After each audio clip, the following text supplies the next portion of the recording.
Hello? Hello?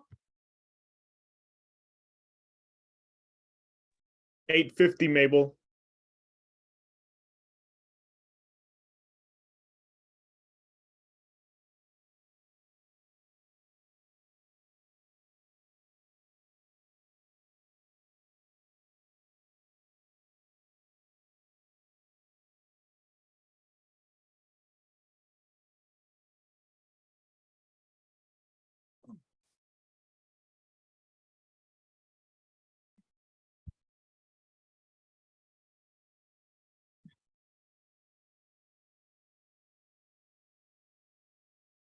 Yeah, Bryce, good morning.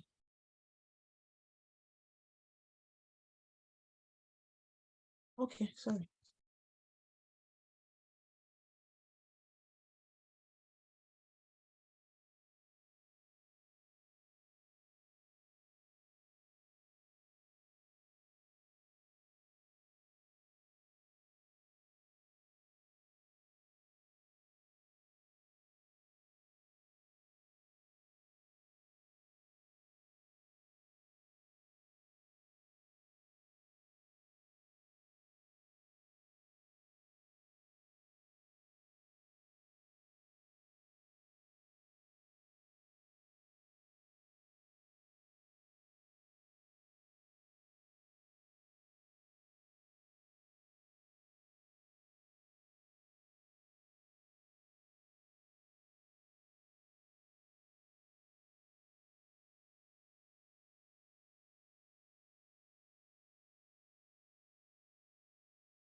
All right, let's finish up the anabolic pathways.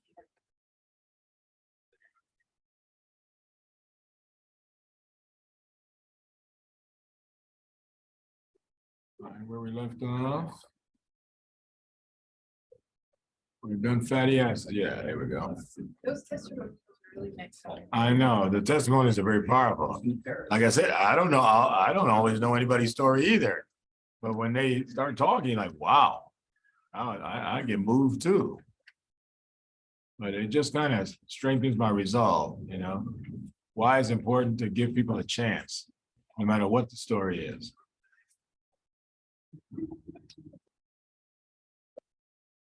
Geez, what was that? Oh yeah, here we go. All right, we were on fatty acid synthesis, so I got to introduce you to fatty acid synthase. Everybody online can hear me okay? Somebody say something?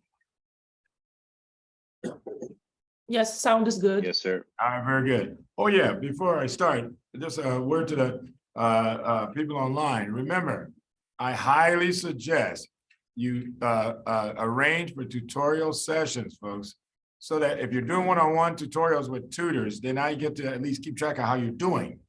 Because I don't know how you're doing unless somebody tells me, okay, yeah, she's doing okay in this subject, but not in this subject. When you get into tutorials, I meet with my tutors every week, so we talk about every student. I want to know how everybody's doing. So I don't want to find out at the last minute, oh yeah, 2 days to go. Now you're weak in a big area. That's going to cost you that exam. All right, so call the office, make sure you're getting at least 2 sessions a week. That's what we used to do before, but students decided to purchase their own. I said, fine, take it off the bill.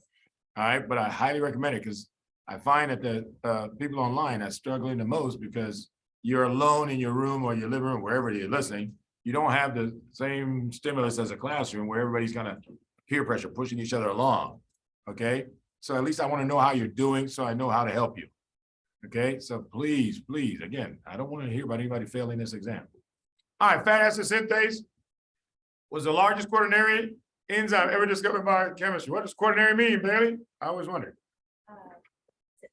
Quaternary, what does that mean? What's this multiple? You got to say 2 or more different proteins interacting as one. All right, so this one has 7 proteins, folks. That's not quaternary, I don't know what it is. 7 proteins, and it takes 10 steps to do one reaction. Okay? All right, remember I said every time you add 2 carbons to fatty acids, you got to first make malonyl-CoA. 1, 2, 3, 4, 5. The reaction's already been done. Hang on. I got too many carbons in this. Yeah, I need 3 carbons. Somehow. So this should only be this one. All right, I got to cancel 2 carbons. These should not be here. All right, so anyway, you first start out by making a malonyl-CoA. Okay? Remember, I showed you that yesterday. Acetyl-CoA carboxylase is rated enzyme for fatty acid synthesis because you got to make a malonyl-CoA every time you want to add 2 carbons. So here's what happens. There's 10 steps, but you only need to know 4. Okay, there's 4 that are important, and that's what I'm going to teach you. So you start out with malonyl-CoA. That's what's supposed to be here. 3 carbons with a CoA at the end. And then the first round, you're attacking an acetyl-CoA. If it was the second round, you're attacking 4 carbons. Third round, you're attacking 6 carbons, and so forth. Because you're always adding 2 carbons every round. Any questions on that? Every round, we're adding 2 carbons. Does everybody understand that? But every round, you got to make a 3-carbon unit in order to add 2 carbons. Everybody understand? Okay. So, first thing that happens, First thing that happens is malonyl-CoA attacks acetyl-CoA. This is round 1. Okay. That's the first step. See this blue CO2? That's the CO2 you added with acetyl-CoA carboxylase. Second step, decarboxylate the CO2. Why? This gives off a lot of energy. It is that energy that's driving this reaction. Because notice we're putting carbons together. And Mitchell knows there's absolutely no entropy in carbon-carbon bonds. Remember I told you that? That is, you will always see there has to be energy when a reaction involves carbon-carbon bonds. Otherwise, that's never favorable. So we use energy to carboxylate, and then we release the energy when we decarboxylate. So the delta G for fatty acid synthesis is in the decarboxylation step. A lot of energy is given off, and that's what drives the whole thing. Okay? So that's step 2, decarboxylate. Step 3 and 4, add protons to the inside ketone. The ketone that's attached to CoA always stays. That means any other ketone is called inside ketone. That means inside the fatty acid chain. Okay? So you add a proton from NADPH. Where do I get NADPHs from, Karina?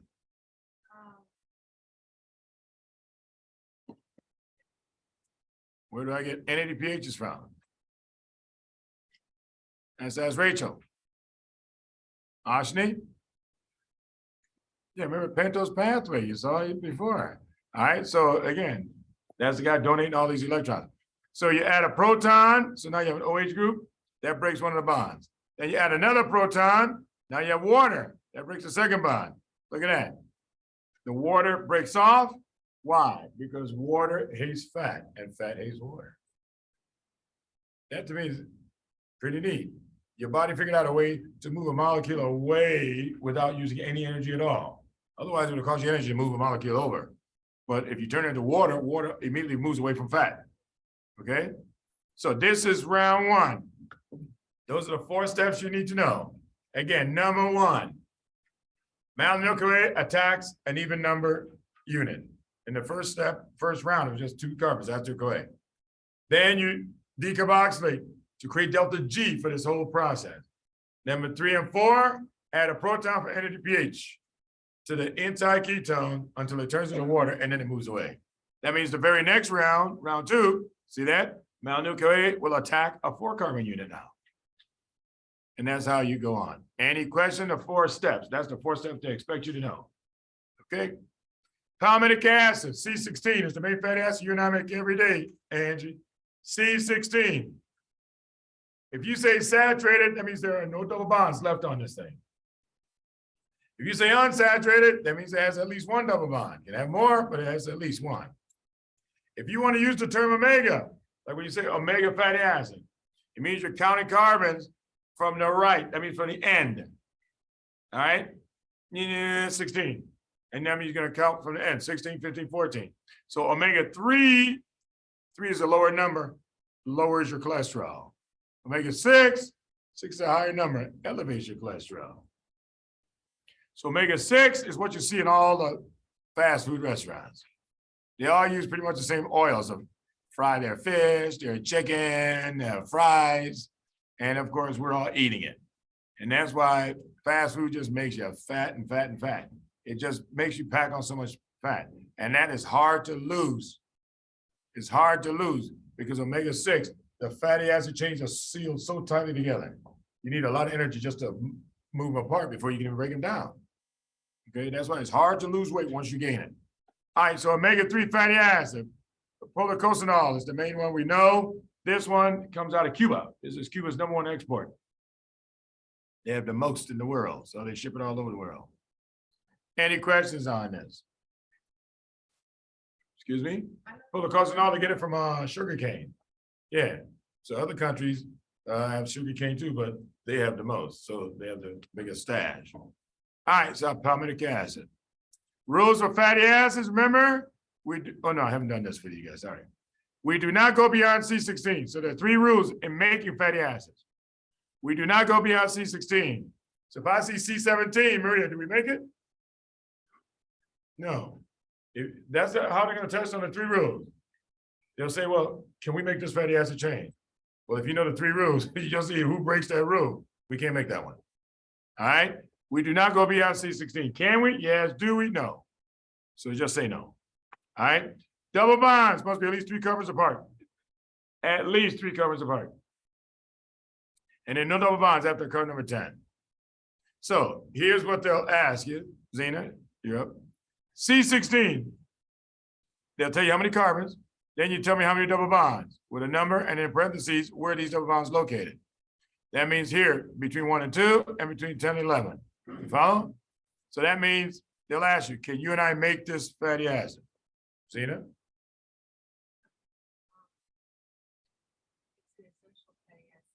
Now, I didn't ask you for the essential now. Don't go off track. I just asked you, can we make this fatty acid? Okay, let's see if we can. It does not go beyond C16. Everybody see that? Double bonds must be at least 3 carbons apart. This is between 1 and 2. This is between 10 and 11. So the last one involved in this double bond is 2. Well, 10 is another 7 carbons away. That's plenty of room. Everybody follow? All right, but this double bond is between carbon number 10 and 11. We do not make this. Everybody understand? This is how they're gonna test you. I'm just telling you what I've seen in the past. Because with one question, the test writer is testing all 3 things.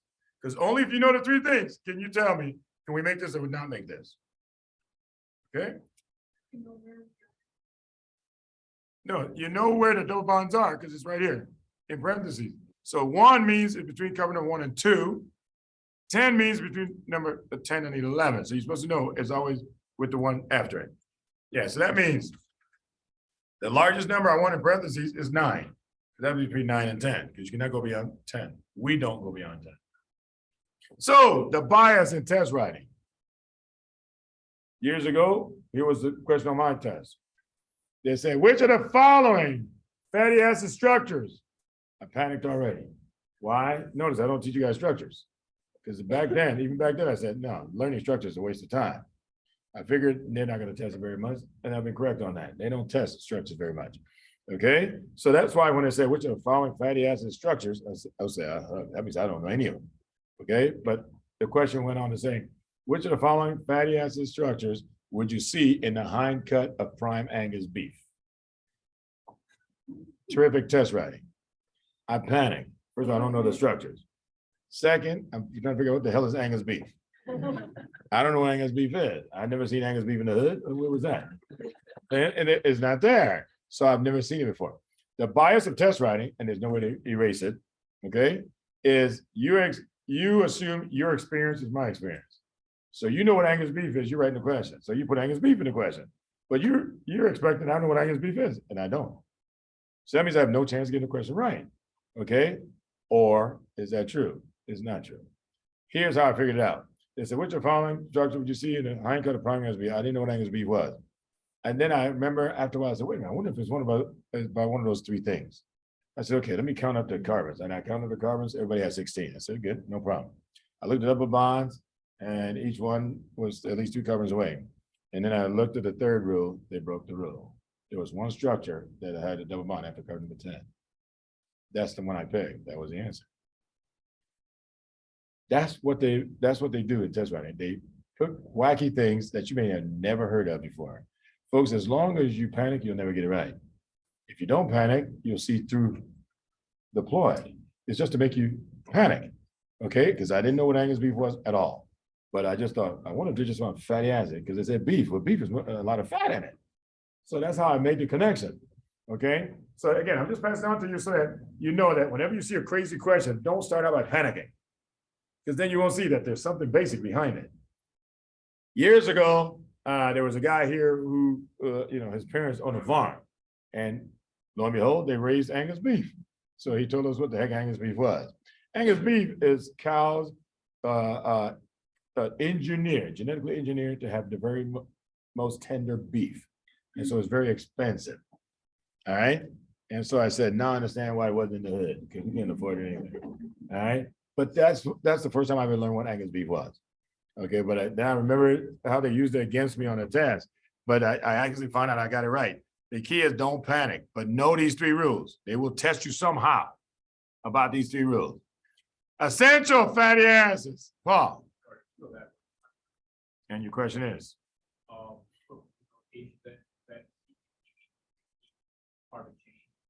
Yeah, there's 16 carbons in the fatty acid chain, correct? 2, that means there's 2 double bonds, and then in parentheses to tell you where the double bonds are located. Yep. That's the convention for writing fatty acids. Any questions on that? All right, cool. Essential fatty acids, what does essential mean, Justin? What's that? we need it to live. No, they won't say it that way. We do need it to live, but that's not the definition of the word essential. All right, Karis. You cannot make it on your own. That's what essential means. That means you have to get it only from a diet. All right, which means if you don't eat this in your diet, what cycle could make just a little bit of it for you? Sabu. Yeah, if you don't eat it in your diet, what pathway can replace just a little bit of it for you? Which one? Fatty acid oxidation? Close. A B, what do you think? Fatty acid synthesis is getting pretty close too. Anders, what do you think? Which one? Krebs cycle? Man, so close. Zena, what do you think it is?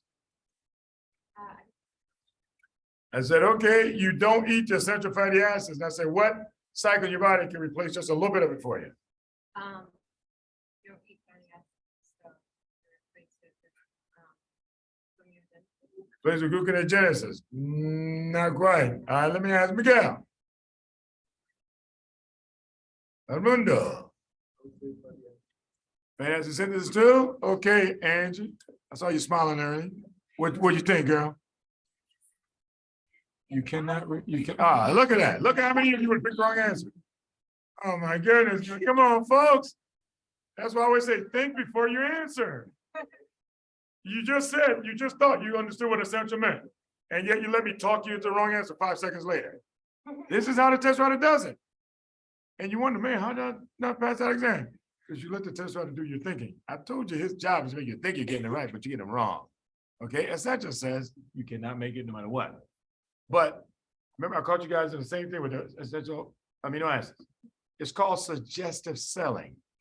I can suggest that there's a way, but only if you understood that there's no way can you override that and say, no, there's no way to replace them.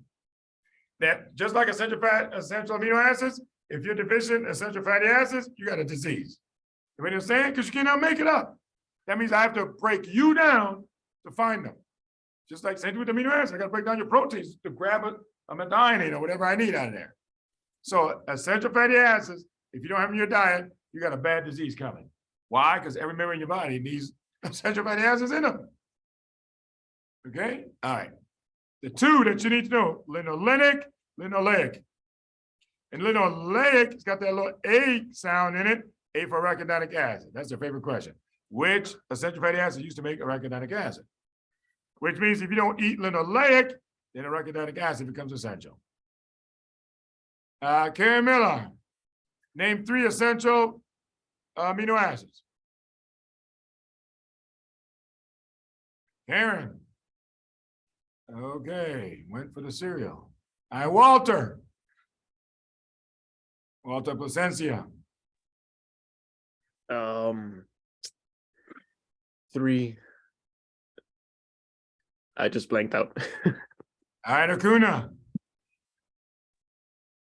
Phenylalanine, valine, and leucine. Okay, very good. Remember, private Tim Hall, just pick any 3 letters. You always got to ask yourself, how did I file it away? Then the brain will drop it down for you. All right? All right, so anyway, linoleic. That means, again, if you don't eat linoleic acid, does everybody understand? Arachidonic acid then becomes essential. That means either if you don't eat enough methionine, what amino acid becomes essential? Cysteine. If you don't eat enough phenylalanine, what amino acid becomes essential, Chana? Tyrosine. Same relationship. Okay? All right. Essential comes only from the diet. Your body cannot make it. That means you will have a disease if you're deficient in any of them. All right. Arachidonic acid is used to make prostaglandins over here on the left and leukotrienes over here on the right.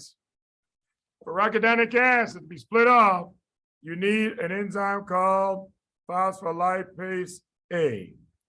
A for arachidonic acid. Zena. What question?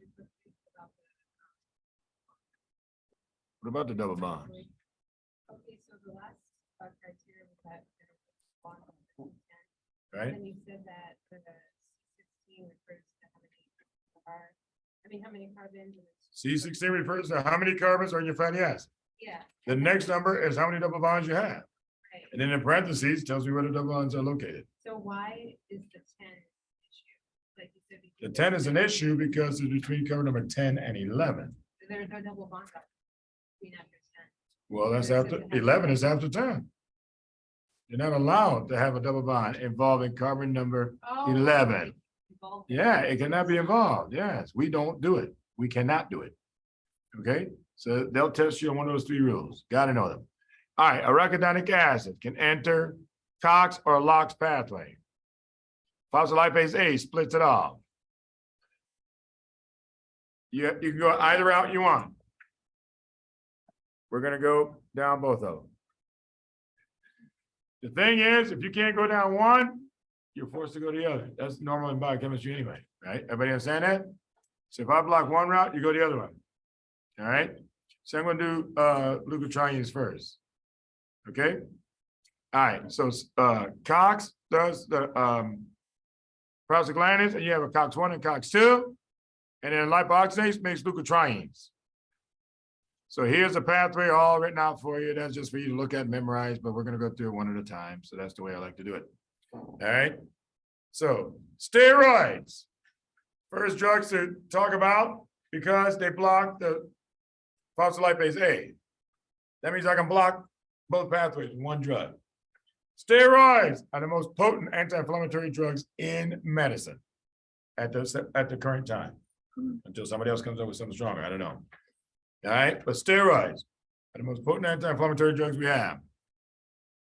They made their mark in asthma years ago when they did a study. This is like late 80s, when they found out that asthma is an inflammatory disease. Remember, asthma was thought to be an allergic disease only. They said, no, there's a lot of inflammation going on in your lungs, and that's just making it worse and worse over time. So that's why somebody said, well, what if we could give them an anti-inflammatory? Would that make a difference? Ooh, Lord, did that make a difference? That study, look, decreased deaths. That's why it's a standard of care now. Decrease the death rate, decrease hospitalizations, because they gave this stuff right out of ER. All of a sudden, maybe only one child had to be hospitalized, the other 9 went home. It was that dramatic, a big drop in the number of hospitalizations, number of days in the hospital, number of days in the ICU, number of days in a ventilator. I mean, it just cut everything way, way down to start steroids right away. Because people were afraid of steroids, physicians and nurses, because they thought, oh, steroids going to make you, a big hairy Russian. That's what they always thought. I'm serious. That got that reputation. Okay, not to say that every hairy Russian is on steroids, but that was the myth going around. All right, because I remember the first time I tried, when I read this stuff, I actually agree with it. I said, wow, this is pretty good. And I tried in pediatrics, I tried to give steroids to a child as soon as they came to the floor. Man, the nurse would not give the steroid. Now, a nurse, you're supposed to carry out the doctor's orders, right? However, if you see a clear disagreement, you're allowed to say no, and then it goes up to the nursing director. Well, she called the pulmonologist on me, and he said, this guy wants to give a big dose of steroids to a child, and it got too many side effects. Well, I could tell the pulmonologist had not read the literature either. All right, because he said, well, yeah, he just kind of did, and he sided with the nurse. And he said, don't give it. I said, that's fine, that's your patient. Because I'm taking care of the patient for you. It wasn't one of my own patients. So then, of course, about a year later, what hit all the literature. Everybody should be on steroids. Yeah, but again, that's what I'm saying, folks. You got to be interested enough to go look things up for yourself. That way, you don't have to wait till somebody tells you what you should be doing. I like finding out things by myself and say, oh, you know what? I think I ought to be doing this. Different than what everybody else is doing. All I know is that when I do it, the patients get better. That's all I care about. Okay? But then, anyway, it's just that people were afraid of steroids. But now that's the standard of care. You hit them with the steroids every day. Okay? And when they come to ER, wham, steroids right away. Okay? Now nobody's scared of steroids. But back then, everybody was scared of them. All right, so steroid use in asthma, folks, huge. You're expected to do that. Anytime somebody comes with an asthma attack, hit them with the steroids as soon as they enter the emergency room. What about this one? Aspirin says asthma. Let me show you what's going on there. If you give somebody aspirin, remember, blocks this one. Remember that? Non-competitive COX-1 and 2 blocker. That means you block that pathway. Does everybody understand? It's all going this way then. Everybody see that? That means you're gonna make leukotrienes. Leukotrienes are some of the most potent bronchoconstrictors there are. That's why some of them used to die, because nobody knew this way back then. Okay, now we know it, and you gotta be careful now. So anytime you have an asthmatic, we stay away from aspirin and NSAIDs. Why? Because if you block COX 1 and 2, guess what? You can push everything towards LOX, and these bronchoconstrictors can kill your patient. So how do you know to suspect it? Let's go back here and find out. Okay? The patient has nasal polyps. Now, this is an asthmatic with nasal polyps. Now, it's not that nasal polyps causes the disease. They just looked for any clue they could find, and they couldn't find anything that held up except that. If you got a nasal polyp, folks, that's your nasal mucosa hanging out. Why is it hanging out? It means you're allergic to a million things. So we figure if you're allergic to that many things, you're probably gonna be allergic to aspirin too. That's it. I'm serious. Just so you know, there's no test for it, really. This is just a sign of severe allergic responses by that person. Then they say, don't take a chance. It's not worth it because they'll be dead. Any questions on that? So again, only an asthmatic who has a nasal polyp, fine, avoid aspirin and NSAIDs. I didn't say avoid it, everybody comes in short of breath. Just so you know, we're only talking about an asthmatic, okay? All right, any questions on that? So they'll ask you how they died. Increased leukotrienes, okay? Increased leukotrienes. Yeah, COPD, same thing.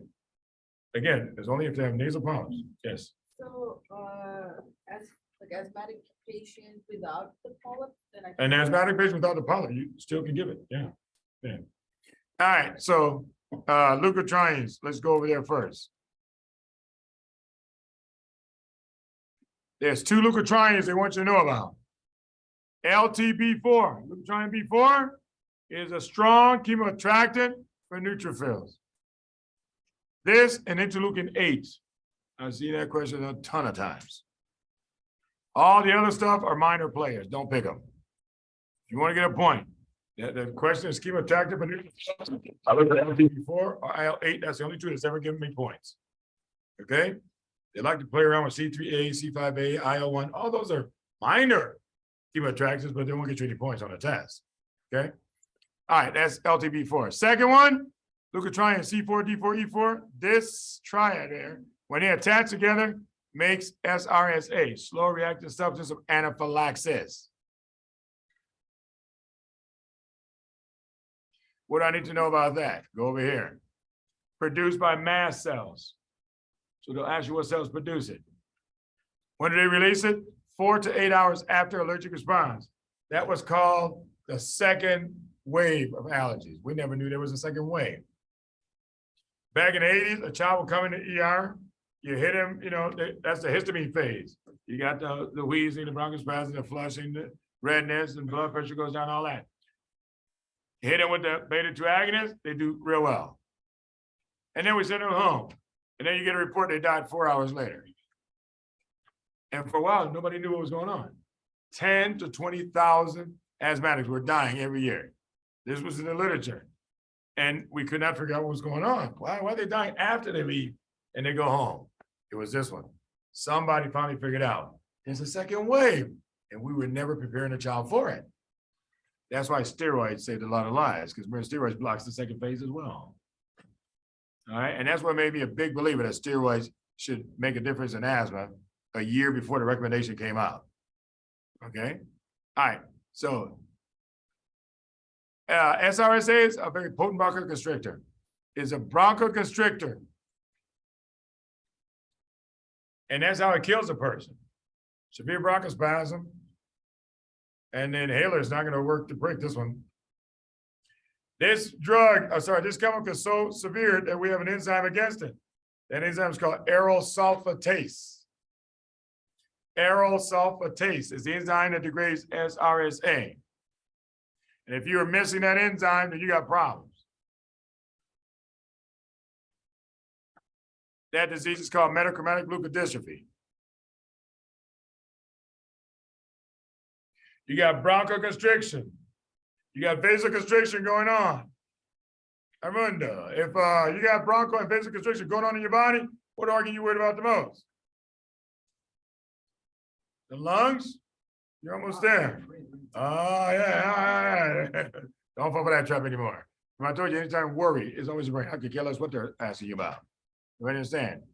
Look at metachromatic, look at this read. Look at it, folks. Multiple sclerosis equivalent. The book only talks about the brain. They never even mention about bronchospasm in the chapter. Look it up for yourself. That's why I say I want you to know the whole story for yourself, or otherwise you swear what the book says is all you need to know. No, they leave a lot of things out.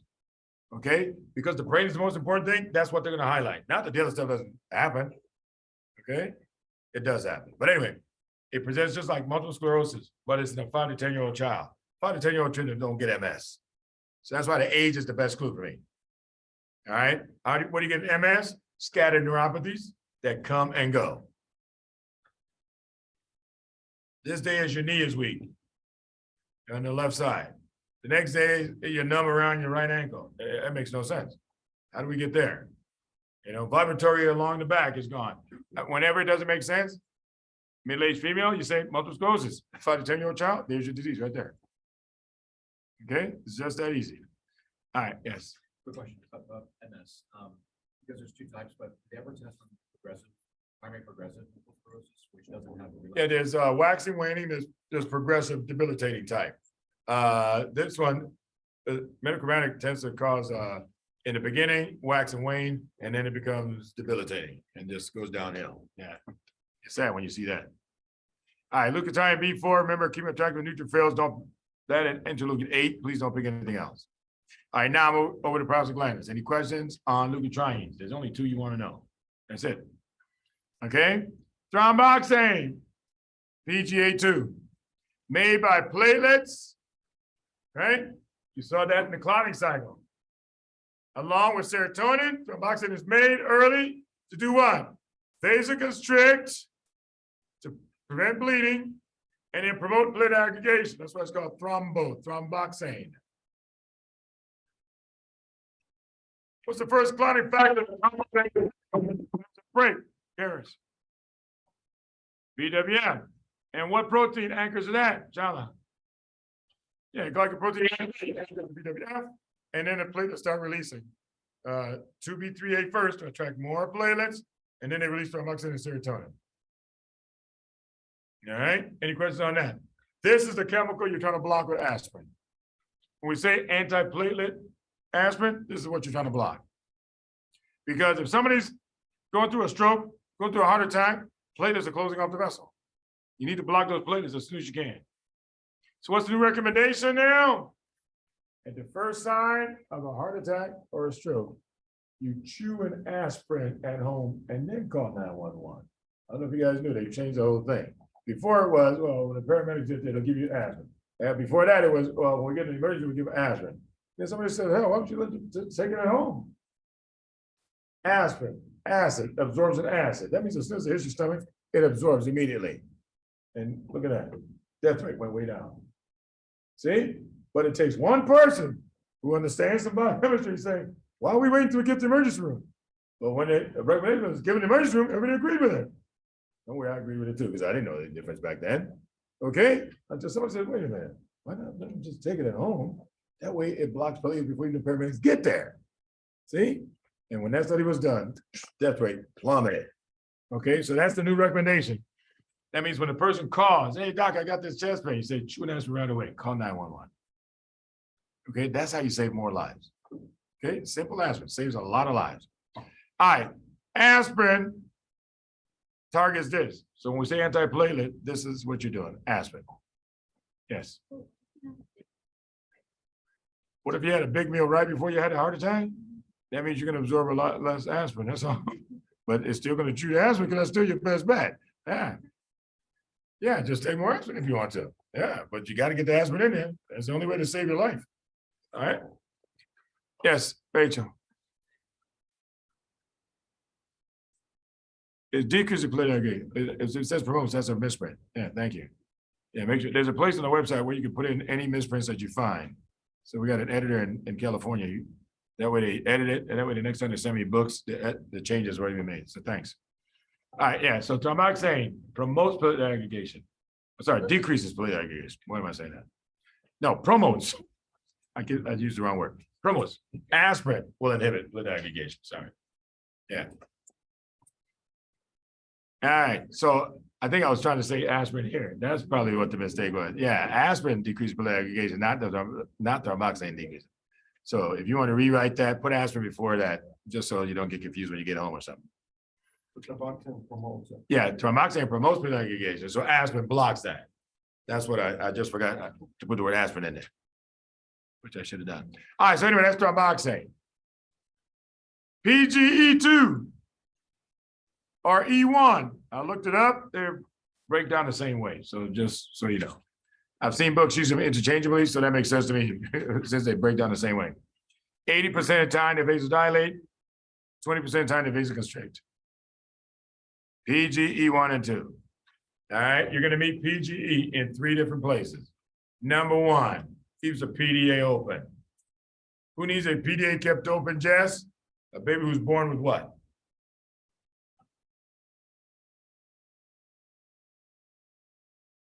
Just in general. In general, who needs PGE? Who needs their prostaglandin kept open? I mean, a PDA open. General, is anybody with a cyanotic heart disease? That's all I'm asking. You don't have to name one. I can tell you, you're trying to name one disease. See, when you guys start thinking of one disease, you pause for a long time. That's how I know you think about a detail. And I'm saying, think of the idea first, then the details will drop out of your head much easier. Because when you say I need a cyanotic heart disease, the brain will pop one out for you. But if the brain doesn't know where you're going, you're still fishing. What's that heart disease? You don't realize the brain could have helped you. Okay, so all the cyanotic heart diseases are right to left shunts. You got to keep that PD open because you need a left to right shunt to correct a right to left shunt. Everybody understand what I just said? Every cyanotic heart disease is a right to left shunt. So you need a left to right shunt to correct it. And that's why in utero, the baby's fine because he has a foramen valve, left to right, and he's got a PDA. But once you get born, bam, switches directions and closes up. And that's why the baby turns blue, just like that. All right. So that's why we have to reopen it so that left to right shunt stays open to save the child's life. And then we wait till they get big enough to do the surgery because we don't do the surgery right away. Mabel, you have a question? Yes, sir. What did you say about left to right shunts? I didn't get you, sir. No, I said the baby who is born with a right to left shunt will turn blue. All the cyanotic heart diseases are right to left shunts. And so you need to keep the PDA open, which is left to right, the opposite direction, once you're born. And that way it'll correct the original problem until the patient can go to surgery to correct the heart disease. You understand that, Mabel? Yes, sir. Thank you. Okay. Yes, sir. No problem. So keeping the PDA open, number 1 reason for PGE. Number 2, maintain stomach protection because it increases mucus production for your stomach. Now you can see why aspirin and NSAIDs cause ulcers because you're blocking my protection. PGE promotes mucus production for your stomach. So when you block it with aspirin and NSAIDs, you're promoting ulcers, gastritis, GI bleeding. Third, dilates the renal afferent arteriole. If you block it, you lose blood flow to your kidney. This is why aspirin and NSAIDs can cause renal failure, especially in elderly people. So 3 places where PGE plays a very critical role. Any questions on that? Yes, Paul.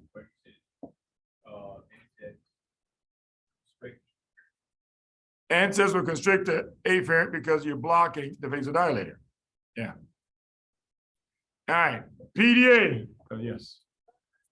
So for prostaglandin A2, said platelet aggregation is mediated by thromboxane and serotonin. Correct.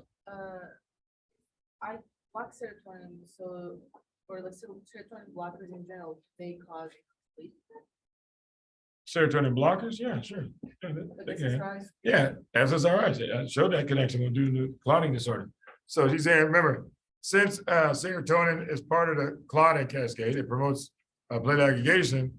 Remember, that's why SSRIs can cause clots, but I told you it's less than 1% chance. That's why we don't mention it to people. All right, because otherwise they would never take it.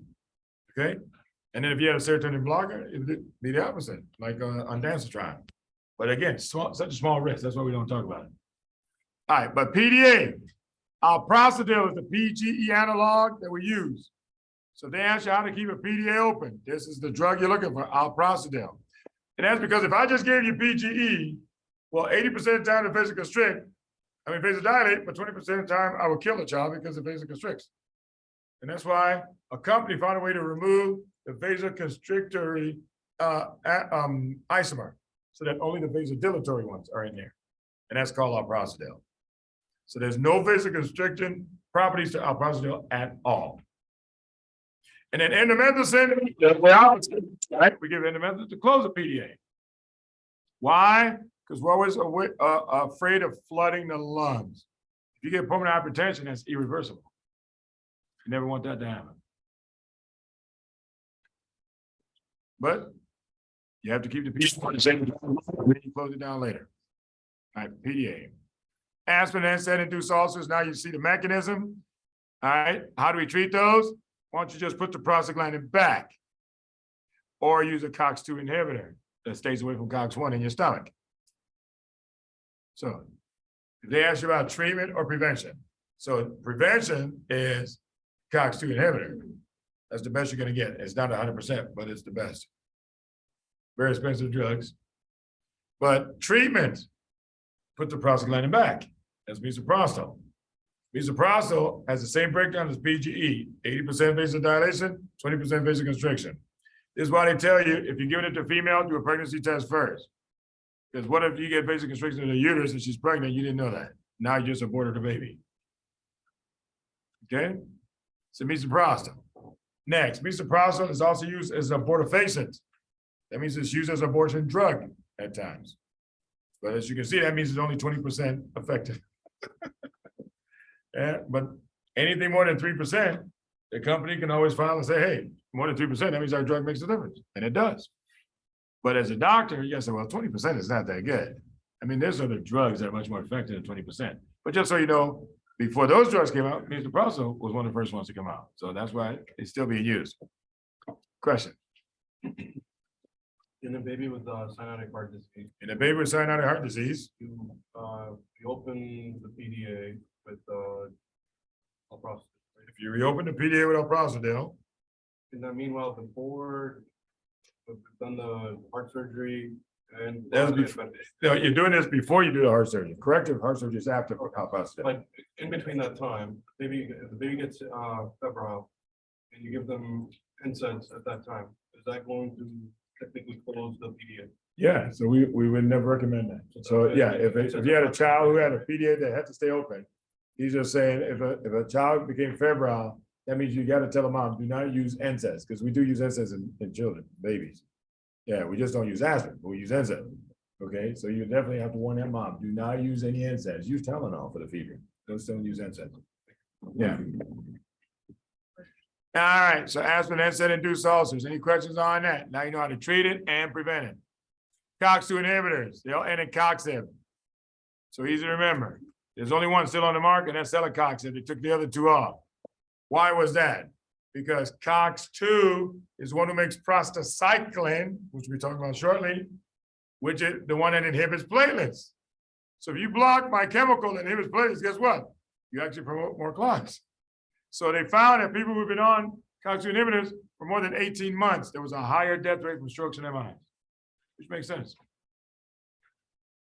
And that's why they got pulled off the market. They left one in case any doctor wanted to still use it, that's fine. But they said, if you're going to use it for only a short period of time. I would never use it beyond a year. The danger starts at 18 months. I'm not going anywhere close to 18 months. 12 months is close enough for me. And that's only if I have to use it. Okay, because if the other NSAIDs work, use them. All right. The bad problem with COX-2 inhibitors, they all have sulfur. So you got to worry about sulfur allergy as well. One day I'm going to ask you for these sulfur allergic reactions, folks. I hope you guys have been learning it. And I'm giving you 2 full weeks now. All right, so that way don't give me excuses when I start asking for them. Okay? All right, so COX-2 inhibitors creates cardiovascular risk by blocking prostacyclin, in case they ever ask you how that happened. So here's prostacyclin. Prostacyclin, PGI. Okay, PGI. Made by endothelial cells. What's it do? Vasodilate. What's it do? Blocks platelet aggregation. This is our own intrinsic, protects against platelets who like to plug up holes all the time. Remember I said before, you and I make clots every day. And that's why you have systems to make sure it doesn't get out of hand. Here's one of them. Blocks platelet aggregation specifically. Well, prostacyclin right now is being used to treat pulmonary hypertension because it does dilate the pulmonary vessels, but only a little bit.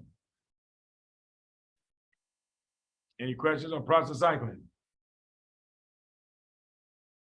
PGF2. Let me see if I put my drugs later. Yes, I did. Okay. I was gonna say, I hope I didn't forget my drugs in there. Okay. A lot of pharmacology coming up. All right, PGF2 is a vasoconstrictor. Vasoconstrictor, but it's involved in three things. First one, dysmenorrhea, cramps. Which NSAID is suggested for that, Jess? Naproxen. That's how naproxen became famous. Because naproxen was able to block PGF2 pretty effectively so that most of the women in the study found relief and some had no more pain at all. That's what you see in the Advils and the Motrins and all that.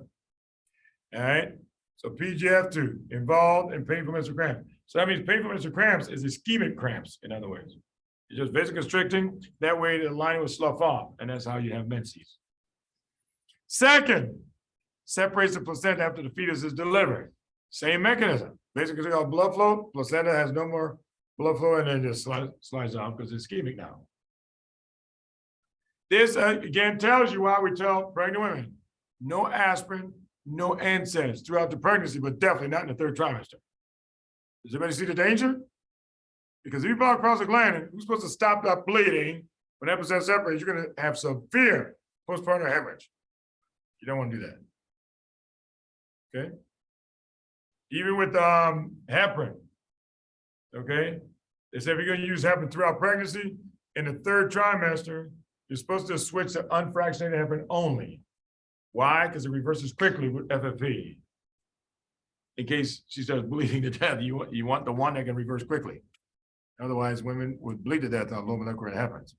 All right, anyway, just some clinical correlations because that helps me remember these things. PGF2 is high level in semen. Why do you care? Well, because this is why we tell couples, you can have sex first and second trimester all you want. Okay? However, in the third trimester, we say no vaginal penetration. Why? If he ejaculates inside, that'll start preterm labor. We don't want it. Is this why they also tell you like when you're about to give birth to have sex? That's right. Look at that. She beat me too. I was about to go over that. Yeah, because I was gonna say, well, what if you want to have labor right away? Have your husband help you out. It's the funniest situation. Hey, let me give you this. That's my little skit about that one. Okay, because the first time this happened, let's say woman Mildred. Oh man, it's a Mildred Smith. All right, Miss Smith, man, no cramps yet. Oh man, it's 42 weeks. This baby's overdue. We gotta do something. Well, what are you gonna do, doctor? Hey, Mr. Smith, come in. Yeah, doc, what you want me to do? All you hear is what? What? Me? Doc, I got this. I got Mildred. Let's go home right now. Doc, I'll tell you, Doc, we'll be back here by tomorrow afternoon. This baby's coming out. Mildred, let's get started right away. You talk about a man who's been sex starved for months from his wife. Have all the sex you want. Ejaculate as many times as you can. He's happy to oblige. All right. Why? Because his prostaglandin is better than synthetic prostaglandin from a company. Remember, a doctor does the same thing by putting it on the cervix to start labor. Why not let him do it? It works. It's just funny when you see the look on their face like, what? Anyway, so that's the three things you want about prostaglandin F. All right, let's get some drugs here. PGE2 analogs that are on the market. First one, misoprostol. Used for aspirin, NSAID-induced gastric ulcers. prevention. That means you take it with your NSAID. Second is used as an abortifacient. That's the term we use for any drug that can cause abortion. So if you're going to start a childbearing age female, 15 to 40 now is what they're using. All right, you got to make sure you do a pregnancy test. Because on the test, remember, they'll just say, what's the next step in your management? That means you're supposed to know what you'll be doing, because they're not going to tell you. You're supposed to know before you even start that drug on a female, do a pregnancy test. Alprostadil, we just talked about, keeps the PDA open. It's the most effective drug to keep the PDA open. It's just a vasodilation isomer of PGE. There's no vasoconstriction action at all. And then finally, dinoprostone. Birthing is a dynamic process. This is the gel that OB-GYNs use to start labor. All you do is just rub it on the cervix. Think about this. All right, everybody watch my hand. So the cervix is hanging down at an angle like this. So now there is my fingers. What the OB does is come and rub. Can you guys online see my fingers? I just realized. Yeah. Hello? Okay, all right. I just want to show you guys to see my example here. But oh, you know what? I can zoom in a little bit for you guys. Here's my zoomer here. Oh, yeah. Let me. Okay, there we go. Let me zoom in a little bit. Yeah, there we go. I've learned a little bit of technology over time. So anyway, here's the cervix. You rub the dinoprostone on it like this. What's it gonna do? Vasodilate. If you vasodilate, remember gravity now will pull blood straight down here to the cervix. That blood will make that cervix so heavy. See that? The cervix starts opening like that. And once that cervix opens up, the baby starts sliding down. Ah, that's how it works. Real simple physiology there. All right. Any questions on these three drugs?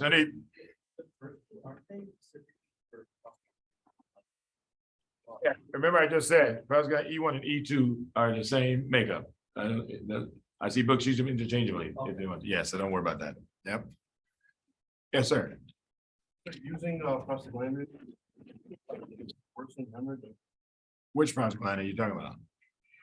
You mean if you use dinoprostone, E1 and both E2, right? So wouldn't it worsen hemorrhage? Are you talking about postpartum hemorrhage? Yeah. Yeah, if you use too much of it. Yeah, but the OB is just rubbing on the cervix, not rubbing inside the vagina and just on the cervix. That's it. Yeah, so we don't see that as a bleeding problem. All right, next one, PGF2 analog. Sir, sorry, I have a question, if you don't mind. Joshua? Yes, All right, go ahead, Josh.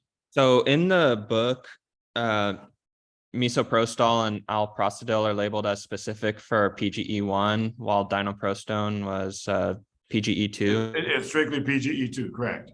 Okay, so on the last slide where it has like the PGE2 and misoprostol and alprostadil were under Right. PGE2 is like, or is it kind of like PGE2 slash, you know? Yeah, you can put slash PGE1. Like I said, I Okay. saw books using them interchangeably. So I had to look into, well, why we use it interchangeably? Because I was same way. The book says E1, and then I see another book that says E2. Okay, what's going on?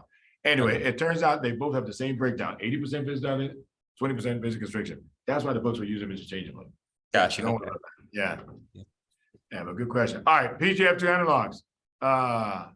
The first one here, not arborist, it's oh man, carboprost. That's what. Boy, did I misspell that one. Okay. I was like, well, that's somebody who plants flowers, an arborist. Anyway, it's called carboprost. Remember, I was looking at a flower show when I was writing them. I don't know.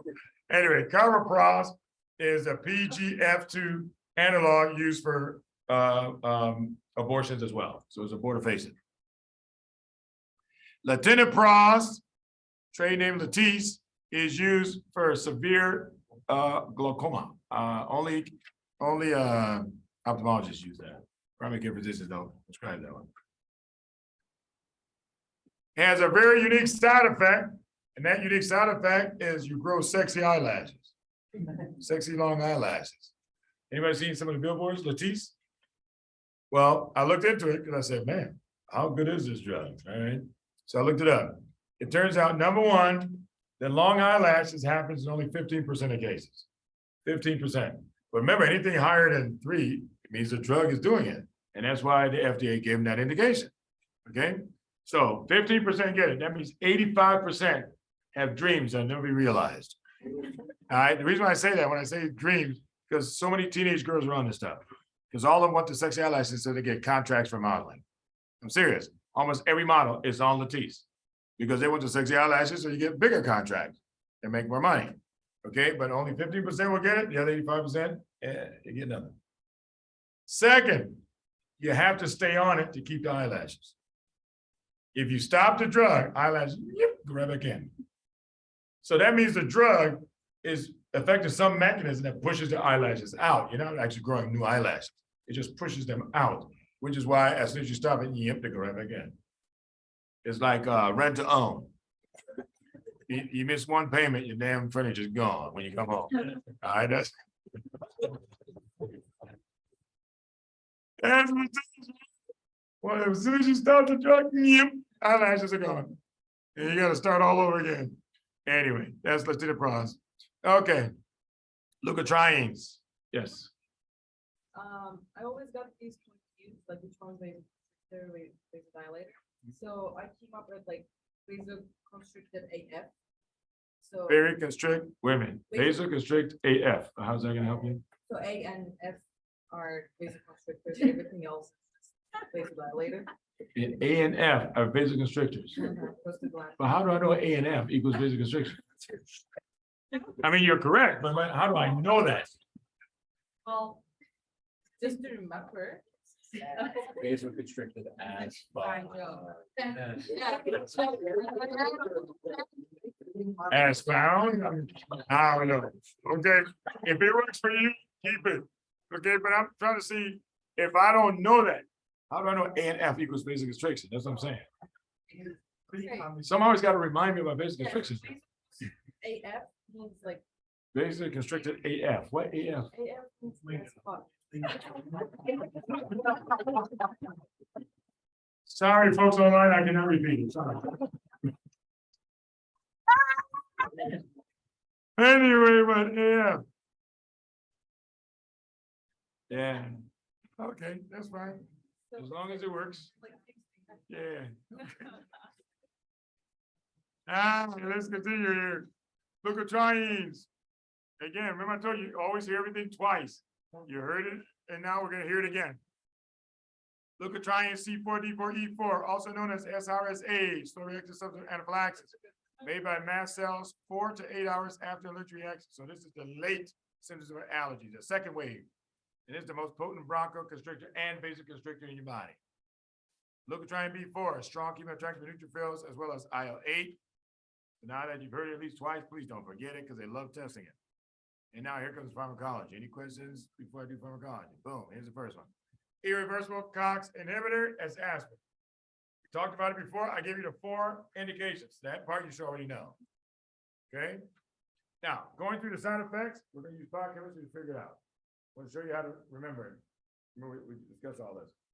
So, when you first take an acid, your stomach is already acidic. You're going to absorb 99% of it right through your stomach lining. And because you're absorbing too much of that drug, that's what causes gastritis, gastric ulcer, gastric bleeding. Right with me? Because too much came through. I don't need 99%. Okay, but when it comes into your bloodstream, it's fat soluble for 20 minutes. You guys still remember that discussion? Acids are fat soluble for 20 minutes before they deprotonate. All right, so for 20 minutes, as he circulates around your body, every platelet he sees, he goes right into the membrane. The aspirin drops off its acetyl group. He actually acetylates COX-1 and 2, rendering them no good. See, it's not competing for an active site. That's why they say non-competitive. It actually rams that acetyl group right into the COX-1 and 2 enzyme, and then it can't do a thing for you anymore. But guess what? That's why the anti-platelet action works so quickly, because every platelet he meets gets in there, destroys the enzyme. Okay. All right. Platelets need 7 days to be replaced. That means you're anticoagulated now for 7 days. That's why then you continue. Okay. All right. So that means now antiplatelet is why then I can add petechiae, purpura, ecchymosis, striae, whatever else, mucosal bleeding, throw in a ton more words after that. Notice those are all side effects of aspirin, but I'm not looking them up. I'm just understanding the drug. That's the way I want you guys to think. So you don't have to leave the moment and try to remember what you read sometime. That's what invites anxiety, because now you're trying to remember the line that you read somewhere. Yes, Cynthia.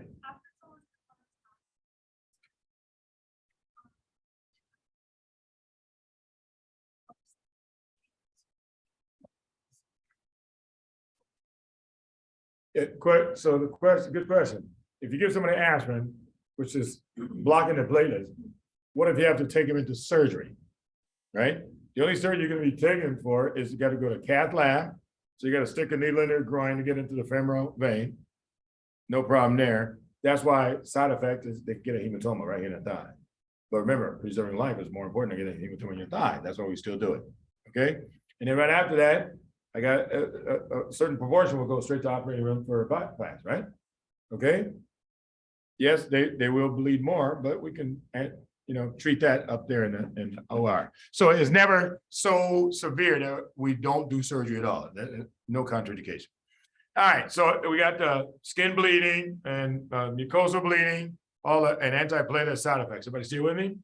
For 20 minutes, Anna, this drug can cross the blood-brain barrier. Why? Because it's fat soluble, right? So on the way up to the brain, you gotta go through the liver. Coming from the GI, right? Portal vein, gotta pass through the liver. If you're a child and you have a virus already in your liver, and then here comes aspirin, you cannot detoxify the aspirin and the virus at the same time. That's how you end up with rice syndrome. Because you got too much in the liver at one time. And then when you go up to the brain, it goes in the brain right away. Acid in the brain makes you breathe faster. That's why the first blood gas seen with aspirin ingestion, respiratory alkalosis. See? Now I didn't have to think for 10 minutes. What did I read in the book? Use your biochem and your physio to your advantage, folks, because that's the exact same way the book was written. And then trust what you come up with. Much easier. You look down the list, oh, gee, right there, I can see it now. Okay? All right. So after 20 minutes, aspirin deprotonates. What do you have now? Metabolic acidosis, along with respiratory alkalosis, which is the most common blood gas seen with aspirin. All right. Now, once you have deprotonate and acid, is it going to be fat or water soluble? Miguel, water soluble. Remember, CO minus. You're going to charge that over. That's why now, where's it going? To the kidney. That's why you get renal failure, Q2 necrosis, interstitial nephritis. See, connected to all the side effects. So there's no guessing once you learn your physio and your biochem.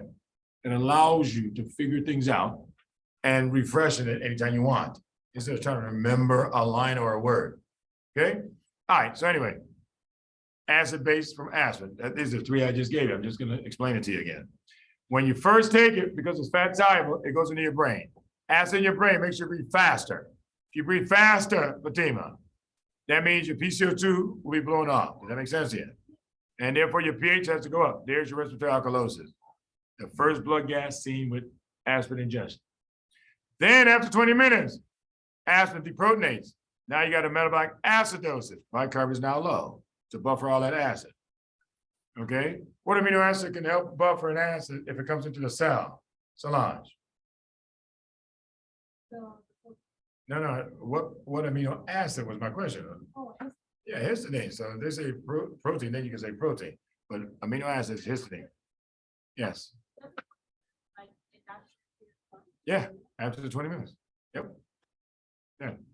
So after 20 minutes, then bicarb starts to fall. I mean, it means your bicarb doesn't fall, just tank all in 20 minutes. It just starts at 20 minutes. And then that bicarb will keep falling further, depending on how long it took to get up to the emergency room. So bicarb being low is metabolic acidosis. PCO2 being low, because you got to breathe in faster now, because you're still acidotic. PCO2 then comes down, and that's why your pH is almost normal. This is the blood gas seen 90% of the time. I told you this is mostly teenage girls who are trying to commit suicide, but they're just a statement. They're not actually trying to kill themselves. So by the time mom comes home, sees them laid out in the bed, calls the paramedics, it's more than 20 minutes. That's what we see 90% of the time. Okay? End stage. They got severe metabolic acidosis, and we didn't cure it, or we didn't do anything. That means nobody found them at home.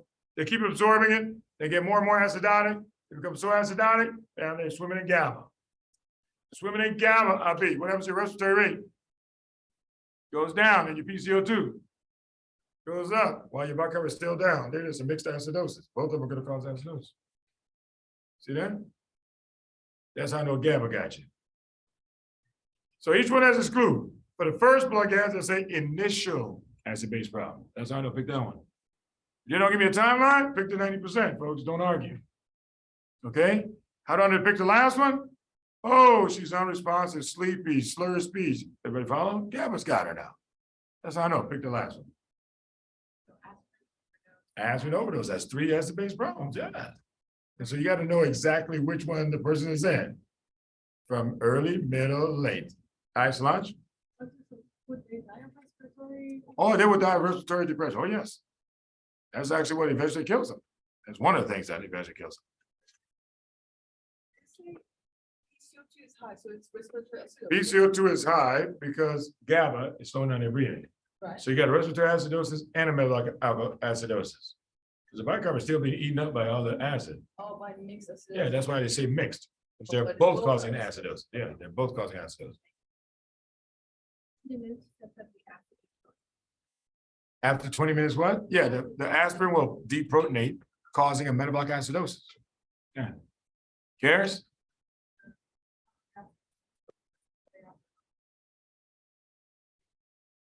Yeah, metabolic acidosis, respiratory alkalosis is compensation.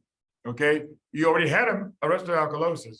Then you put another need for compensation. That's why, remember, your body never overcompensates, just so you know. That's why when the two of them come together, see that the pH is almost normal, because they're really just canceling each other out. So we call that combined. So when two problems send the pH in opposite direction, that's why the pH is almost normal. We say combined. When they're both sending the pH in the same direction, then we say mixed. Okay? Yes. When you take too much aspirin. If you just Yeah. take- 1 or 2 aspirin does not cause this, just so you know. This is an aspirin over a dose. you have no- Yeah, like I said, this is a teenager who took a whole bottle of aspirin. Yeah, this is not gonna happen when you take 1 or 2 aspirin. Yes. Timeline for end stage? Is one- Timeline for end stage is different for each person. So there's no, it happens in half an hour, or happens an hour, or happens in 2 hours. No, it's different for each person. But we can tell when they hit that stage, because a minute ago they were tachypnic. All of a sudden now you see the respiration start going down. That's how you know. They just went to that third phase. I'm Mabel, question. Yes, did you say that if when it's mixed, that the pH is in opposite direction? No, if you say mixed, the pH is going in the same direction for both problems. Notice Okay. both of them are causing acidosis, so we say mixed. When Okay. it's combined, it sends a pH in opposite direction. That's why it almost cancels it out. Okay. Yeah. You have a question, Karina? Wondering, if kids and taking aspirin, like, so will it, how sensitive are little kids to take, like, let's say, does it happen really easy with like until something? Oh, so the question, does it happen easier with children? Of course it does, because they have less capacity to detoxify the drug. My aunt accidentally gave me aspirin when she was babysitting, and I'm just wondering if I had, because I got sick. Yeah, Parents were yelling. yeah, definitely. It can happen to a child much easier than an adult. Yep. Let's see, Paulo, you have a question?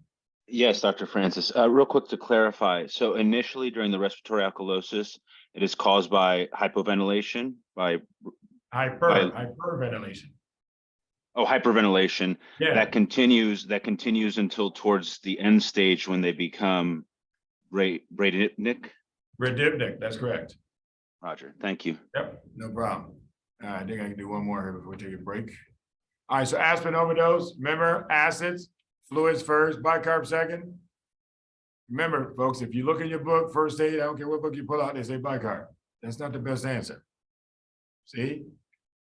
The drug companies have a vested interest in putting their drugs first. And that's how they make their money. They program physicians think the drug is the most important treatment and not realize, no, if you're water soluble, then water is the most effective treatment, not the bicarb. So be careful. Fluids first, bicarb second. All right, that's aspirin overdose. Reversible COX inhibitors are NSAIDs. NSAIDs have the exact same action, but they're just reversible versus aspirin. Second, they have the exact same side effects as aspirin, except no rise and no synchronism. Anybody remember what synchronism was? Abi, huh? So a hearing loss There's three things. What are the other two? I said, what's to help you? Tinnitus, hearing loss, and thrombocytopenia. Remember, it starts with the drug sitting on the surface of a platelet, making him look foreign. So your body makes antibodies against the platelet. That's how it all starts. And then those same antibodies attack cranial H because it's rich in myelin, and that makes the membrane look just like a platelet. That's the going theory right now. But everything matches, so it makes sense to me. All right, so Ann says, same side effects, except those two. So yes, Josh. Would you see vertigo with what? What, if you got synchronism, you mean? Yeah, it's supposed to get vertigo in later stages, but yes, tinnitus comes pretty early. You're correct. All right, Ann says, the main ones you want to know. Indomethacin, most potent. Most potent NSAID. And second, used to close a PDA. And third, first line for gout. Unless they say what's the most effective treatment for gout, Ida. Then you say colchicine. So be careful of how they phrase the question. Phenobutazone is just the second most potent. I just so you guys know number 1 and 2. Ibuprofen, most sold over the counter, right? Ibuprofen, every drugstore's got its own profens. Okay, so 200 milligram tablets.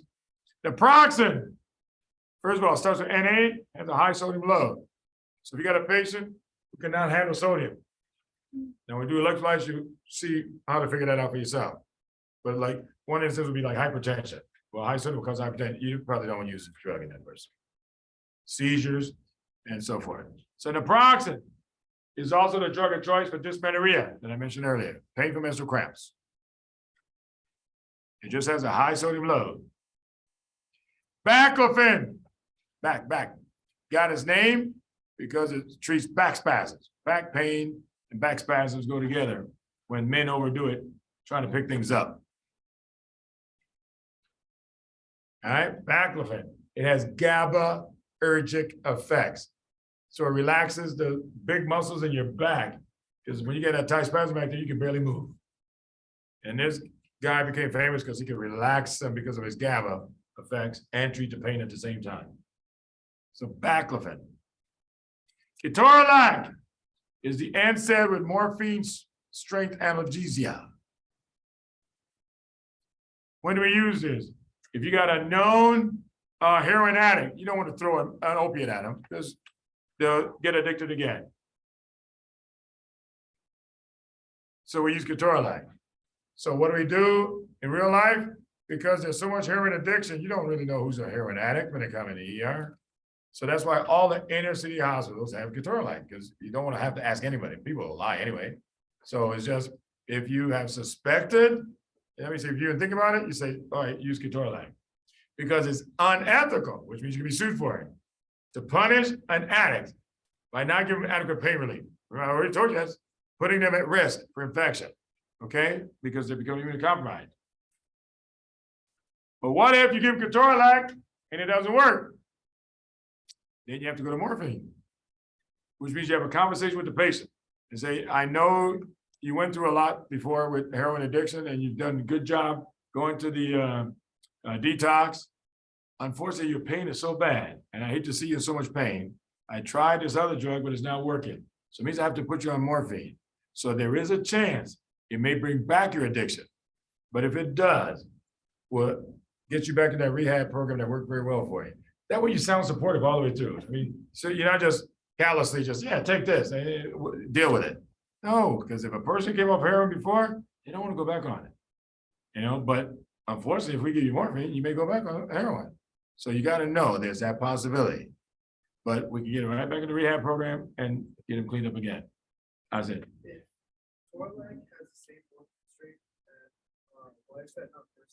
That is first line. That's why I said most hospitals just have ketorolac, but you still gotta have carry morphine just in case somebody doesn't respond. Yeah, so ketorolac is used first line in almost every emergency room I've ever been to. All right, diclofenac, ketoprofen are the first two topical NSAIDs. That's head on, active on.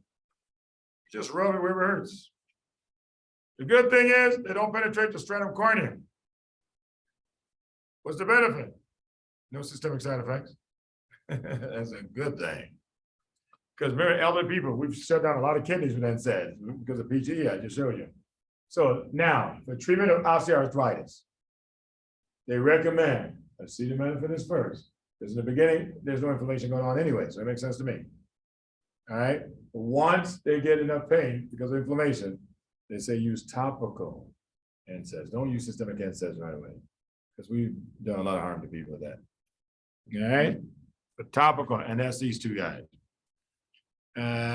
Last one here, Sulindac, the only NSAID with sulfur. You can tell right there, SUL, so easy to remember. So that means if somebody has sulfur allergy, you cannot use this one. So again, I just put some of the most common ones. Obviously, there's a ton of NSAIDs out there, but no way we're gonna cover them all. All right, let's do steroids and then take a break here. Steroids are the most potent anti-inflammatory drugs on the market. That's the way you want to follow it in your head. And that's because they have 5 anti-inflammatory actions. For this time, I put them there for you to understand. Next time, I'm going to ask you what they are. The mnemonic we use here is IKISS. I for inhibit phospholipase A. K for kills T cells and eosinophils. That's why I use like in transplants to stop the T cells from responding. That's why I use allergies, kill off the eosinophils. They cannot respond to allergens either. All right. I inhibit macrophage migration.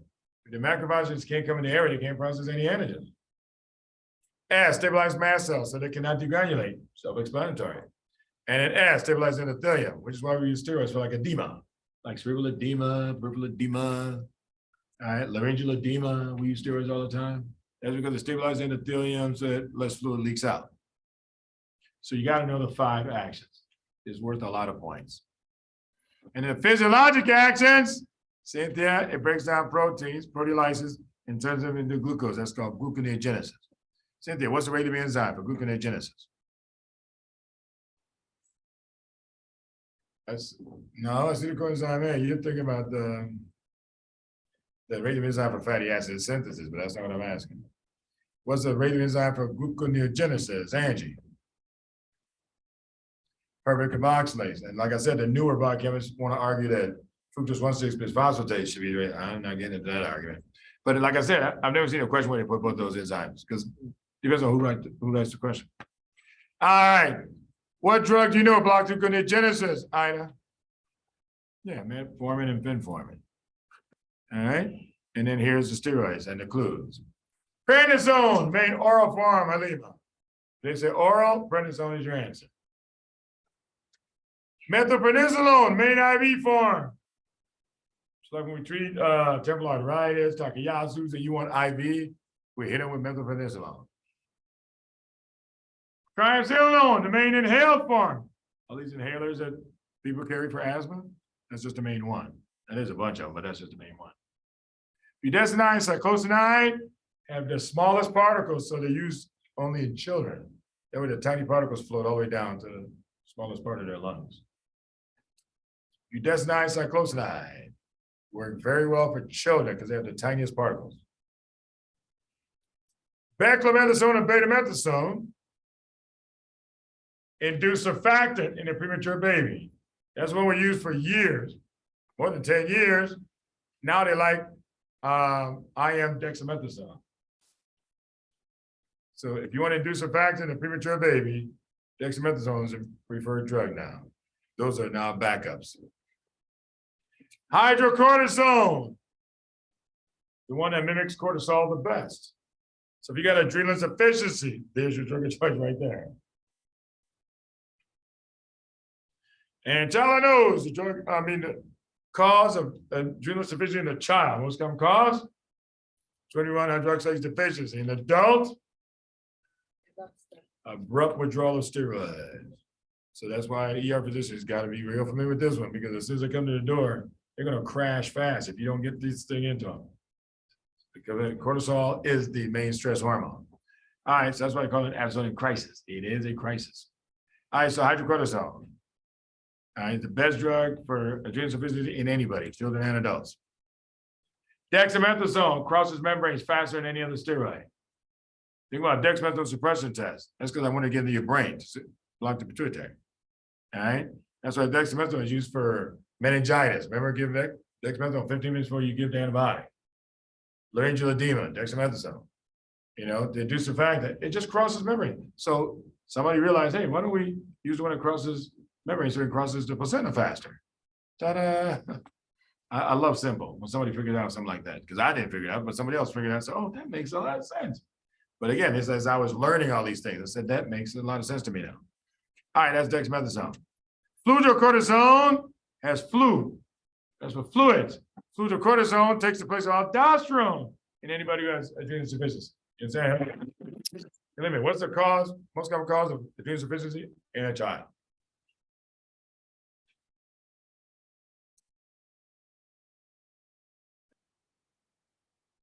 Let me ask Melissa. What? All right, Karis? 21 hydroxylase deficiency. You just heard it 5 seconds ago. Yeah, I know, but I can see both of you from here. Both of you still got that panic in your eyes. I told you that cortisol is powerful, man. You guys, you're right. I'm gonna bring you guys a Pop-Tart on Monday. All right, chill. That's it. Anyway, so don't feel bad. It's just I can see you guys nervous from here. And that's why I said, let me ask you a question. I just gave him 5 seconds. That's how I know you're nervous. You didn't hear a thing. When you're nervous, I told you that cortisol puts up a gun. Nothing. Even though you just heard it, you can't remember it. It's because it got blocked by cortisol. All right, but anyway, I didn't want you to miss that. Fludrocortisone takes the place of aldosterone in anyone with adrenal insufficiency. Cyproterone blocks DHT, dihydrotestosterone receptors. So you can use it in prostate cancer if they don't have flutamide, which is the better drug. Megestrol is the only anabolic steroid used in medicine. What does that mean? It's so anabolic, it makes your body build protein, so that makes you hungry. This is a drug we use in anybody who has, what's the word they use? There's a term they use. Wasting syndrome. When you're wasting away from anything. Cancer, obviously, is the first place we used it. But yeah, yeah.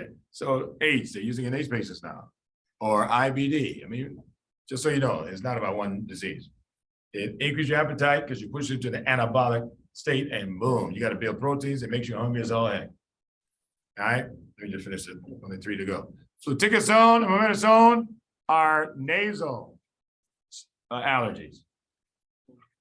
Yeah, for nasal allergy, Flonase and Nasonex. And then finally, danazol. Danazol is the steroid used to treat endometriosis. It's very androgenic. Remember, somebody with endometriosis has too much estrogen. So what if I tilt the table towards androgen? Endometriosis slows down. That's all it does. But it also helps you, Melissa, do you remember the side effects? Side effects, androgenic, male-like. See? Deep voice, muscle mass, hypertension, increased appetite, hair growth. See, that way you don't have to memorize it. Always try to see the pattern in things. And that's why I say know the actions of drugs. What, Zena, what if I were to ask what effect steroids would have on your albumin level?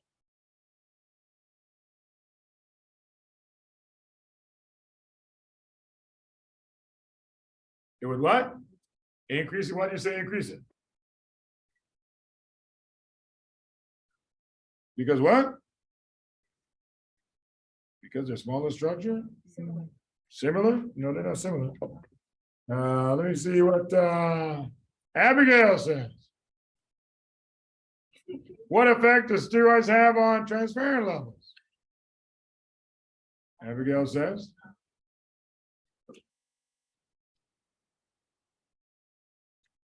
No problem. Let me ask Bryce. Transferring. Bryce? Yes, What effect do steroids have on your transferrin levels? it would decrease Well, decrease. Why would it decrease? Listen up. Here it comes. Because what? it's proteolytic. See my point? I'm always checking that. You guys don't forget how I teach. I give you the big picture that covers thousands of things. The test writer asks you a detail so that you guys focus on the detail and then you think I didn't cover it.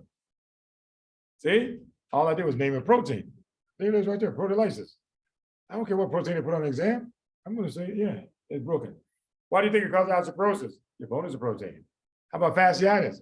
Fascia is a protein. How about tendonitis? Tendon is a protein. How about arthritis? The cartilage is a protein. See that? I'm going all day. Side effects of steroids without reading a book. Why? Because I just need to know the action. Notice that's a shorter list. 5 things on this side, 2 things on this side. Thousands of side effects. Okay, there's no way you're gonna memorize the whole list, but it still ties into this. That's it. The shortest list, folks, is always the physiology. Unfortunately, that's the part that most physicians never go back and read. They just remember, hey, side effects of this. Well, how'd you get that? That means after a while, you're gonna forget that list. You wanna know how to go back and recreate the list again. Just go to any protein and break it down. There it is. There's a side effect. Okay? All right, good place to take our break right here. Yep. Quick question. So if it's proteolysis, if it breaks down protein, then when will the anabolic part come in? Anabolic steroids, that's a good question. Somebody always asks that question. That's a very good question. Because people know about anabolic steroids. Anabolic steroids build proteins, right? The problem is all anabolic steroids are illegal in medicine. That's why I always warn students, don't ever pick builds proteins on an exam. Even though you know anabolic steroids. Do that on a test, don't pick it. All the steroids we use in medicine are catabolic steroids. Remember, that's why if an athlete uses anabolic steroids, you get disqualified. That's because they're all illegal. Yes, they do build muscle, but that's an unfair advantage over of the other players. So that we don't use them in medicine. There it is. It took me a while to figure out why too, because I'm reading books that are saying increased protein synthesis. I'm like, wait a minute, how come it says catabolic in this other book? Yeah, it does both, but they're talking about 2 different steroids. Okay, all right, let's start here. Start back at 10:45.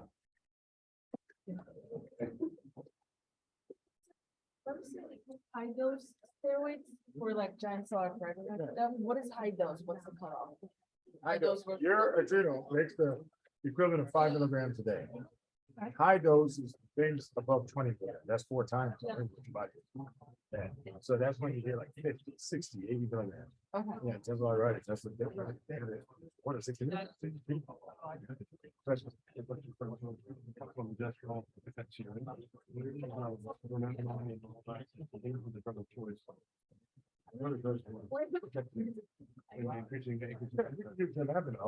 new, because now read instead of.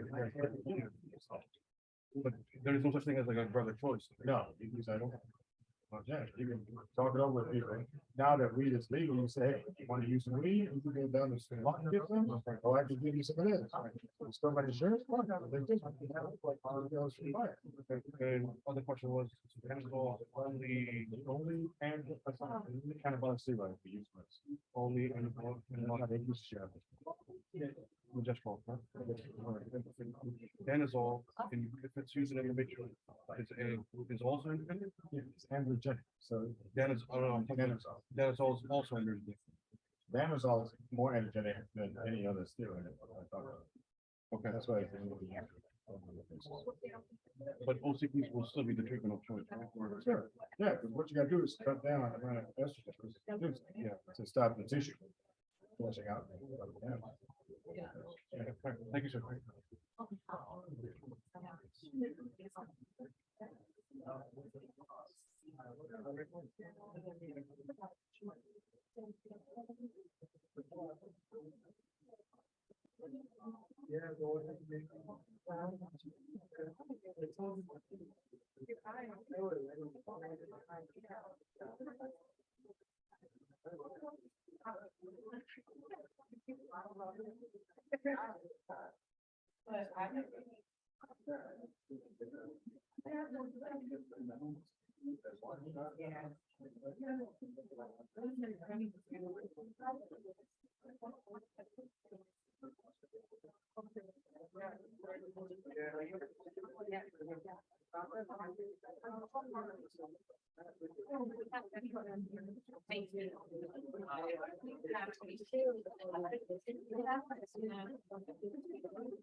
Some of them like.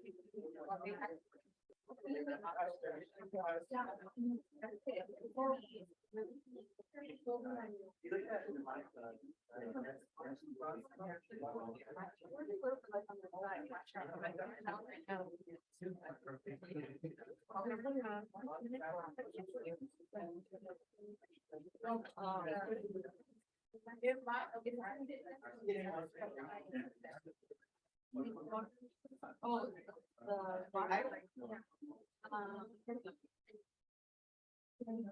yeah, some like that, right? Do you oh, but you just use them for the. Yeah. Oh. Like migraine.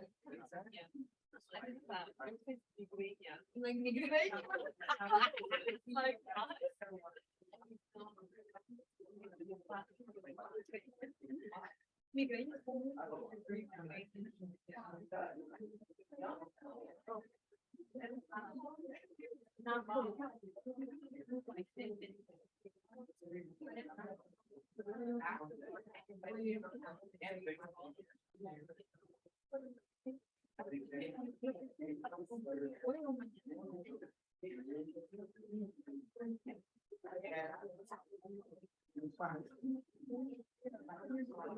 Migraine. He's 8 years old. I don't want that. 1 year.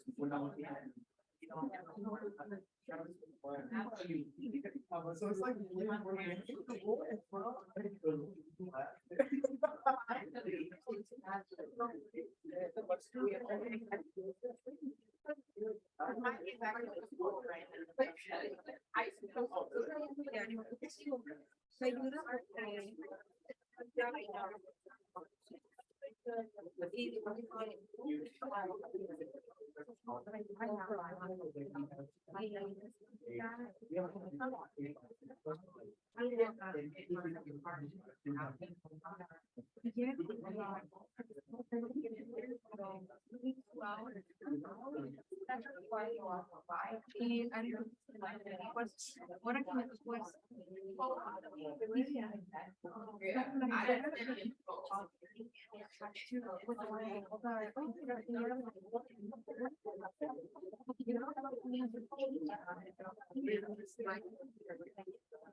Yo le dije, like, I want to go to doctor.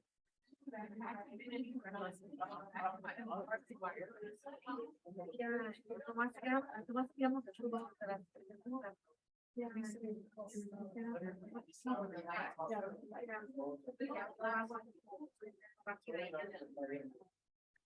okay, give me 5 minutes. Let me schedule. I'll be right back. We're gonna finish these.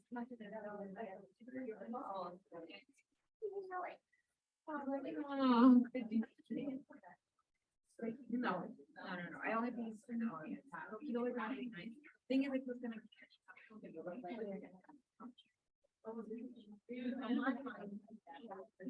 Oh, I should have told him my day.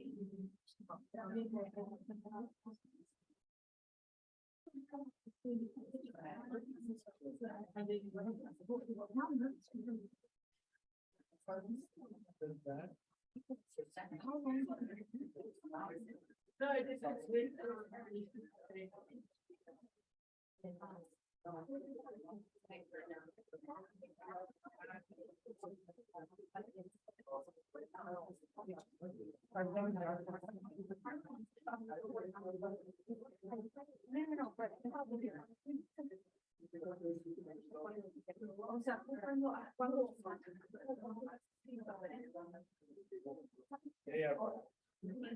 okay, so it gets a little bit put on the guy.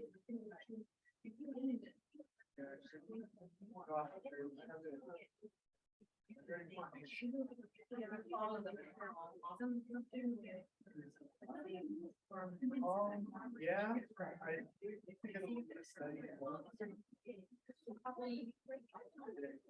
You don't know when it's running.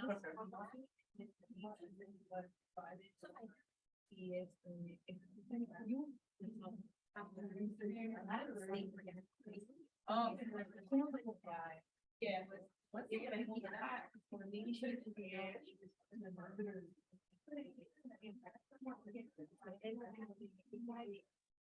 You know, but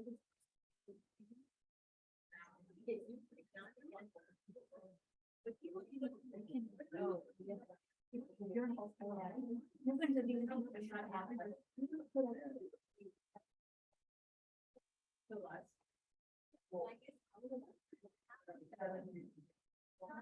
Yeah, yeah. But that's what you need.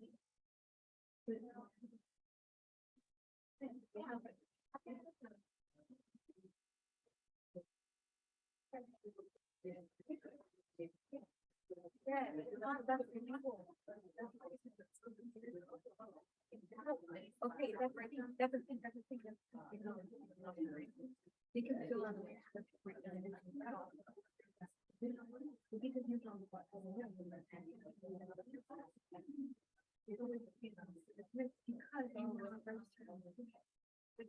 you're on the you're on the way. You see what? This is what I was thinking. So you can't take it.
Yo le dije,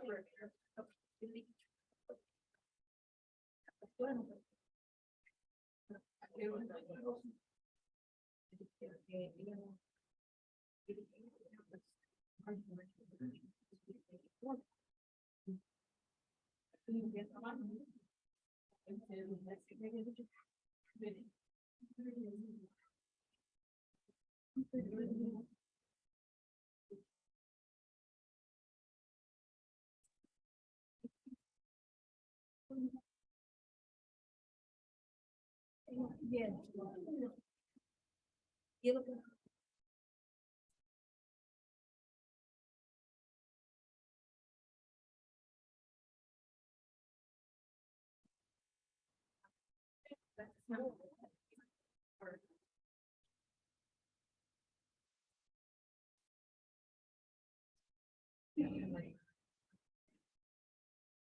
Por eso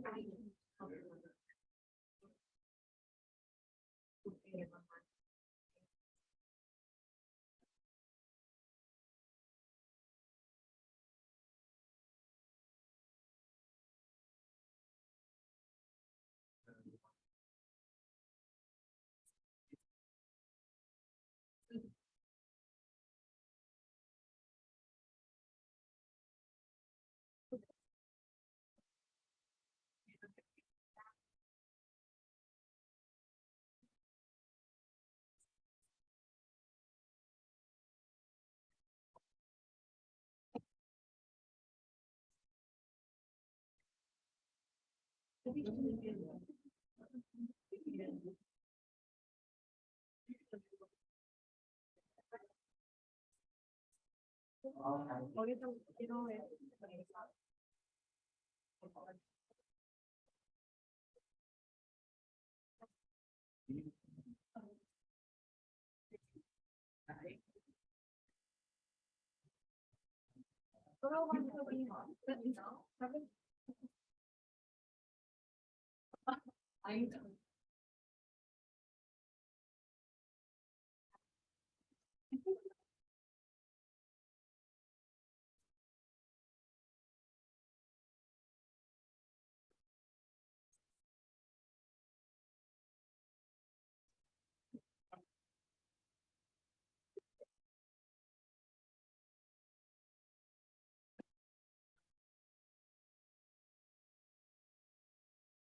so bad.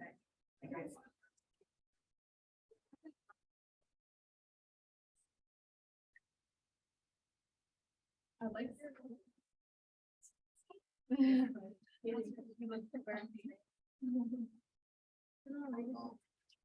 Oh my God. Our tree book.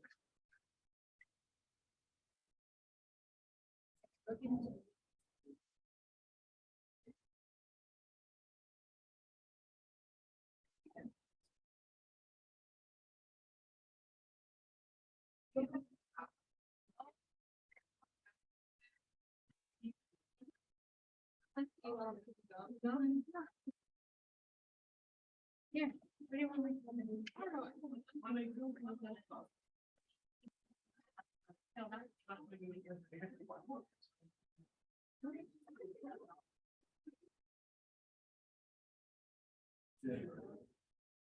Like,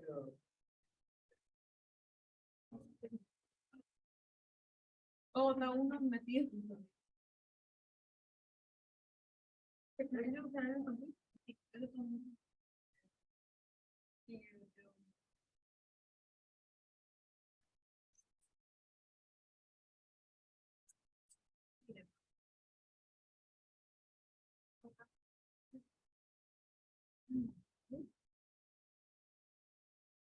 Sorry, I didn't.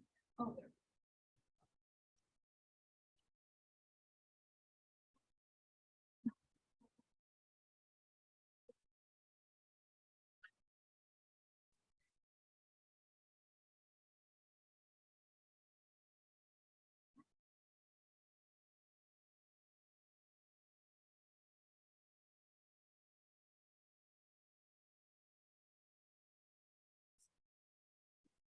I like it.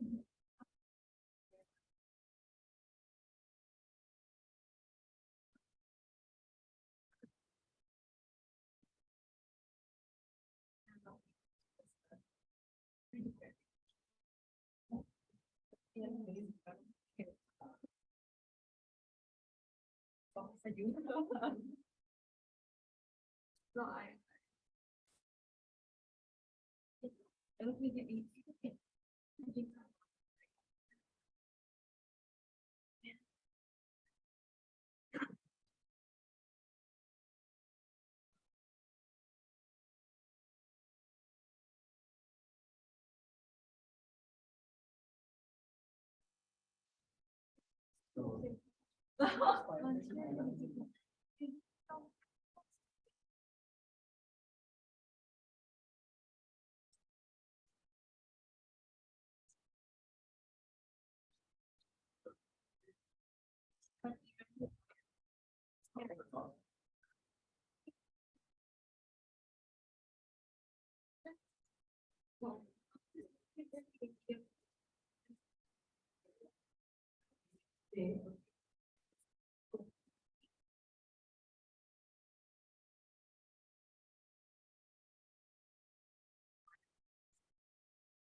Y mira, ya lo mantenemos ahí.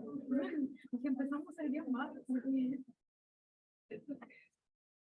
No, I think when.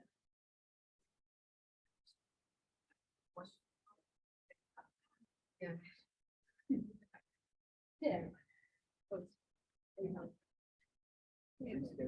Yo sí, cuando ya, Yes.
Yeah, that's learning a little bit.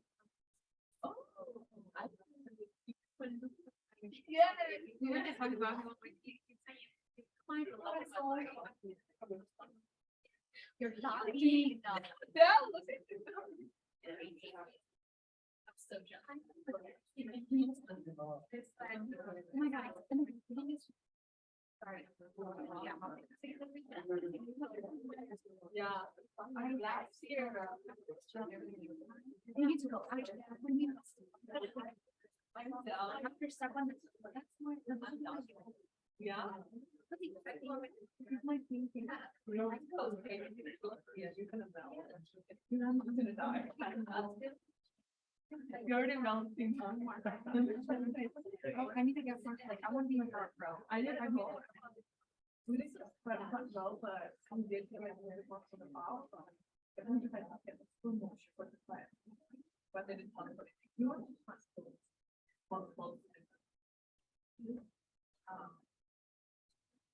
Where in town? No, I went back in my home. But they did. Danny 69. No, I'm calling you Danny 69.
And my man, like, yeah, really.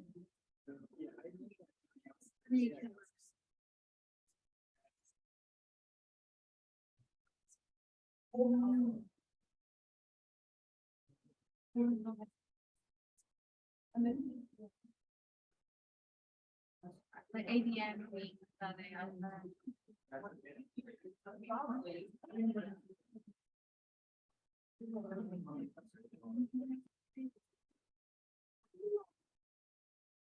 So I think husband, we think This one.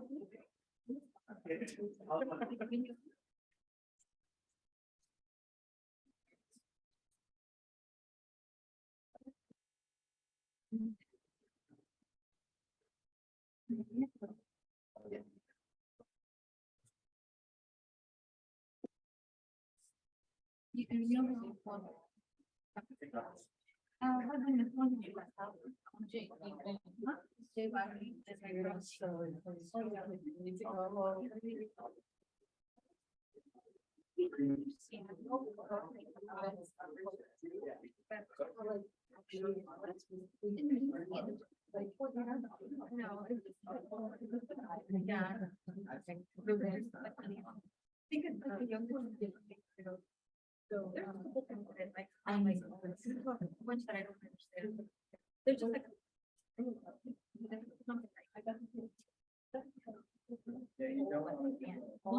yeah. Oh yeah.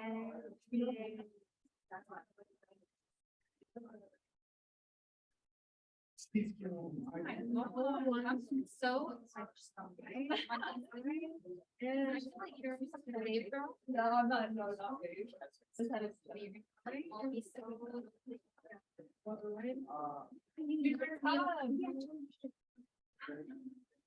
I'm down to put that. First.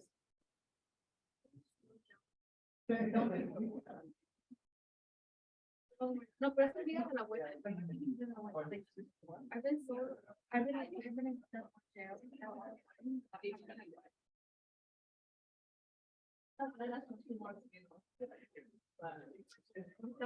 Step one jail has no step. Didn't you see this one?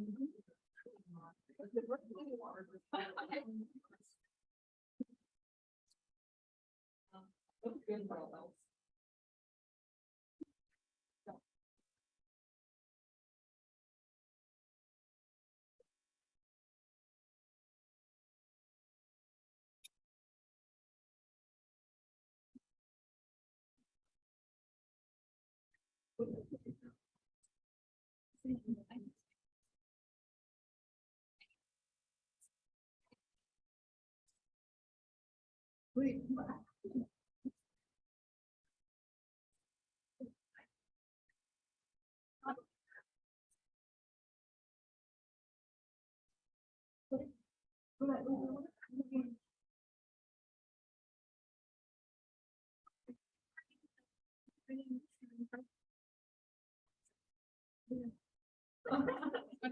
I just follow you. I actually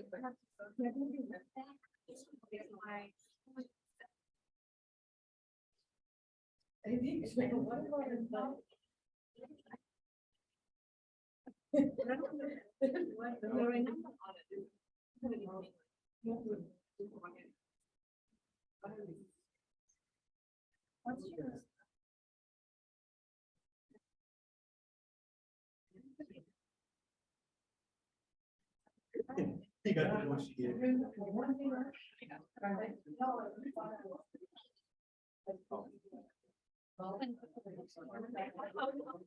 That, and I was supposed to like, look, it says it's like 4 year plus now. Yeah. I stayed stuck in that. I should put step one jail.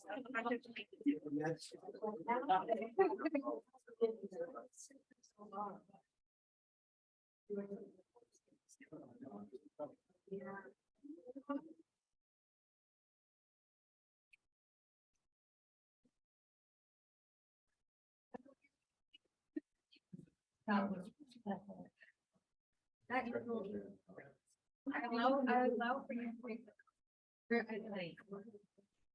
but no other. Yeah, I'm struggling with this. So then I log out and then.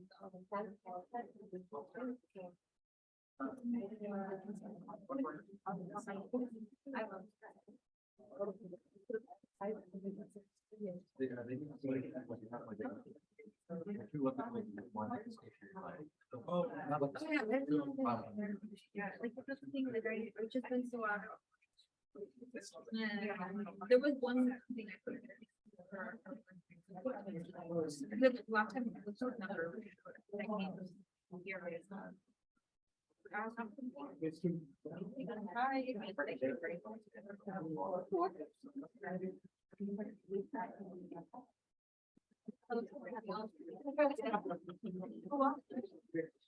Yeah, thank you. Thank you.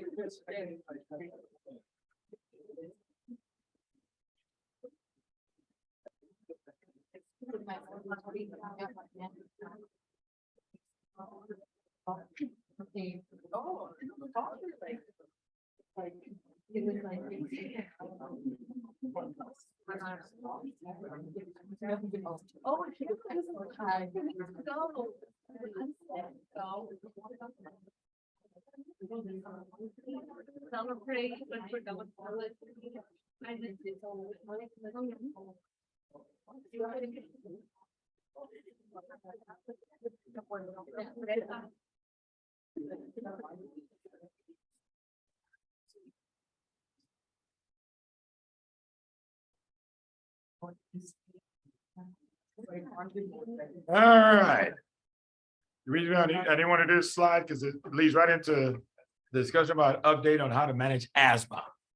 All right, so we need to talk about that because it's all over the exam now. I'm starting to see it all over UWorld and Amboss.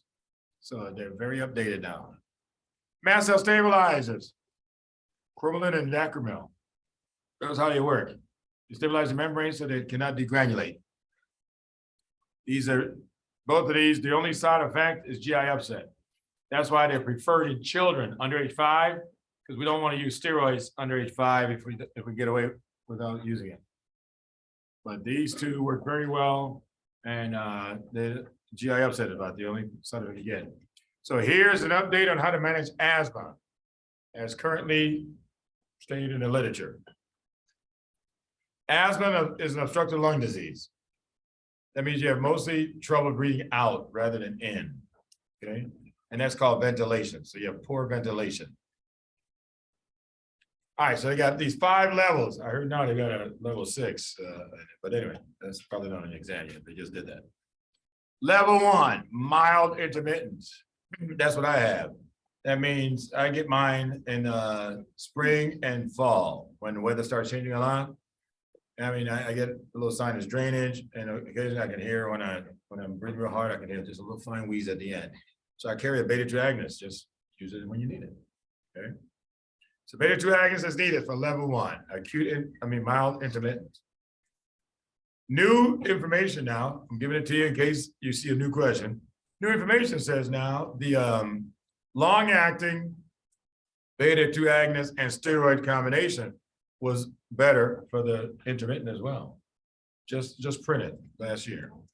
It usually takes about 2 years to catch up on your boards. That's why I'm just keeping you updated in case one day it slides in there earlier than I anticipated. I don't want anybody to be lost. So this is the most common answer I still see on the test questions. So don't worry about it. Beta-2 agonist is needed. If you don't see this, then look for the LABA plus steroid combination. That's new information. Huh? Still PRN, yeah. Remember the LABA, you'll have to use like once a day. Yeah, so you don't have to worry about it. All right, level 2, mild persistent. That means it's not just every now and then. You can actually see it happening more than that. All right. They call it the 1-2 rule, meaning if you have to use your inhaler more than once a day, you're at level 2. If you get more than 1 flare up that takes you to the hospital a month, you're at level 2. If you have 2 or more flare ups in a week, even if you don't go to the hospital, you're at level 2. That's why they call it the 1-2 rule. All right. That means you need ongoing therapy, not just every now and then.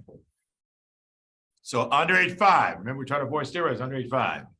Cromolyn inhaler every day. So that's your anti-inflammatory, stabilize the mast cell. Cromolyn inhaler every day and a beta-2 agonist as needed. Why do we not want people taking beta-2 agonists more than once a day? Studies showed that ones who use a beta more than once a day had a higher death rate. Now the question is, what are they dying from? You're going to learn later. Beta-2 receptors stimulate insulin. If you stimulate insulin, insulin pushes potassium into the cells. You die of hypokalemia. Hypokalemia was setting off arrhythmias and we didn't know it. All right, so that's why you always ask the person how many times they're using your inhaler, because they're not gonna care, they're gonna use it, but you gotta know. If they're using it more than once a day, then you better be here at level 2. You better put an anti-inflammatory in there. All right, yes. Hypokalemia, you're pushing the potassium into the cells, yeah. So the plasma potassium goes way down. Yeah, that sets up arrhythmias. Above 8.5, now you use steroid inhaler every day and beta-2 agonists as needed. Level 3 is where the LABAs made their splash. This was a huge study that was just, night and day results. So we had to switch. Remember, when a new drug or combination hits the market and proves itself superior to what we were doing before, every doctor is expected to change. Because if you don't, that's unethical. That's called malpractice. All right, that's why they expect you to keep up to date with information, because if something else beats out what you've been using and you didn't know you were supposed to switch, that person can turn around and sue you. Just by putting them at risk, because you left them with risk because you didn't know you need to switch. All right, that's level 2. Level 3, the LABA steroid inhaler, means beyond what we've done at level 2, you're still having symptoms. So there's no particular criteria for that one. All right, use the LABA or steroid inhaler every day. Okay, it's a combination drug. There's so many of them now in the market. That's because now they know every doctor has a switch. That's why every company wants a piece of the action. Like Advair, Combivir, Atropine, there's a bunch of them. All right, but LABA plus steroid combination is all over the market now because they want your money, obviously. All right, that's level 3. Moderate persistent. And then level 4 is when it's severe. That means despite using inhaler every day, the long-acting and steroid, you're still having problems. That's when you hit it with oral steroids. That means I'm going to use systemic steroids to squash the inflammatory response because you got too much inflammation going on in your body. Your adrenal gland produces the equivalent of 5 milligrams of prednisone per day, just so you have a reference point. So typically we'll start, you got to give more than that to suppress the inflammation, like 10, 20 milligrams. But you then have to understand, after 7 to 10 days, your adrenal gland is shut down. Feedback inhibition. If I give you a high dose steroids, higher than your adrenal usually puts out, your adrenal will shut down. Does that make sense to everybody? That's why they tell you, if you have anybody on steroids, I mean, more than 5 milligrams of prednisone a day, you have to wean them off slowly. See, as you wean, the adrenal wakes back up. Okay, because if they abruptly stop it, like Charlotte told you, #1 cause of adrenal crisis in adults. Either the doctor didn't tell them or they didn't know. You can't just stop it suddenly, all right? What you find in adults is that, they run out on Friday and say, well, I'll wait till Monday to see my doctor. Hell, you're in the ER by Sunday. Within 48 hours, your body just crashes. Because they realize, hey, there's not enough cortisol in there. Everything just shuts down. All of a sudden, they're in heart failure, lung failure, renal failure, brain failure. They go into coma even. Okay? And you should see, as soon as you give them the hydrocortisone I just told you, they wake up like nothing ever happened. That's why you got to catch it early before there really is any brain damage. They wake right back up like nothing happened. Yes. So we 5 milligrams daily, and 5 milligrams, still put them over. Okay, if we produce 5 milligrams daily, if we give somebody 5 milligrams, yeah, if you give them 5 more milligrams, yeah, because you're putting out exactly what the adrenal will put out. Yeah, yes, you will partially suppress the adrenal gland. Yeah. So when we wean off till we get to like 2.5 milligrams. And then the adrenal wakes up. And so we continue that for about a week and say, okay, stop the drug, you're fine. All right. Level 5 means even with steroid, 20, 30 milligrams, 40 milligrams of steroids, you're still having symptoms. Hell, you're near dead then. So that means we're going to hit you with something that's deadly itself, right? When is it okay to use something deadly? When death is next. That's the other alternative. Because if you don't do something, folks, this person will end up dead one day. Okay? Because bronchospasm, the lungs keep tightening up. That means one day he may not make it to the emergency room. All right, so we add is omalizumab is the name of this drug, is an antibody, monoclonal antibody against IgE. Remember, IgE mediates allergic response. If I can destroy a bunch of them, lessen the response. Okay, lessen the response. But because I'm giving you a foreign protein, your body's going to react against it, just like any other foreign protein. Okay. All right, any questions on asthma? Yeah, I'm sure we'll see it in some questions. I'll review it again for you. All right, leukotriene receptor blockers. They all end in Cas, except xylulin, who actually blocks the enzyme LOX. So that's easy to remember. Xylulin blocks lipoxygenase. Everything that ends in Cas blocks the receptor. These guys can be added to all those levels. Okay, that means add to any one of them that you're already doing. The only place where these drugs can control asthma by itself, if you want to switch to something different, is at level 1. So this is just an option. When things are real mild, use it by themselves as needed, or you can add it to step 2 through 5. That means in addition to the other inhalers, you can always add this if you want. SLRBs. Now here comes triglyceride. Triglyceride synthesis. We made fatty acids, but we got to store them away. So we start out with glycerol 3-phosphate. Where does glycerol 3-phosphate come from? DHAP. Correct. So you got to say glycolysis in case they ask you. Well, the liver has a different enzyme, and it's called glycerol kinase.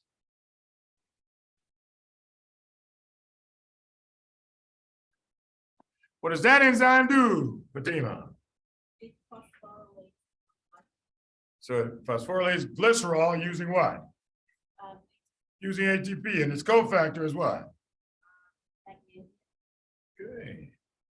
Yes, Fatima. Oh, we gotta hang out. I like that. All right, very good. Remember, I told you they should never put an enzyme in front of you. You tell me you don't know what it does. All you have to do is just read. Okay, practice so you don't have to be memorizing. All right, very good. So only one organ has glycerol kinase. Everybody else uses DHAP from glycolysis to make glycerol 3-phosphate. And then you start adding fatty acids to it. Bear with me?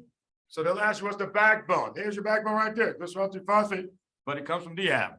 And now we start modifying. All right? So glycerol kinase, other organs are using DHAP. Lysophosphatidic acid is when you add C16 to the carbon number 1. That means if I go back here for a second, just see what I'm talking about. So what you would do is add C16 right here. That's lysophosphatidic acid. Okay? And what you need to know is that any C16 on carbon number 1, no double bonds allowed. If there are no double bonds allowed, there we go. Does that make it saturated or unsaturated? If there's no double bond, is it saturated or unsaturated? It is saturated. It means saturated with hydrogen. All the bonds have hydrogens on them. Okay? So carbon number 1 cannot have any double bond. Again, notice there's always some rules. That's one of the rules they want you to know. Okay? So lysophosphatidic acid, we don't do anything with it except go to the next step. We add another C16 to carbon number 2. And now it has to be unsaturated, meaning it has to have at least one double bond. Phosphatidic acid, if I can, let me see if I can draw it for you real quick here. C. So C16, no double bond. C16, you got to have at least one double bond. And then O-phosphate. This is phosphatidic acid. Phosphatidic acid is the backbone for all your complex phospholipids. Meaning what? I'm going to start with this and modify it to make it all the other stuff. Big question I see a lot. What is the backbone for all your phospholipids? There it is, phosphatidic acid. Any questions so far? All right, let's modify it. Who's my carriers? You've heard it before, but now you're hearing it again. CDP is a carrier right now for all complex lipids, which is why I'm introducing them to you. But you already heard about UDP, carrier for one sugar. Dolichol, carrier for multiple sugars. Okay, so all three are going to be needed to make all these complex lipids. So phosphatidylethanolamin, that means you bring CDP ethanolamine over and attach it to that phosphate. This one is used to build receptors, like muscarinic nicotine receptors are made out of phosphatidylethanolamine. Any questions so far? On the test, they will ask you what these things are used for. That's the way I'm reviewing it for you, and how it's made. Now notice I don't go through the steps on making it. They never have asked, and they could care less. I mean, unless you want to be a biochemist, fine, they go memorize it, but they never ask. The key is what are the constituents? That at the end, you'll see why they want you to know it. So phosphatidylethanolamine is used to make receptors on neuronal tissue. Phosphatidylcholine, that sounds familiar to you. Yeah, used to make lecithin, right? Lecithin helps you to emulsify fats in the GI tract, right? How do we absorb the fats we're talking about right now? Out of our diet, there it is. You gotta have lecithin to absorb fats out of your diet. And then you modify it some more and call it surfactant. Surfactant, made in the lungs, right? All right. Surfactant increases compliance of the lungs, meaning what? Easy to inflate, easy to recoil. It's a lubricant, okay? And its number one job is provide compliance, and number two, prevent collapse. Collapse equals atelectasis. And how do you know your patient has atelectasis? You hear crackles. That's the way they'll describe it. That means they'll be like popping open with every breath. Any questions on phosphatidylcholine? Okay. Phosphatidylserine. That should sound familiar too. Phosphatidylserine, remember, is a marker for apoptosis. Who's the gene that controls it? P53. Who's the protein that carries it out? Big dude. Man, he's a handsome young fellow. But he's a killer. You gotta watch out for him. All right, anyway, these cyclists. The label is phosphatidylserine, and the hitman, remember caspases. Caspases recognize the label and then destroy itself. And then the same process goes on with proteins, except ubiquitin is the label for protein that needs to be destroyed today. You understand, Solange? You understand me, huh? All right. And then ubiquitin ligase is the one who puts a label on those proteins. Any questions on that so far? Where does P53 work in the cell cycle? Chala.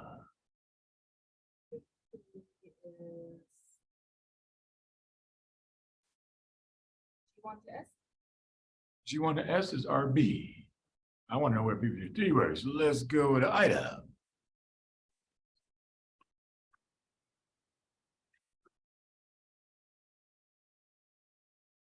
All right, let me get to Bryce. You said PRPP? No. I said, where does P53 work in the cell cycle? Oh, P53. Yeah, it's one of the two checkpoints I pointed out.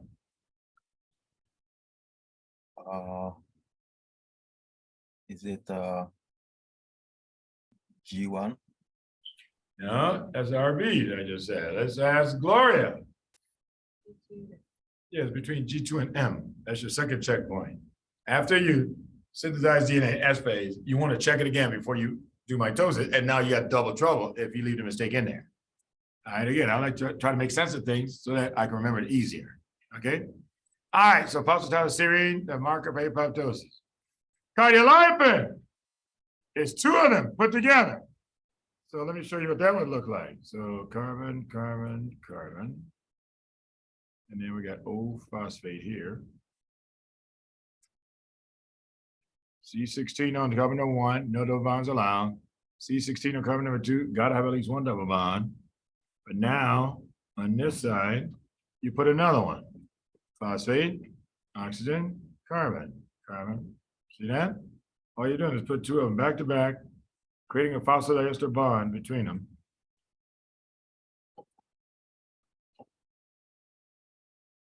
That's what cardiolipin looks like. Bailey, where have you heard about cardiolipin before? What disease? Lupus. Drug-induced or regular lupus?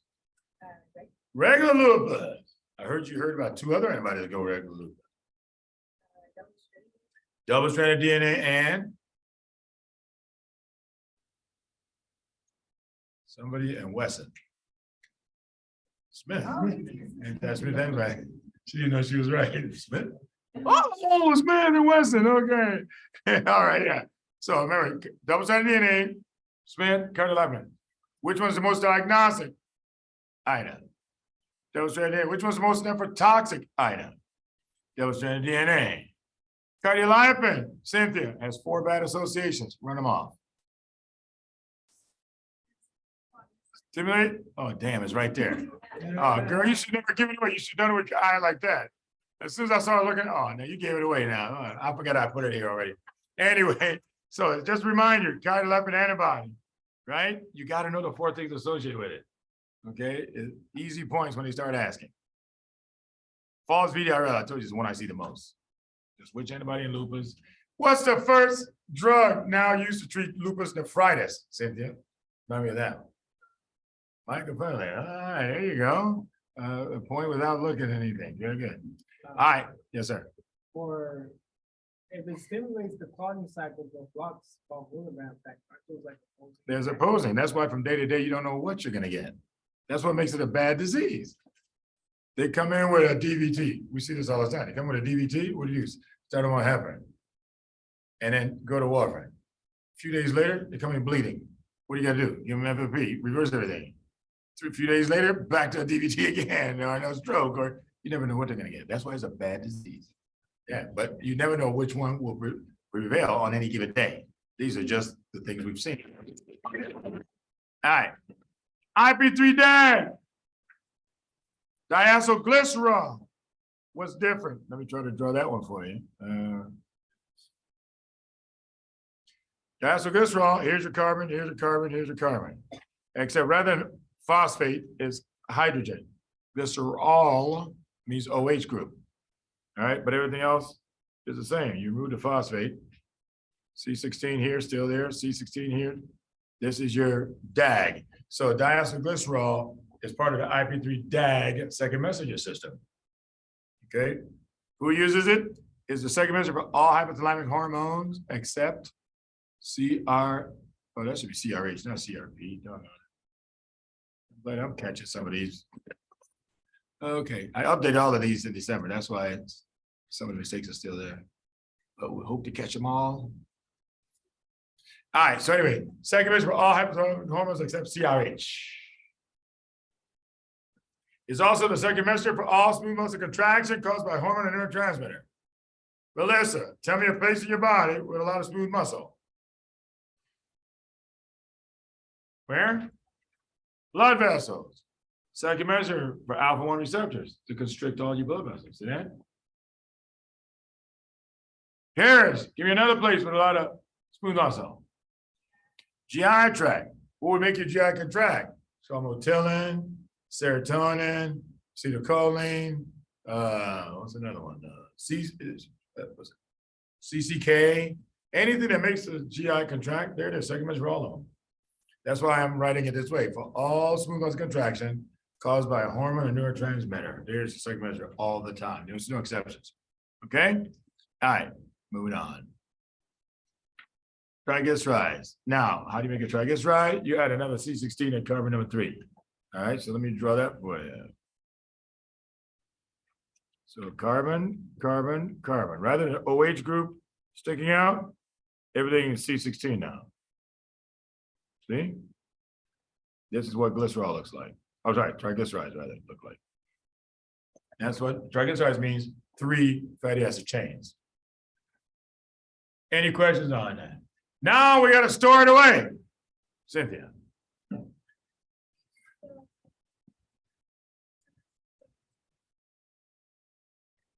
Right? How do we tell camp is for sympathetic nervous system. So if it's a sympathetic tone, then it's camp. This is only for hormone or neurotransmitter directly. Yeah, sympathetic does it differently. All right. So triglycerides, we got our triglycerides. Now, if we eat fats, here's what we do with it. First, we got to break it down in the duodenum and jejunum. That's pancreatic lipase. So pancreatic lipase will help you digest the fats that you just eaten in your diet. And we got an enzyme, a drug called orlistat that blocks pancreatic lipase. And therefore, if you cannot digestive fats, you cannot absorb it either. Does everybody understand that? Orlistat was marketed as a weight loss drug. They thought they were gonna make billions. Why? Because they thought that means you can eat all the fatty foods you want, and you can't absorb a thing. One thing they forgot, physiology. If you stop me from digesting all my fats, that's the same thing as lubricating my bowel all the way through. And that means you get the squirts. The squirts, you're pooping in your pants all day long. I don't think you're gonna want more of that drug. This was, I remember I was a first year student when this came out on the market, because it was all over the news. And I mean, the first month, oh, billions in sales. They said, oh my God, this is great. Okay. By the second and third month, nobody wanted a refill. I'm serious. That's because the stories started coming in about people pooping in their pants. And who the hell wants to worry about that? And nobody bought it anymore. They took it off the market. All they did was took it off the market, waited about 10 years, hoping that people forgot about it. And that's because most people did forget about it. So what they do, water it down and rename it. Now it's called Ally. Sound familiar? It's over the counter now. Number one side effect is still the squirts. It's just not as much. And so they never made the sales that they thought they were going to make. I mean, because if you got a fear of pooping in your pants in public, no. And no doctor's going to convince me to take that one. You know? Well, they had a lawyer. I'm sure they fired this guy after this one. Here's his remedy for the problem. He said, why don't we have people just carry extra underwear? I wish I was making that up. That was the solution. Carry extra underwear. So let's say I'm in the hallway talking to Maria. So Maria, how you doing? I'll be back in a minute. You gotta run to the bathroom, wipe your butt, put on a new pair of underwear. How the hell is that? Strike that picture out of Maria's eyes and I'll put it in my pants while standing there talking to her. That was the dumbest remedy. Oh, okay. So it is surprising that nobody. I hope they fired that lawyer. Dumb idea. Just carry extra underwear. If you want to carry extra underwear with them, anyway, you know, and then you put it on your pants in front of people. It doesn't matter. Oh my goodness. Anyway, it's Ally, still on the market. Again, they want to know what does the drug do. That's what I'm saying. That's the main action. And then you can figure out the side effects. Look at this, steatorrhea. That's fatty stool. Low volume state, because you're dehydrated. Loss of fat soluble vitamins, because you got to absorb fat when you absorb fat soluble vitamins. And how about steroid hormones? They made it fat. That's how I see my connections. That's why you don't start memorizing a bunch of words. There it is. You can figure it out for yourself. Okay? That's Orlistat. Eric, you got a question? Yeah, real quick, Dr. Francis. Sorry, taking back just a step. Sure, go ahead. So DAG is a required step for triglyceride synthesis. You can't go around it. So you can't just take the phosphate group off, right? Right. That means before you take the phosphate group off, that's why you put an OH group. Okay. You take the phosphate, put the OH group. Now you have DAG. Your body can make all the DAG it needs, and then it takes the OH group off and it puts another C16. Now you call it triglycerides. Gotcha. Great. Thank you. I'm just showing you step by step how your body makes all of these complex lipids. All right. So pancreatic lipase, orlistat, everybody should know that. Then we got the lacteals. Lacteals are lymphatic channels for fats only. That means when you absorb fats through the intestinal wall, they have to go through the lacteals to get to the liver. Okay? The lacteals later on join the normal lymphatics, which then join the venous circulation. So everybody still goes to the same place, but they'll ask you what lacteals are. All right? Now, lacteals are needed for absorbing, let me see, short and long chain fatty acids only. Medium chain fat triglycerides have their own transport system. It's called albumin. They just come across the wall and albumin picks them up and takes them to the liver. They got their own Uber service, man. And the short and the long have to go through the lacteals, which then join lymphatics and then go back into circulation. Well, we can block your lacteals. The drug is called ezetimibe. Another drug used to treat hypertriglyceridemia, Alima. Does that make sense to you? Yeah, because if I block your lacteals, that means short and long triglycerides can not be absorbed anymore. Why is it only short? Why is it only short and long? Because medium don't require the lacteals. They're moving along on top of albumin. Remember, albumin has transported them. Why is it it's not based on size? No, it's not based on size. For some reason, your body finds medium easier to transport around. Short and long, different. That's why it has to go through special channels to get back in circulation. Yes. Correct. That's correct. That's why medium chain triglycerides are advertised as healthier. And in fact, if you have inflamed bowel, like IBD, yeah, you can still fatten them up with medium chain triglycerides because you don't need lacteals for that. Okay. So remember that if you got some of the Crohn's, Whipple, celiac brood, don't let the female lose her period, lose everything, and nobody's fattening up. There's a way to reverse everything. Just make sure they're getting triglycerides, medium chains. All right, relax. These are tamide. Now you know what they do. Triglyceride transport. All right. Chylomicrons are 95% long chain triglycerides. So let's say, I'll just say short and long, because that's all you can have is short and long. And we say CFH, long chain free fatty acids. Okay, that's what chylomicrons are made of. And then they have a cofactor called ApoB48.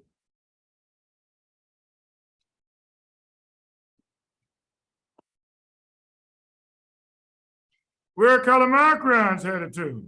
Good question.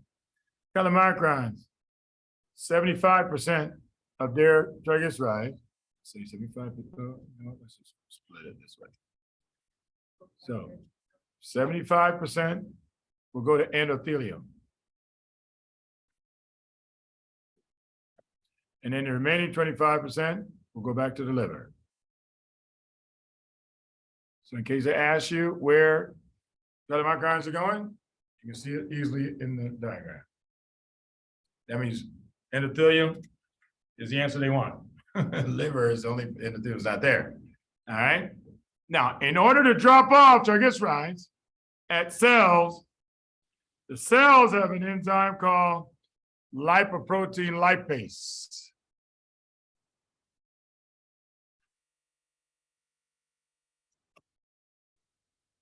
And lipoprotein lipase needs to be activated by C2. So I'm going to put a star here. So that means the chylomicrons got to pick up C2 from somewhere. But they don't know that till they get to the cells. Let's say they get to the liver. And lipoprotein lipase comes out. Hey, what you got there? Triglycerides. What type? Short and long, man. Got plenty of it. Oh, we've been expecting you. All right, no problem. You got your requisition papers? Requisition papers? Nobody told me anything about requisition papers. Hey, dude, if you ain't got no C2, I can't take your triglycerides. Oh, man, where am I going to get C2, man? Late in the afternoon. He said, all right, see, there's a sign right there on the wall.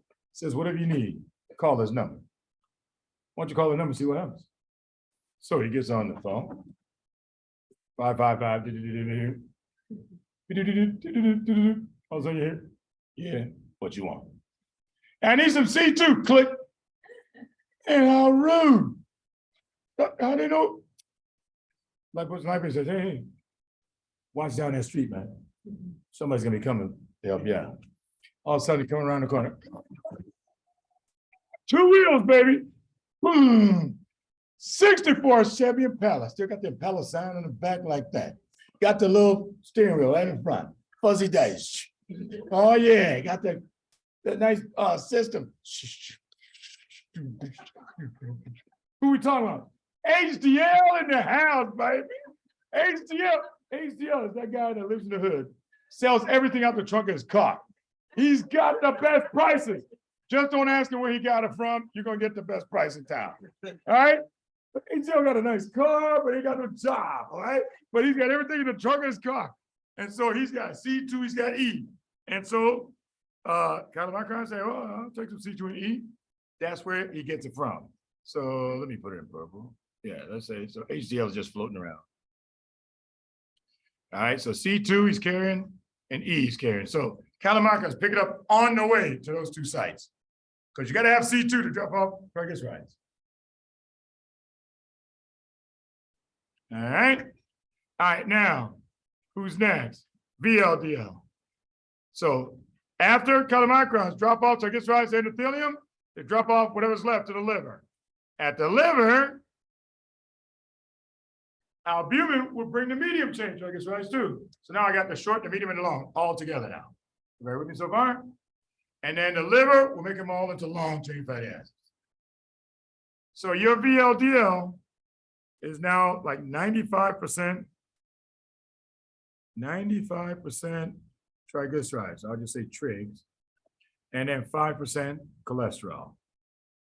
That's what VLDL is made of. Yes, question? It was a comment. Right? Sure, go ahead. Okay. Well, it was about Medium chain triglycerides, yeah? But so I was saying when you bypass You can bypass malabsorption with medium chain triglycerides, that's correct. So with that, then you're still able to have like B12 folate, right? Because your body has malabsorption. Yeah, you can have everything you need as fat soluble. Exactly. So then you're still able to know how when you have Alzheimer's dementia, the paleo diet, like diet, and then if that there's a lot of middle chain. That's like the base of that diet. And Yeah. that would have So keto diets, yeah, medium chain triglycerides are the base of that diet as well. That's for this reason. Yeah. But it's exactly to get rid of your. Right, so that way, even if a person has inflamed bowels, they can still absorb with no problem, and then your body can use it to make whatever fat soluble stuff you need. Right. So it prevent the neuropathy of B12 deficiency. All right, so here I got VLDL. Where's VLDL headed for? VLDL is headed to adipose for storing things away. So VLDL goes to the adipose to drop off 50% of his triglycerides. Who is he going to meet when he gets there? Lipoprotein lipase again. So again, there's lipases, a million of them all over your body. Just don't think it's the same lipase. It's different ones. So lipoprotein lipase everywhere. So this is the one that's located at adipose. And what do you need to activate him? Same thing, folks, C2. And where are you going to get C2 from? Again, HDL. HDL be circling the hood, just selling stuff all the time, making money. All right, so that's HDL doing that. Yes. VLDL made only in the liver, correct. After you bring everybody together, right, yep. All right, now, after VLDL drops off his triglycerides to adipose tissue, now we call him IDL. We call him IDL. Now, LDL, oh, sorry. Oh, boy, I hate when that. Okay. Okay, yeah, perfect. All right, so HDL, just remind you again, HDL has C2 that he's selling, E that he's selling, but to activate HDL, you need ApoA. He has an ApoA, that's all they call it, to activate an enzyme called LCAT. So he has those two things too. C2 and E are constantly being recycled. As you can see, he sells it to Calamancrons to drop off his triglycerides. Now he sells it to VLDL to drop off his triglycerides. All right, so C2 and E. So VLDL carries B100 that the liver gave him. So I put B100 over here. Then it picks up C2 and E on the way to the adipose. So I'll put it here. C2 and E. But he only uses C2, so I'll put a star. Now, the reason why I'm drawing it from left to right, you'll see in a second how much easier it is to figure out all the hypertriglyceridemia syndromes if you know it this way. All right, so who's left? IDL. After VLDL drops off triglycerides, the remaining is called IDL. That's why IDL is called VLDL remnant. It's the remaining of VLDL, but it's missing half the triglycerides because it's been stored away now. So IDL. Let's put it as 50% triglycerides. That means the 50% is left over. So 50% triglycerides. And then the 5% cholesterol is still here.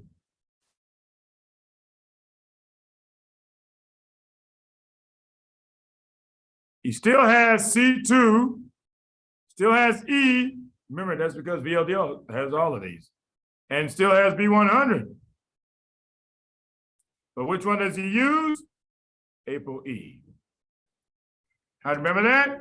E for everywhere else. So if I remember, Karina, that chylomicrons drop off triglycerides at the endothelium and then at the liver, and VLDL drops off triglycerides to adipose, that means anywhere else you ask me, my answer is IDL, because that'll be the right answer.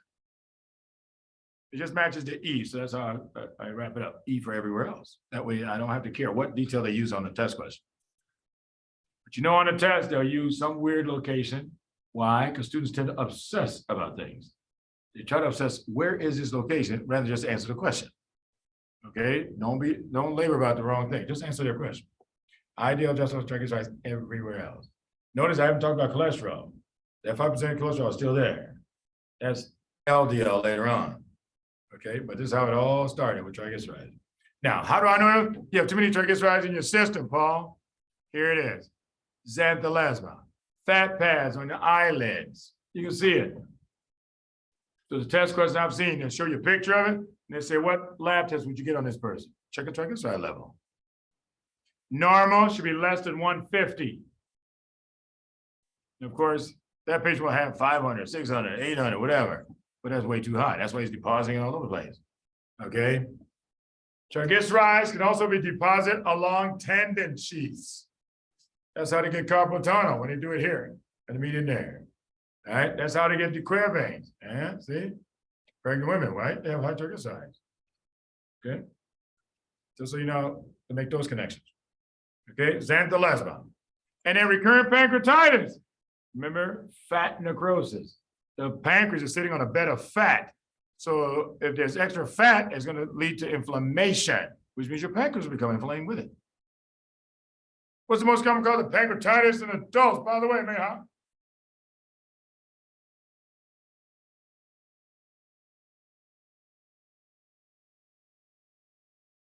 Andres.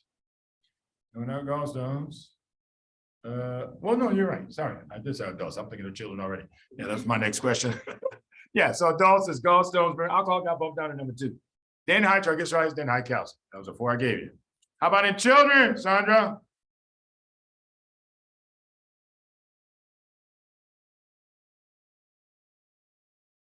Three? No, not drugs. Amy? Laurent? No, not cystic fibrosis.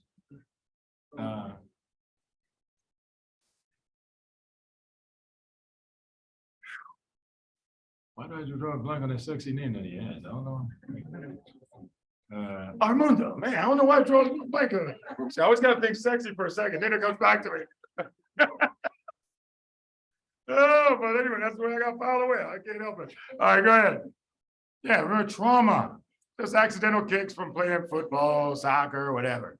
Trauma first, then viral infection, remember, Coxsackie B, then mump, and then high calcium. All right. So, any questions on this? Now, let me show you why I drew it out this way. Watch for a second. Don't write anything down yet.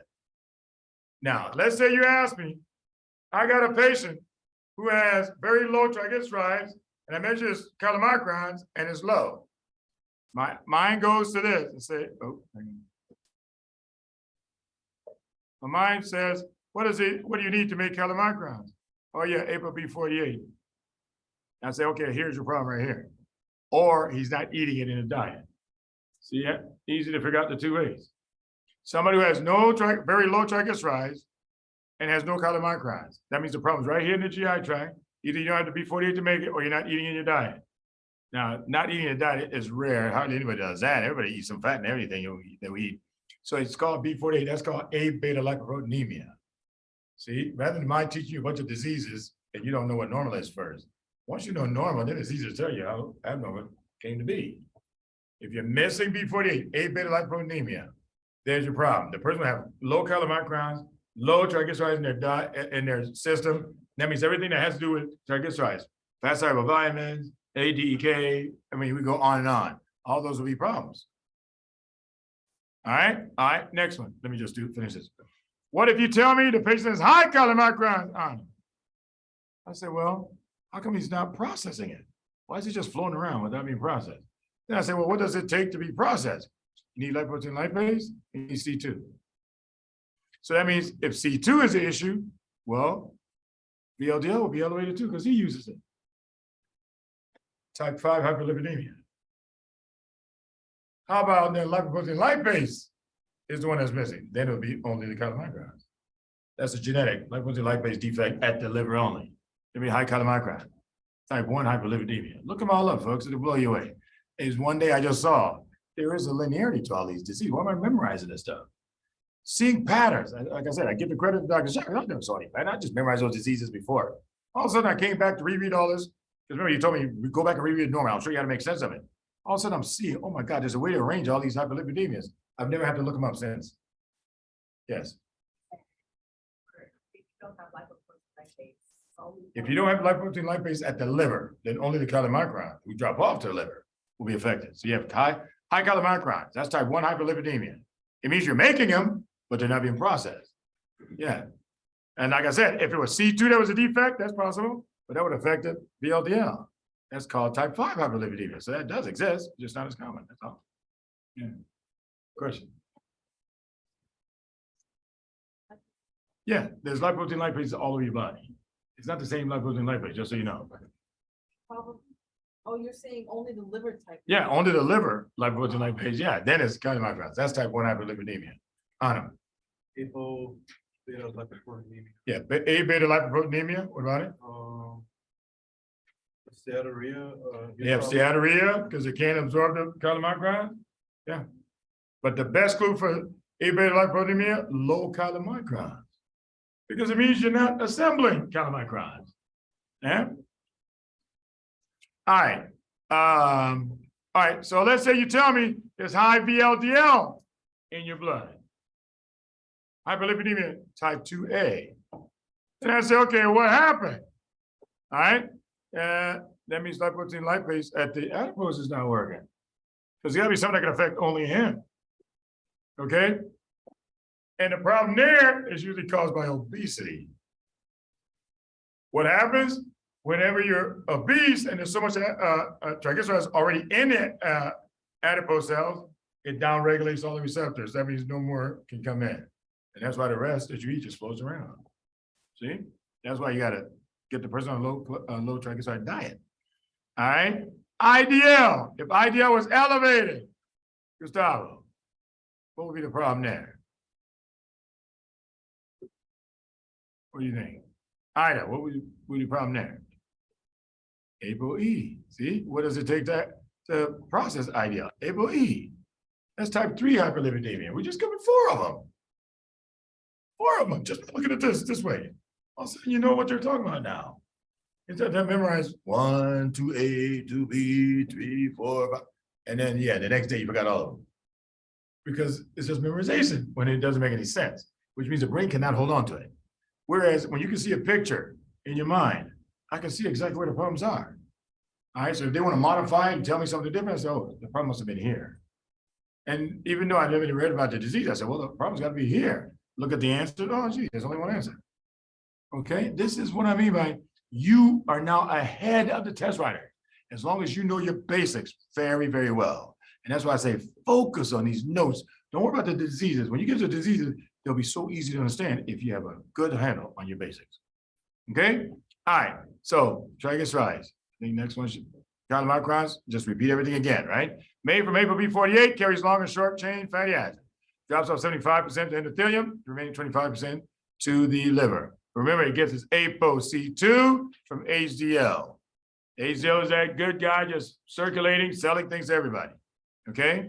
ApoC2 is used to activate lipoprotein lipase.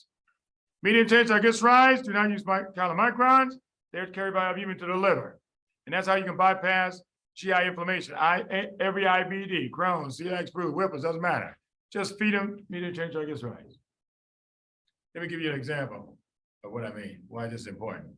When I first came back to U of L in 1996, my statistics professor, her office was right next to mine. I remember her name was Diane.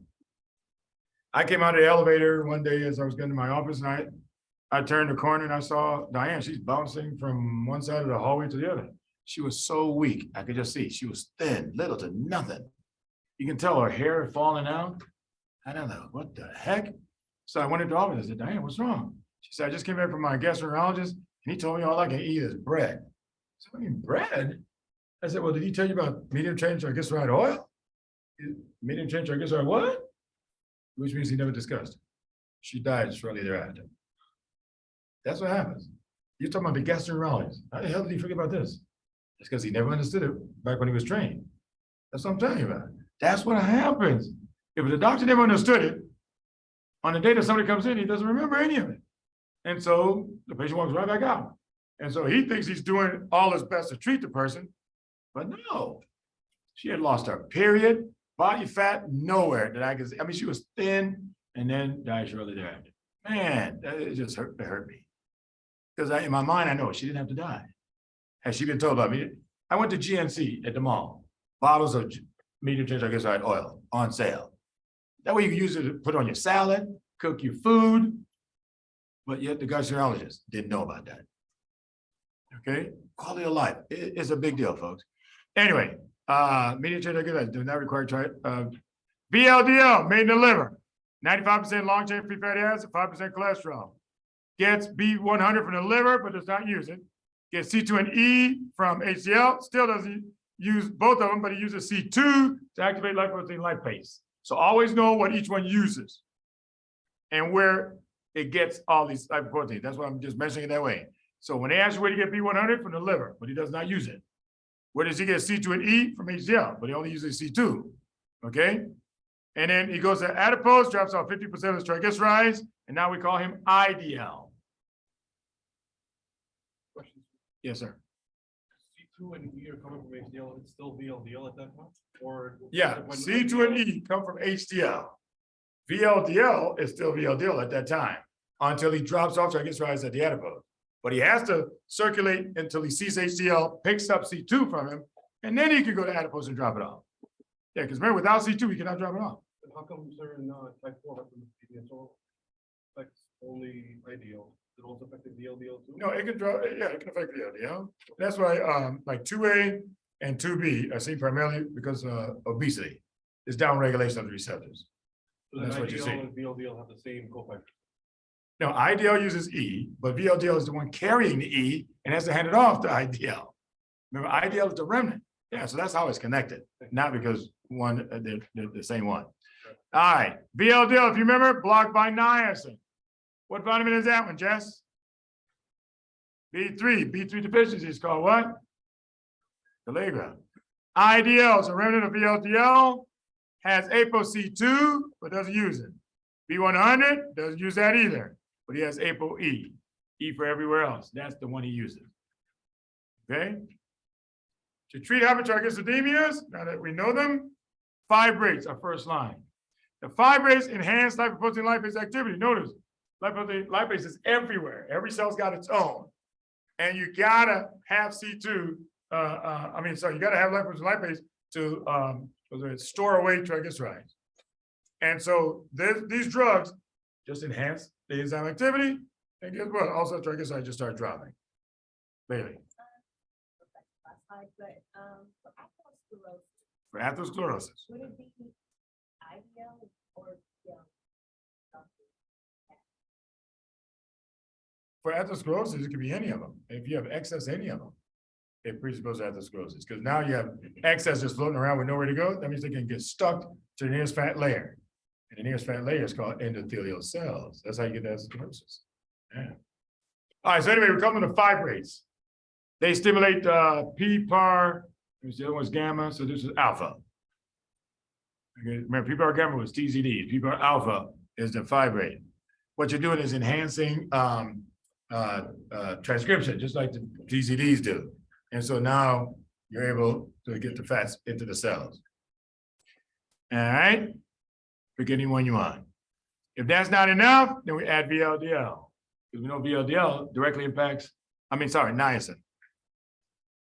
You add niacin because it directly impacts VLDL, who carries 95% triglycerides. So fibrates the first line, niacin or propofol, but everybody picks niacin. Remember, niacin drops your triglycerides and elevates your HDL. So that's an additional benefit. That's why almost everybody uses that one first, because propofol doesn't do that. Any questions so far? Okay. Last one, sphingolipids. What does your body do with sphingolipids? This is how you make sphingolipids. Look at the structure.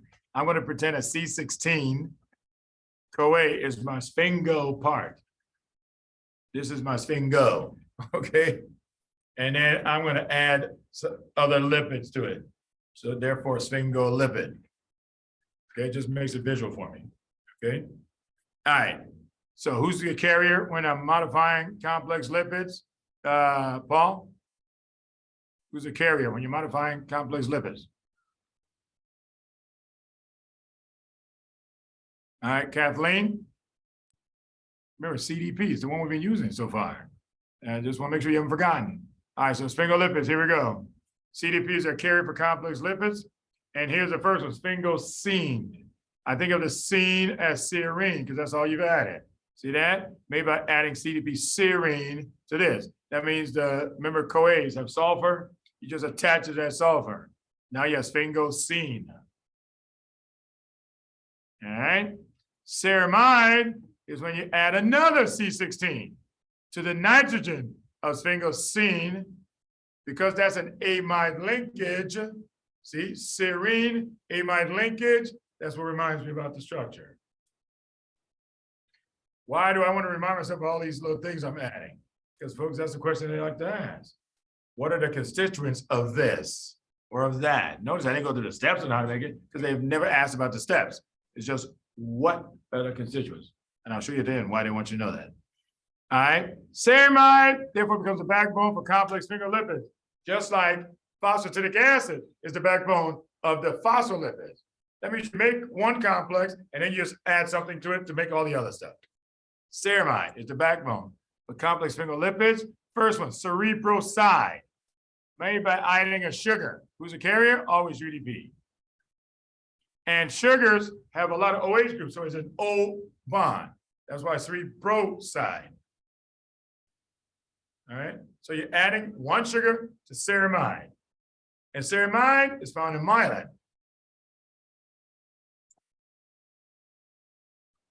Ganglioside. So you want to add a gang of sugars. Anytime you add more than one sugar to any structure, remember that? Dolichol. I told you was always the carrier for that. So dolichol plus, whatever, 3, 4 sugars at one time, attached. That's a ganglioside. That means ceramide plus a gang of sugars equals ganglioside. And then sphingomyelin is made by adding phosphorylcholine to ceramide. So you got your ceramide and you add phosphorylcholine to it. Now you call it sphingomyelin. Say that one more time, sir. Which part? The last part. Sphingomyelin? Yes, sphingomyelin. Sphingomyelin is you got ceramide, that's the backbone for all these things. And then you add a phosphorylcholine to the nitrogen group of serine. All right, so that's sphingomyelin. Now here's the big picture, folks. Big picture. Listen carefully. All complex lipids are used mainly by neuronal tissue. Look at this. Therefore, all the syndromes, all of them have in common severe intellectual deficiency, microcephaly, poor milestone attainment, floppy babies, intrauterine growth retardation. However you want to say it. As long as it's neurological, I'm going to say yes. Because the brain is messed up, starting in utero, okay? Now, whenever your body is done using a complex lipid, because all these are complex lipids, phospholipids, sphingolipids, whenever your body's done with it, it sits on top of the membrane of a cell and brings it back in. That's called endocytosis. So whenever your body's done with a complex lipid, you endocytose the whole complex inside. You understand, Sandra? When you do that, you wrap your lysosomes around it. Lysosomes contain what? A bunch of digestive enzymes to digest this thing into pieces. All the components come right back off again. Why are you doing that? Because we want to recycle it. Any questions on that? One more time. Anytime your body's done with complex lipid, all of them sits on the surface, the membrane brings it in. Anytime a membrane moves, you need three things. Melissa, what are they? And Helena, what are they? All right. Akshay, what are they? Microtubules, calcium, ATP for energy. You understand, Helena? Melissa, you understand now? Yeah, so you bring the whole thing in. That's endocytosis. Lysosomes, they wrap around it, and then they release all the enzymes on it. That way you recycle everything. What if, for some reason, you don't have the enzyme within the lysosome? Well, the lysosome will still wrap around the thing and then try to release the enzyme, says, oh my God, I don't have the enzyme. Well, lysosomes are programmed. If you don't have the enzyme to digest whatever you just grabbed, stay attached to it. Stay there. And keep it quarantined, so to speak. All right. So the hallmark of all lysosomal storage diseases is they always talk about lysosomal inclusion bodies. That means the minute they mention lysosomal inclusions, I know that's the diseases that they want. Now all I gotta do is figure out which one. What if, Karis, they ask you, how come that enzyme never made it to that lysosome? What label? I didn't miss it. And it's 650. That's the answer for everyone. Something really new. You have to look it up. Okay? But if you cannot digest this thing, Sandra, that means you cannot recycle the sugars that are on it, cannot recycle the amino acids that are on it, can't recycle the fatty acids attached to it. That means you're going to be missing out on a whole lot of stuff. You understand that, Sandra? What do you think is going to be the most common presenting symptom for these patients?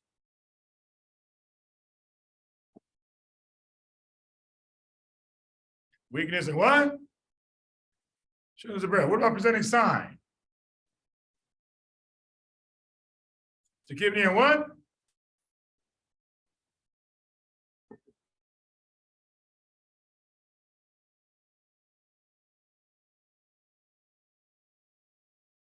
Andrews, tachypnea and what? Dyspnea. What infections will these patients get? Sandra. Pulmonary and what? UTI. What's the most common cause of infection in these two areas? Which virus? Adenovirus. Most common bacteria for the lungs. Strep pneumonia followed by? Huh? After strep pneumonia, who's number 2? H. influenza, number 3. Neisseria catarrhalis. Top 3 bacteria for UTIs are E. coli followed by, Proteus followed by, Klebsiella, they say nitrate negative, you pick. Enterococcus, they say postcoital, you pick.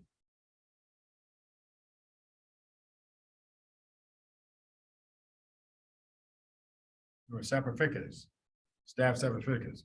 All right, what's the skin look like? Dry hair, brittle nails, brittle GI symptoms. Nausea, vomiting, diarrhea. Breast size. Atrophic sperm count. Low. What part of nephron was shut down first? PCG. What kind of cancer can they get if they live long enough? Skin followed by? GI followed by? Bone marrow. If I'm worried about these kids, what organ am I worried about first? Brain followed by? What?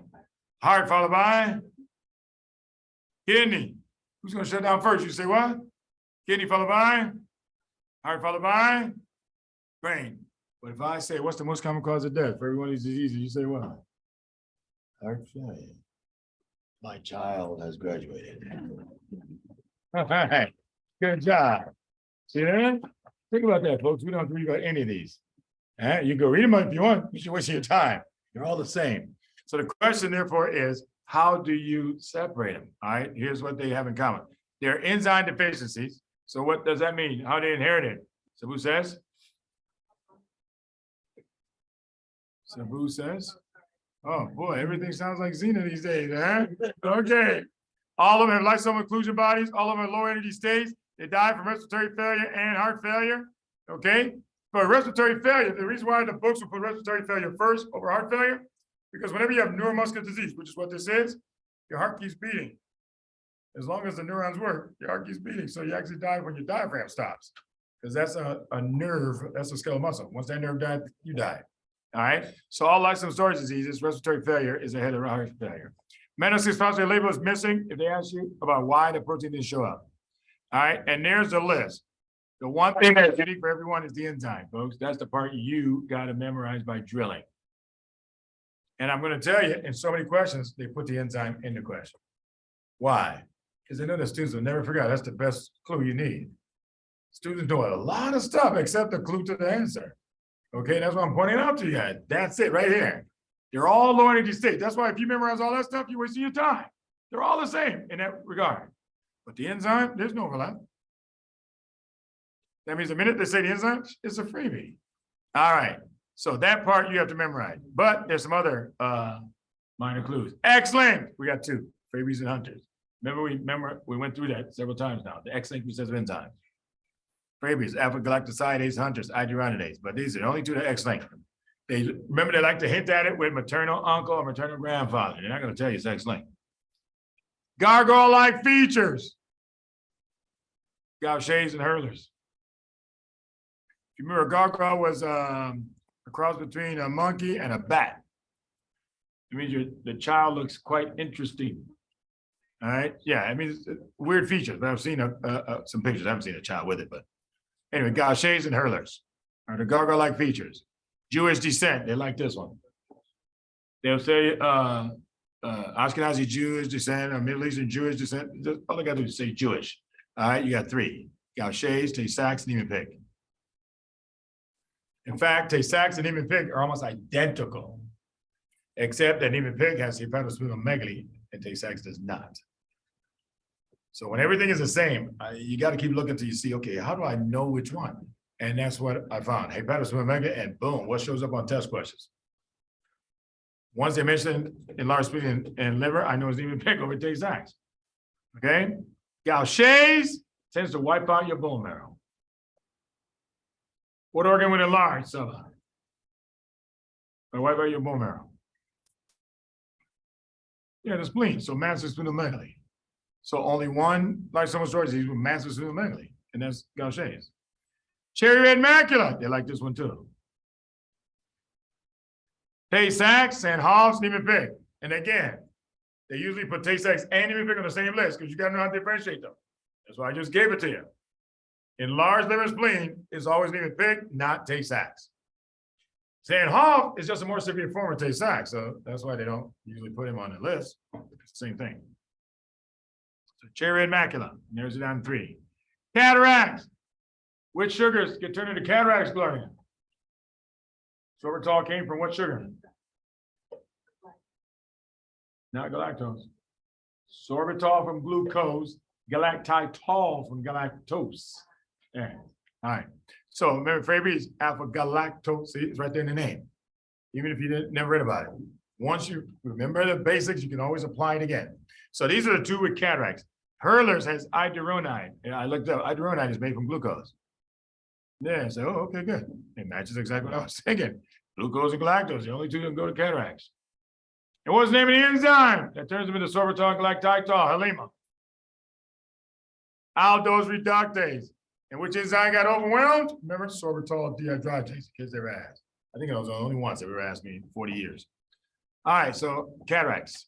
Gauchers, so these are now minor minor clues. Gauchers is the only one that has early myofascial legs. You guys remember in organic chemistry, the one with a thin beaker goes all the way down and then fat right down here at the bottom. So this is really a nice way of saying you got fat ankles. Because that's what it is. Because I've seen them also ask, what would you see if you biopsy the ankles? Just fat. That's because if you're losing your muscle, which is why your legs are so thin, the fat just falls straight down to your ankles. Because there's no muscle to store it up, store it in your thighs. All right, so early myofascial legs, Gaucher's. Wipes out the bone marrow, Gaucher's. Massive splenomegaly, Gaucher's. So there's other ways of saying it. And then they can mention what we call Gaucher cells, macrophages that look like crinkled up paper. So a lot of good minor clues for Gaucher's. This is one of their favorite ones to ask about. There's a lot of good clues used. Krabbe's, globoid bodies. That's really like a globe, swollen macrophages that look like globes. So globoid bodies. Tay-Sachs, very similar to Niemann-Pick, but without hepatosplenomegaly. And of course, has cherry macula. Niemann-Pick, just like Tay-Sachs, but has splenomegaly. Again, I like simple. But this one has what they call zebra bodies. If you got demyelination, I said, you'll see some areas of white, myelin, demyelination, black. White, black, white, black, white, looks like a zebra. So that's why they call them zebra bodies. So that's what reminds me is about demyelination. Metachromatic leukodystrophy, remember we did this one already. Aerosulfatase is the enzyme that's deficient. Is a multiple sclerosis equivalent, but in a 5 to 10-year-old child. All right, and just like multiple sclerosis, they will ask you this. You use MRI first. Only an MRI can see nerves that have been demyelinated. You can actually see where the plaques fell off. So that's why they're going to ask you this, because that's the only test that can see it. So running other tests is wasting patients' money. We go straight to MRI, and we can see demyelinated plaques all over. Demyelinated neurons all over the place. And then you do a lumbar puncture. You can actually see the plaques that fell off in the CSF. They call them myelin basic proteins. Did you see oligochondral glands? Oligochondral glands are also seen, correct. So metachromatic leukodystrophy, MS equivalent in a 5 to 10-year-old child. And the final anabolic process will come after lunch. So cholesterol, urea cycle, that's the last two, and then I go right into endocrine. Okay, take a lunch break. Mabel, you have a question? Yeah. So which one is you? Which one did they see cherry red? Say Taxac, which one? Tay-Sachs, Sandhouse, and Niemann-Pick. Okay, hot last disease. Here's about 3 slides backwards. You got that? Yeah, I said Taxac, Niemann-Pick, and which one? Niemann-Pick and Tay-Sachs, Sandhouse, and Niemann-Pick. Okay. Yeah. Got it. Okay. All right, see you at lunch. Come back at 1:20.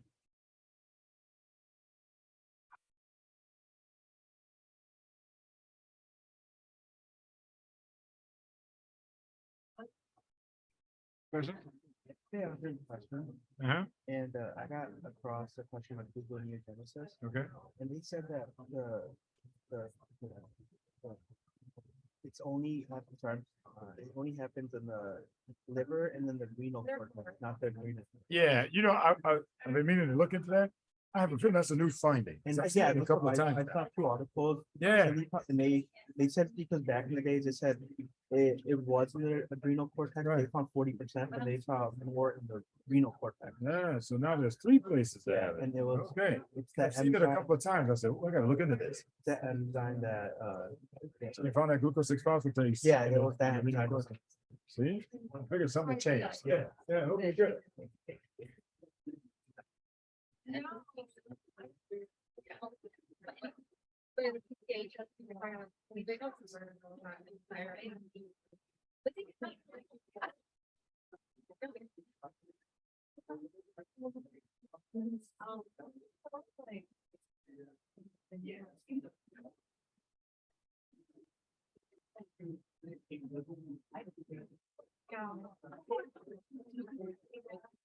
No, I know how to do it, but.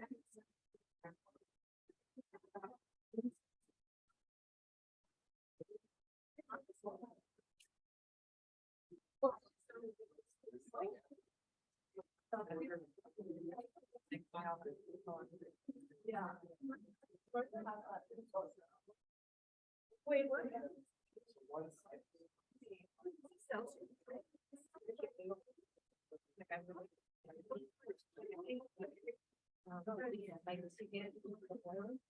That's weird.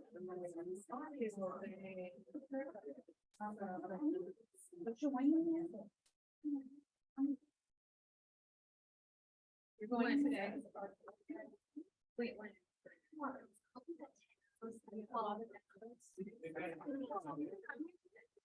I finally get there. I want to do one.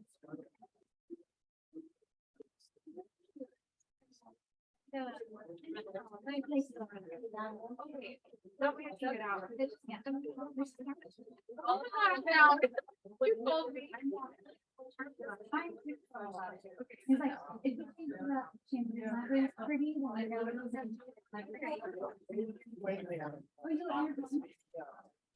Yes, there were like 6 months. Yeah. Higher. Good. Yeah, I mean, they have like, so the first thing is like white. It's like only whiteboard everywhere. They got a coffee shop.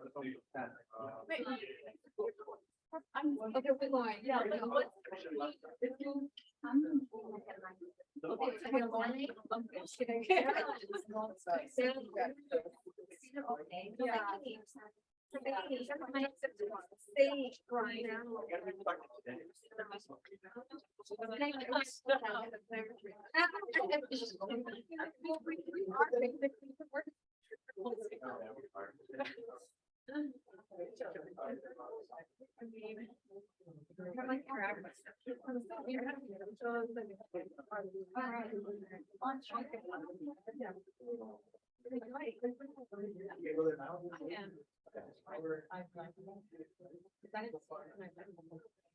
Oh, a little.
Yeah.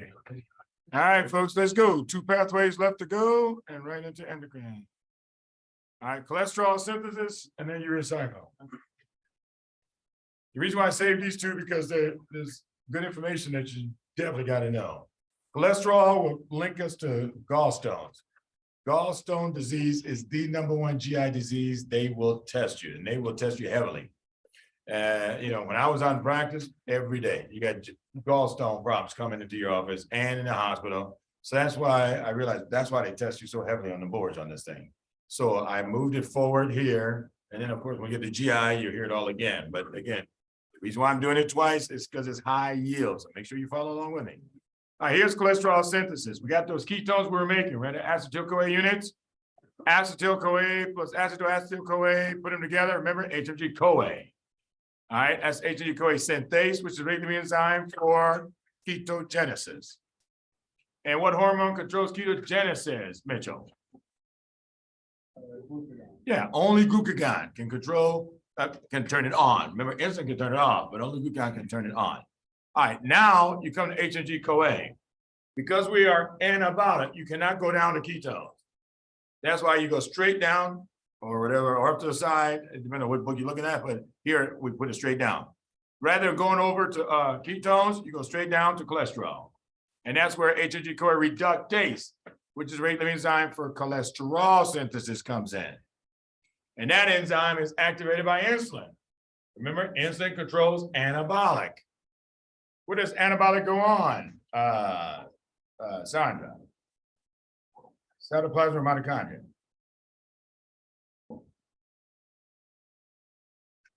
Cytoplasm.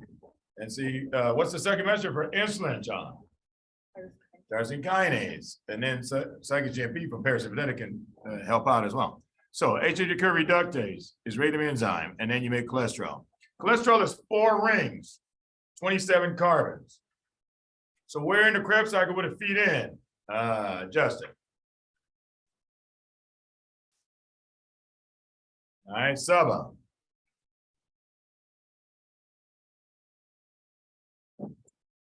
And Anders.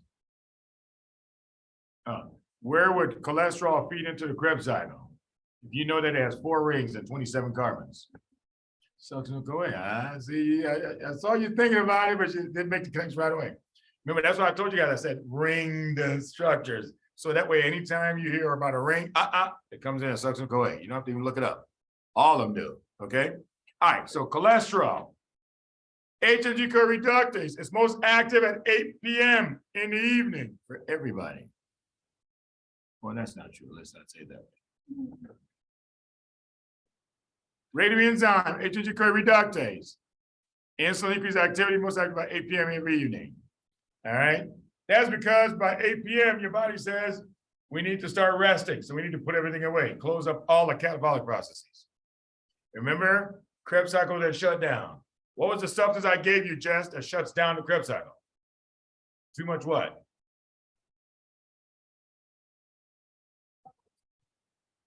Not too much glucose. There's something else. Let me ask Mabel, what shuts down the Krebs cycle?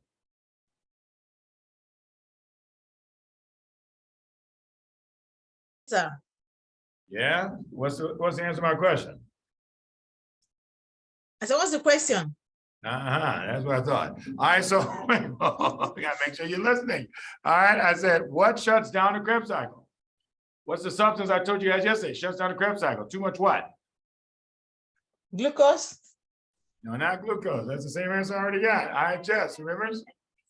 Yeah, too much NADH. Because remember I said when you're going around the circle making all those amino acids, you're gonna have a ton of NADH. Shuts down perfect dehydrogenase. Nobody else can come in. Shut down acid citrate dehydrogenase. Stop going around the circle, because that's really the enzyme.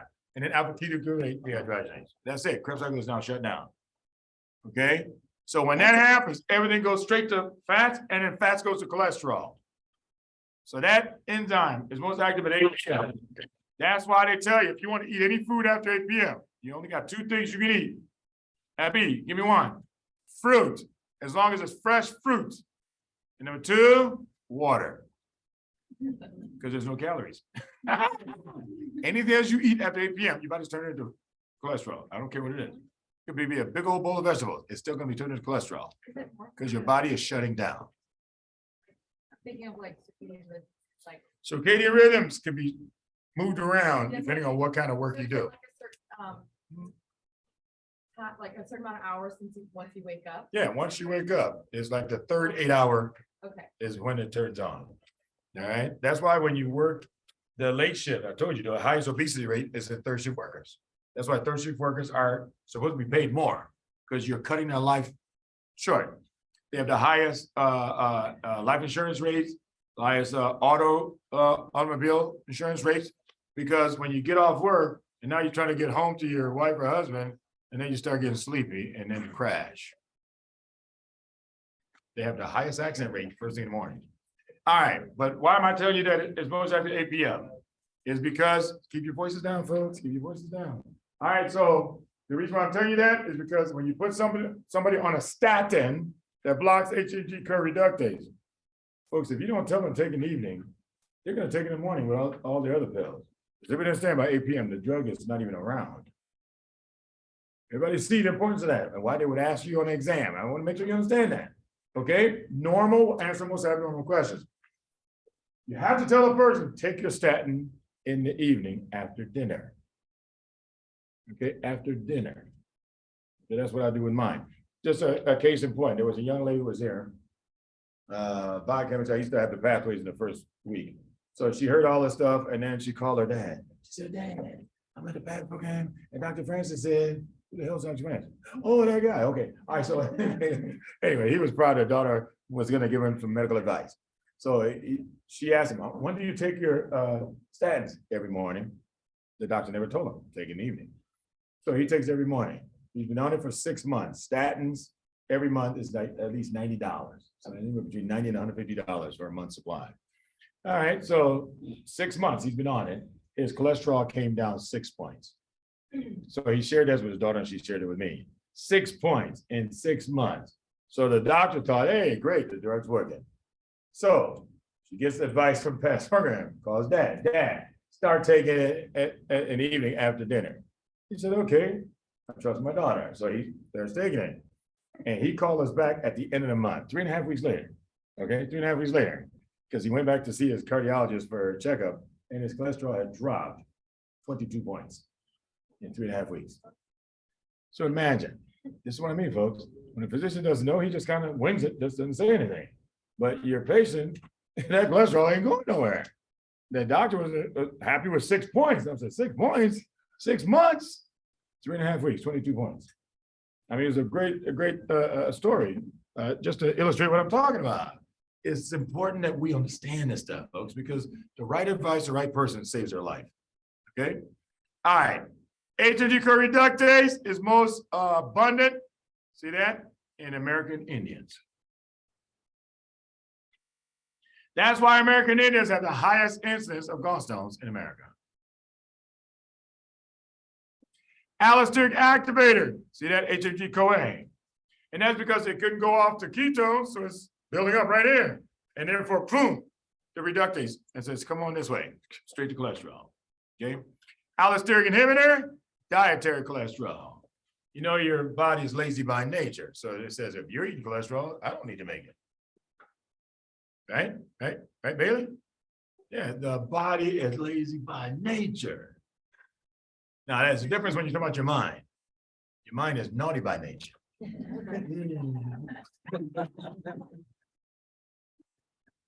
Okay, sorry, snap back, I'm sorry. That song is real old, okay?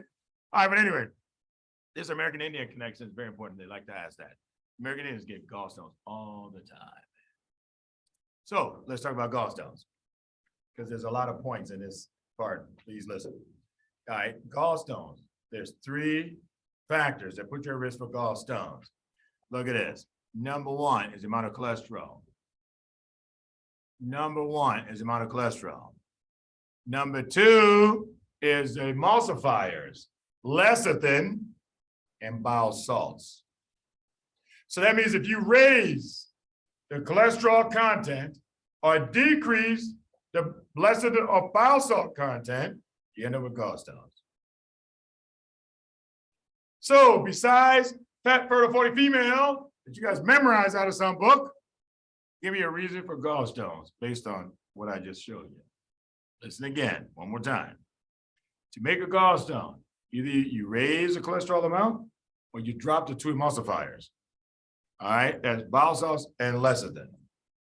Give me a reason for gallstones. Charlie, give me one. Obesity. Remember I just said, don't say fat, fertile, 40 female. Come on, girl, way to do it. I told you never use the same word in front of the tenant. He has no idea. You just said the same thing 10 different times. It works. All right, Gloria. Can you say females? Okay. Woman? Okay, say woman then. Oh, that's right. I can't say female. I forgot already the rules I gave you.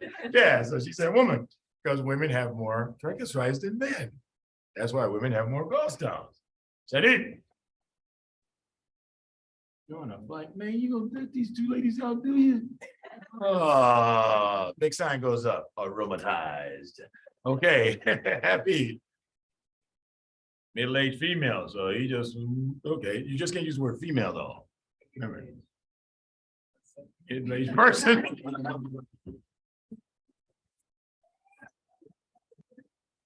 You gotta use at least a word that means the same thing as female. You can't say person. Middle-aged woman. Okay, fine. I'll give you a woman. All right. Go ahead. How's it? Sexy acting. How's that sexy acting? What?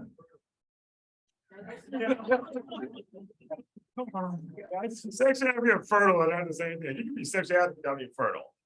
Hey. You guys are stressing way too much. All right, Justin, you do one for me. A risk factor for gallstones. All you gotta do is raise the cholesterol or decrease lecithin or bile salts. You end up with gallstones. Go.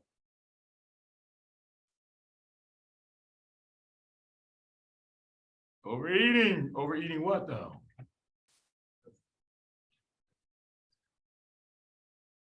Overeating what? Junk food. Okay, fine. Matt. What? Bad liver. Who can't get rid of the fat, so it just dumps in your gallbladder. All right? And nine. Stasis of what?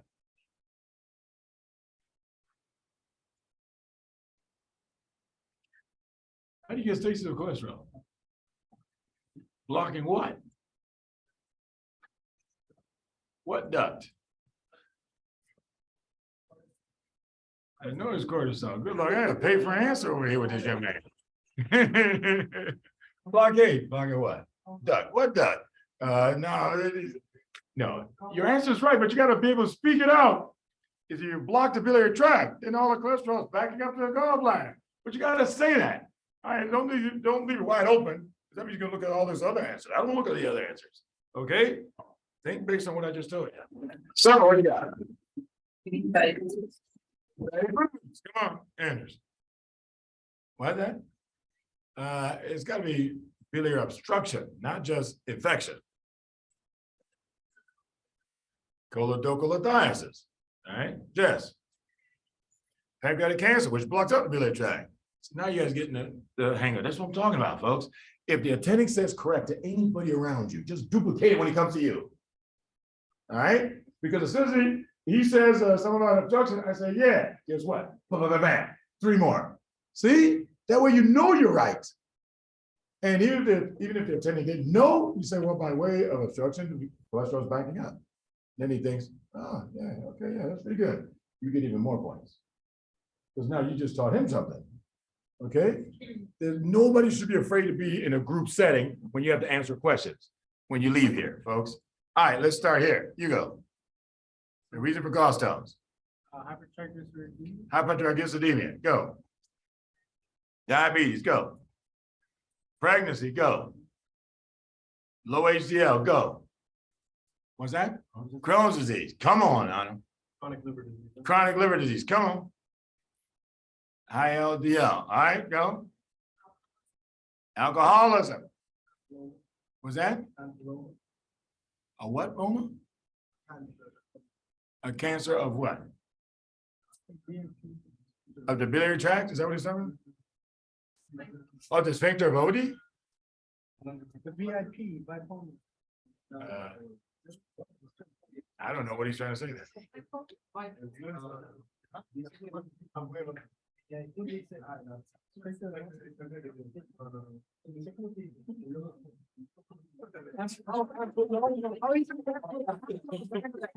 don't know what he's saying. Put some fries and ketchup with that, man.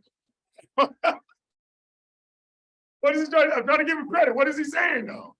I don't understand what he's saying. Oh, and then, the amplifier papilloma there? Yeah, it does exist. I just want to know what he's talking about. That's it. Yeah. If you got a papilloma in the amplifier, which does like you have spasm of the amplifier. That happens. Okay. So, all right, my point is, folks, look at that. 3 sides to gallstones. That's what you want to know. Stop memorizing that fat 40 stuff. Okay. That means the test rider can go on and on. You know, Crohn's, celiac flu, Whipple's, anything that causes malabsorption, you lose your bowel salts. See that? But this way you see the unlimited number of risk factors. So, gallstones, let's talk about it. It's worth a lot of points.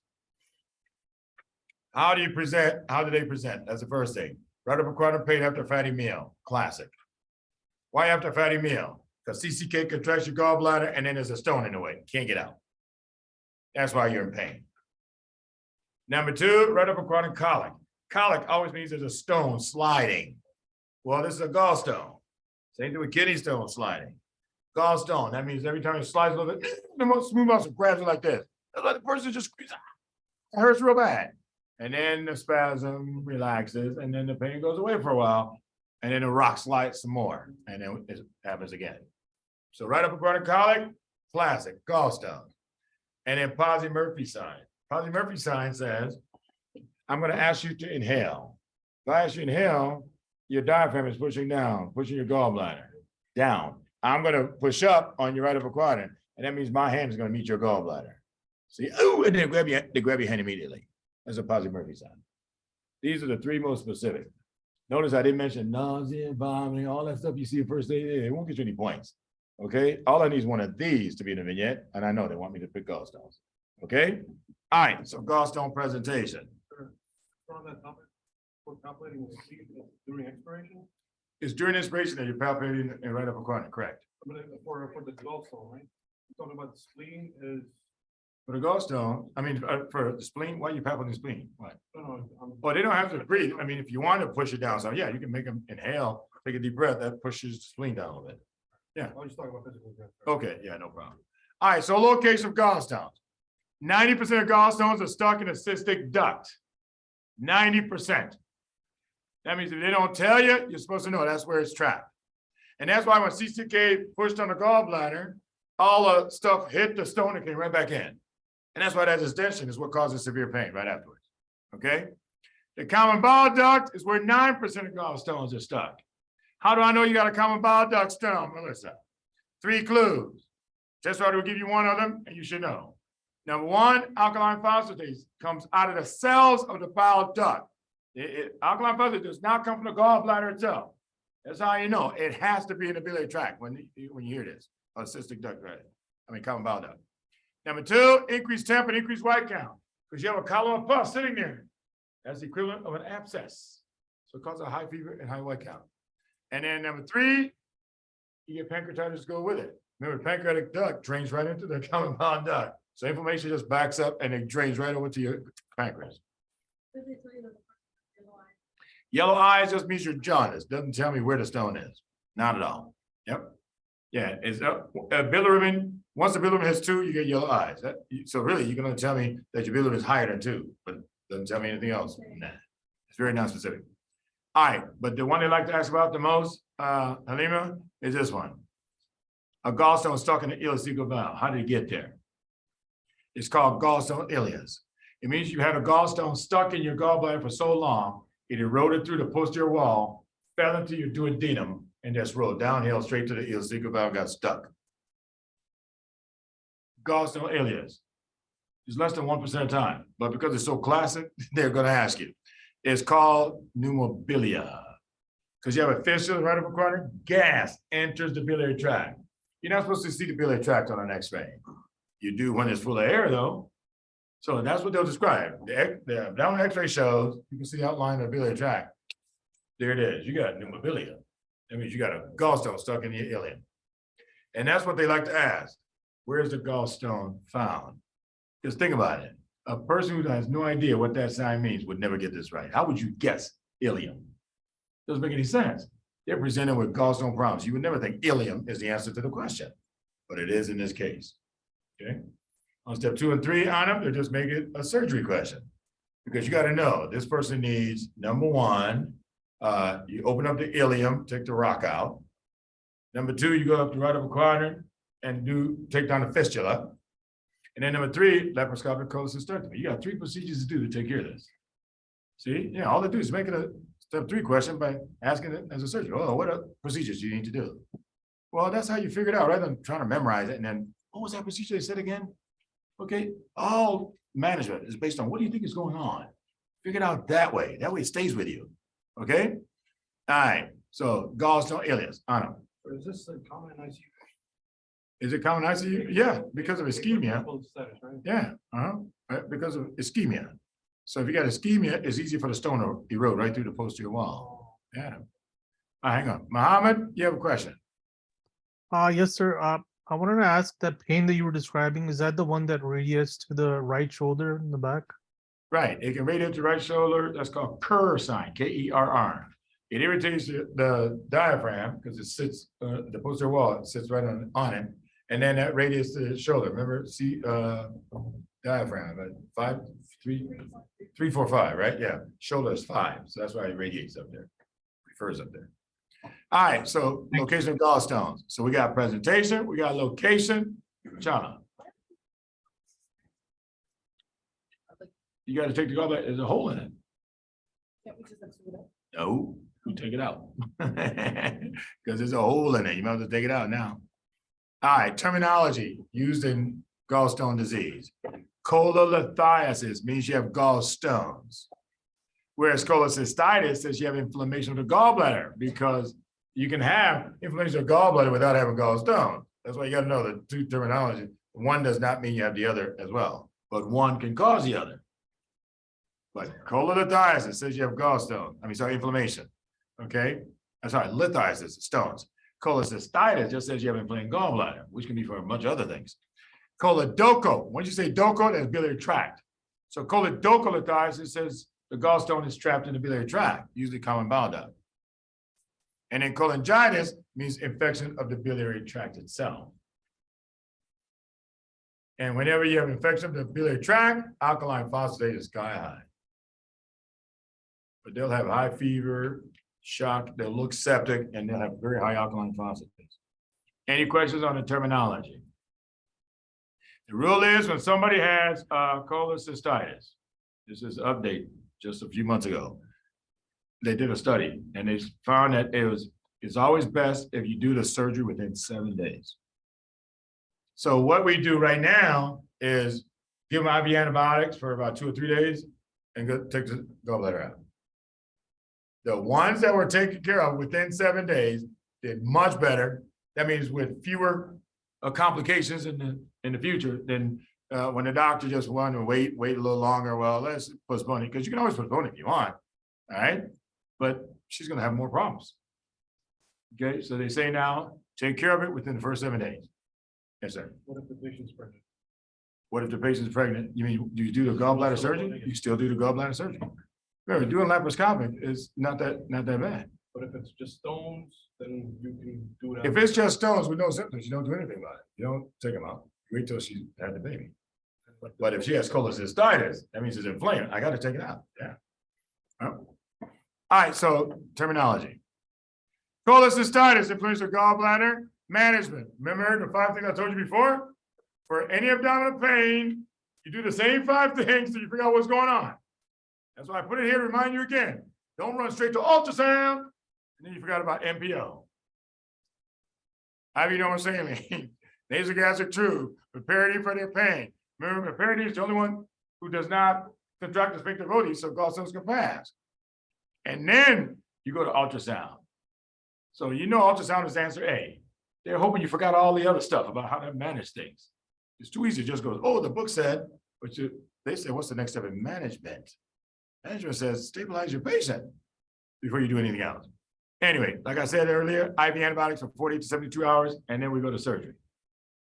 Okay, but ultrasound is after the first 4 steps, and then laparoscopic cholecystectomy is what we prefer. Okay, because minimum invasion, all it takes is 2 holes. Cholelithiasis or choledocholithiasis means the gallstone is in the gallbladder or a gallstone in the biliary tract. Whenever somebody has evidence of cholelithiasis in the biliary tract, you have to do ERCP. That means you come in with endoscopy, you know, coming through the mouth. So let's say my arm is your duodenum. Okay, there's an ultrasound right at the tip of the endoscope. I'm gonna go down here and you can see the whole biliary tract coming from the gallbladder and all the sphincter vodi right here. So you're just coming through here, wherever the stone was, that means you saw it on ultrasound, and just pull it right out. That's why they say, if anybody with a hit signals or signs and symptoms consistent with biliary tract stones, you gotta do an ERCP. However, the irony is, when you do ERCP, it can cause infection of the biliary tract. Makes sense, right? If the instrument scrapes it, you got inflammation out. That means you can have cholangitis after I do the procedure. And that inflammation can go all the way back to the pancreas. You can get pancreatitis right after the procedure. But you got to do the procedure, just so you know. But that's how I remember the complications I have to worry about. Okay? But let's say the patient has active pancreatitis at the time, and he's too sick for me to do endoscopy. That's when you do MRCP. MRCP is an MRI that'll light up the biliary tract for you, but all you can do is see the stone. It's just to see, well, how far has it progressed? Because there's no hook to pull anything out. You can't do a procedure while you're doing that. MRCP is done only when you cannot do ERCP. Everybody understand? Okay, because ERCP is expected to be done if they have any evidence in that vignette that there's a biliary tract problem. You got to go in there and fish out a stone. Okay? All right, asymptomatic gallstones. We see it in women all the time. Why? Childbirth. Every time you get pregnant, your body produces so much triglyceride to remember, provide warmth for the baby. Then when you're done with the pregnancy, all that cholesterol, triglycerides goes to the gallbladder. So women have gallstones all the time. We see it. Okay? Huh? Yeah, estrogen relaxes the gallbladder, so it makes it even harder to get rid of it. So we see this, and that's an issue. Somebody did a long-term study and found that if you just follow these women, in the next 2 years, about 65% of them are gonna have a gallbladder attack. So why wait till I have an attack? So the recommendation is, you don't have to do an emergency surgery on asymptomatic gallstone.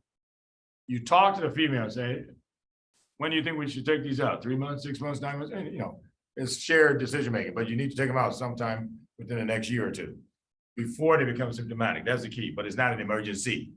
All right, watch out for answer A. It says emergent cholecystectomy. That's not what you do. If it's asymptomatic, leave them alone, but you talk to her about when we can take them out. All right, Anna?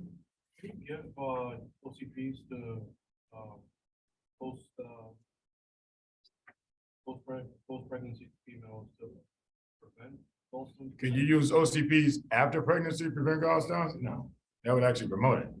Remember, they already have stasis from being pregnant. If I put them on OCPs afterwards, that the estrogen in that OCP will just cause more stasis. Yeah, so that's not gonna take care of gallstones at all. All right, Ashley?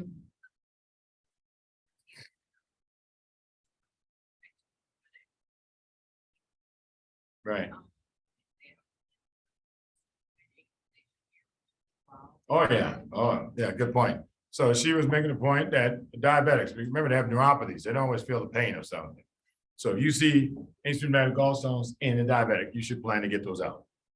Okay, again, it's not an emergency, but you should plan on taking them out of there before they cause an acute attack. All right, that's cholelithiasis, choledocholithiasis. Moving on. Gallstone ileus. 3 procedures. Remember, remove the gallstone from the ileum, remove fistula from the duodenum, and then do the cholecystectomy. So you got 3 procedures whenever you have gallstone ileus.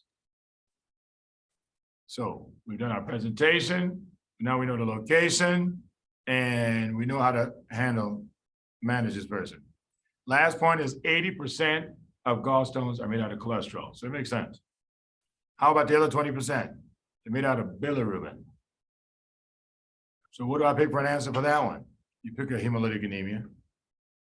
So it can be any of them. Okay? But they'll tell you, because cholesterol, gallstones are yellow or clear. Remember, they don't tell you verbatim. They just hint at it. They'll tell you some information that tells you what kind of stone. Yellow and clear is a cholesterol stone. Green or black is a bilirubin stone. And brown is an infection. That's usually E. coli and salmonella. Okay? So the color of the gallstone tells you the reason for the gallstone. Item question? No, can you repeat that? Oh, Just- yellow or clear, think cholesterol.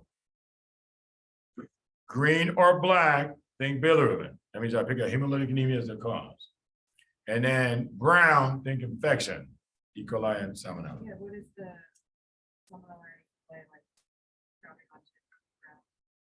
No, it's stool. Stool is usually brown. Yeah, because both of those are in the stool, that's why. Yeah. Yeah, that's all it is. Yeah, no, they don't have any brown pigment, it's just they're mixed with the stool. Yes, sir, Cesar.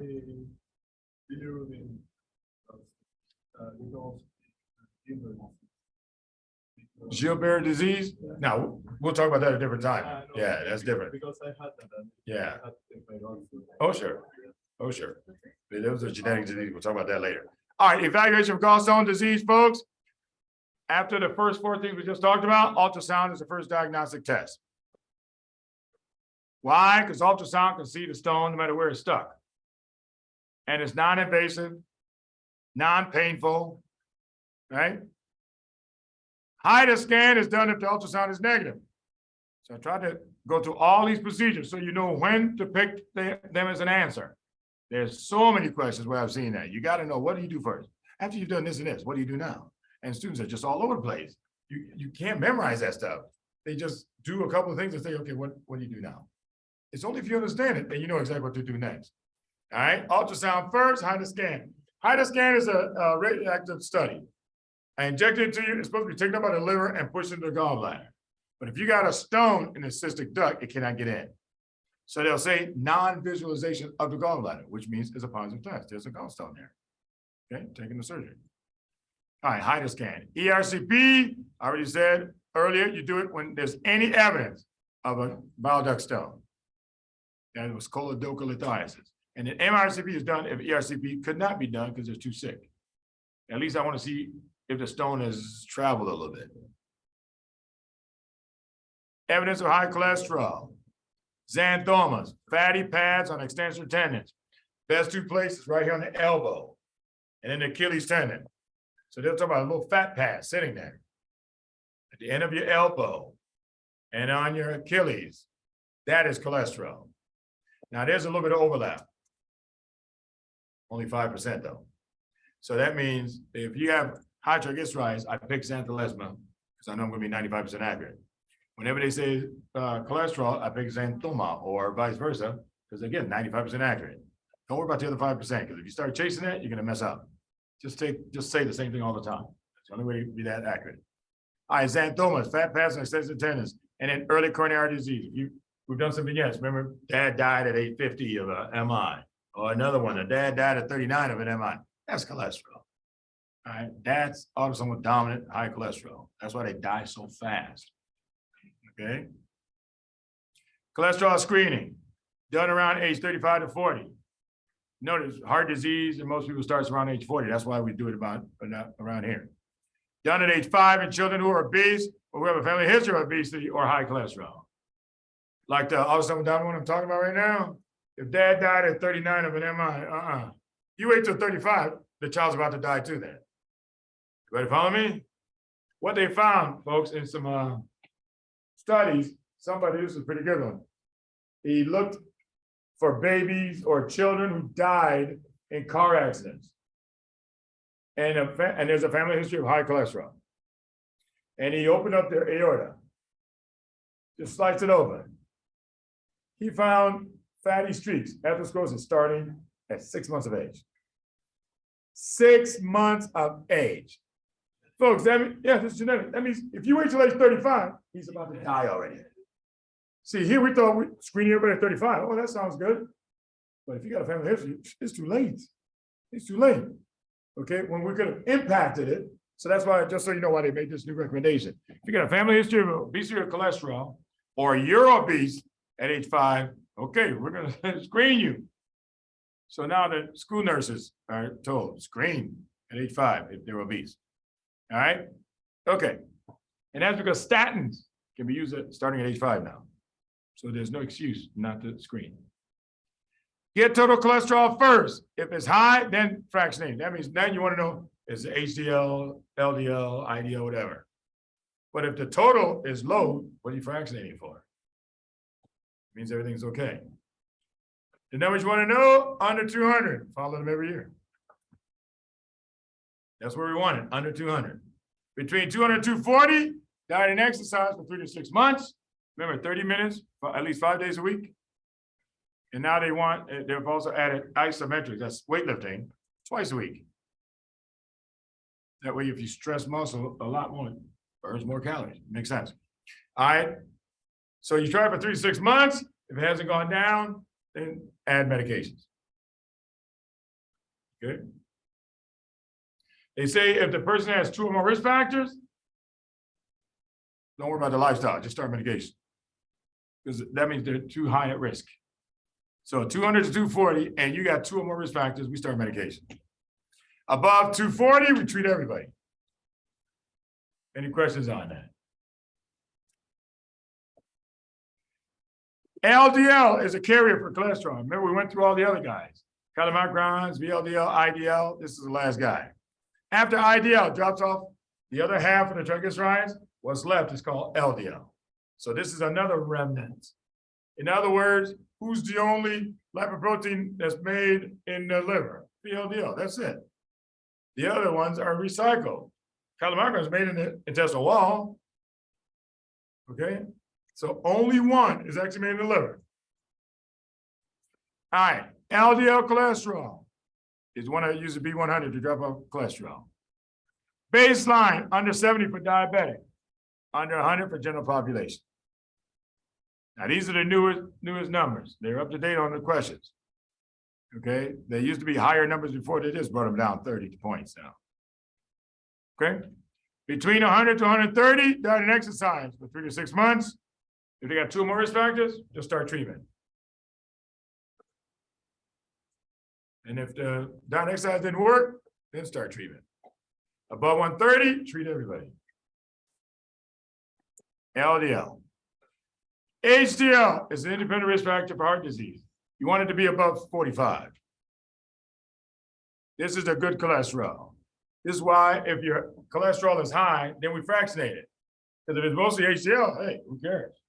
So you come back, let's say your cholesterol is 240, but your HDL comes back 60. That means your cholesterol is really 180. That means I don't do anything. You're protected. That's better than my drug. Okay? Yeah, that's why they say don't fractionate it unless it's high.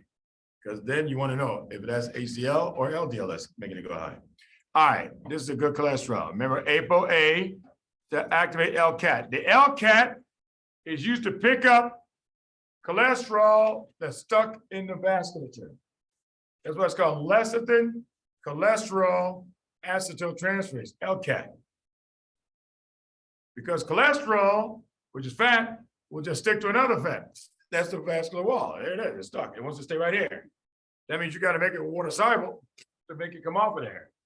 And that's why you add lecithin and then acetyl group to it, and then it comes right off. That's why HDL is considered the good guy. He's cleaning up your arteries for you. So how do you raise your HDL? Diet and exercise, number 1. That's why diet and exercise is very good for you. When you're exercising, not only is plasmin breaking up clots and plaques all over your body, you got HDL cleaning up plaques of cholesterol all over your body as well. Number 2, weight loss. The people who dieted and lost weight, their HDL went up higher, but the ones who just dieted, even without losing weight, their HDL still went higher, which means there are 2 independent risk factors. Moderate alcohol.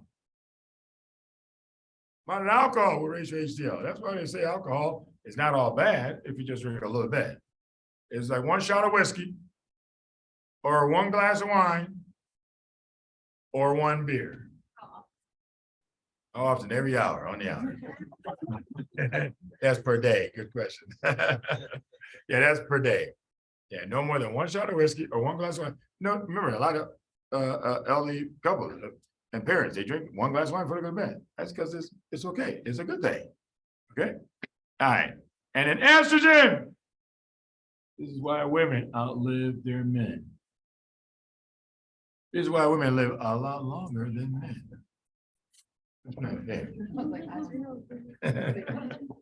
Anyway, and then for drugs, if they ask you for a drug that raises HDL, remember I talked to you before, niacin raises HDL more than any other drug on the market, followed by statins.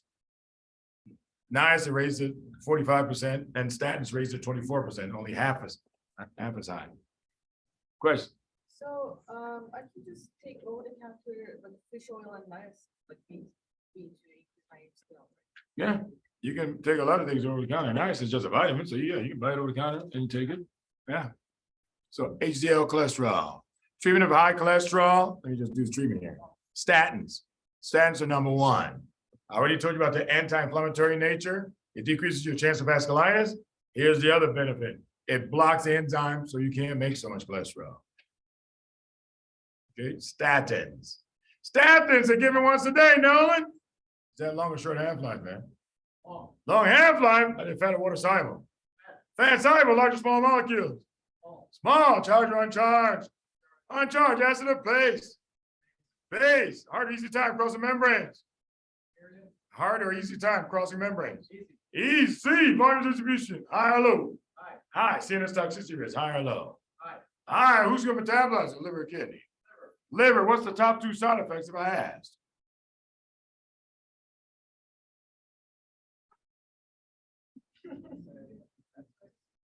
Top two side effects. Now, obviously, there's a bunch of them, but what's the top two for test taking purposes? Liver failure. So liver disease of any kind. And number two is? Oh. No. It does inhibit cytokine Q, but that's not the main side effect. So hepatitis is number one. What's the second itis? Paul, you know this one? Myo, muscle suck up a whole lot of this drug and cause inflammation. So remember, hepatitis number one, myositis number two, and that's it. Pancreatitis is just a third, but every now and then I've had to go to that one. All right. If I ask you for a lab, you should check, Maria.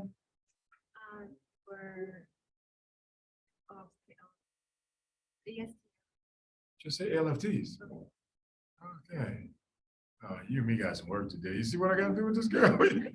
Every time she has the right answer, but she starts all this discussing, come up with the wrong one. I can tell you guys, the first one, that's the best one. Give me that one. Okay? That's the best chance to be right. Not just you can be right all the time. Nobody's right all the time. But go with it if it's right the majority of the time. All right, so statins, again, liver enzymes, muscle enzymes, or they'll say pancreatic enzymes, just the top three side effects. That's how you do it. All right. Again, take it in the evening after your dinner because you want it working at high concentration at 8 o'clock. Take it in the morning. Hell, most of the drug is gone by 8 o'clock. Okay, from the top, here we go. Pravastatin, P for pee it out, is the only statin that's water soluble. And it's not even completely water soluble, but at least it has some water solubility. That way, if they got any kind of liver disease, you can still use pravastatin with no problem. Lovastatin, nothing unique about that one. Simvastatin made its name. Remember, decreased mortality in diabetics, even when their cholesterol was normal. That's how I found out about the anti-inflammatory action. So what it was really doing is quieting the vasculitis. And that's why that study finally made sense to me. Otherwise, they're gonna say, yeah, decreased mortality. They didn't know. Because back then, we didn't know that it has anti-inflammatory action. Okay? All right, so that's simvastatin. Atorvastatin, Lipitor, blockbuster drug. All right, atorvastatin, decreased mortality in men with a family history of cardiac disease. That was the first study they did. That was huge. Because these were the ones who were dying of heart attacks in their 40s. And we didn't know that you can actually impact that. So Lipitor, especially now that we're starting age 5, you could decrease the death rate tremendously now. Yes, sir. Sorry, is this only true about Lipitor or is it because of the fact that it's a high intensity stuff? Yeah, it's because it's a high intensity statin. If you use any other high intensity, rosuvastatin can do the same thing for you, yeah. All right, and then, what's the next one? Scrivastatin and valdastatin were pulled off the market because of rhabdomyolysis. Does that make sense to you, Ida? Why does it make sense to you, Ida? Convince me. Why does it make sense to you that these two got pulled off the market because of rhabdo? Because it's fat soluble. How does that cause rhabdo? Because it's gonna go into the muscles. Remember, you have a ton of muscle. So that means the muscle can suck up a ton of drug and eventually cause inflammation. There it is, rhabdo. Okay, very good. All right, rosuvastatin is another high intensity statin. The rule is don't mix another fat soluble anti-lipid drug with it. Then they have a high incidence of rhabdo. Now, doesn't that make sense? Two fat soluble, that's all it is, man. See, once you put it in perspective, now it's easy to remember that. But I remember rosuvastatin Crestor got pulled off the market because of that. All I heard was, hey, it causes a lot of rhabdo. And then all of a sudden, I saw it came back on the market. I said, okay, what did I miss something?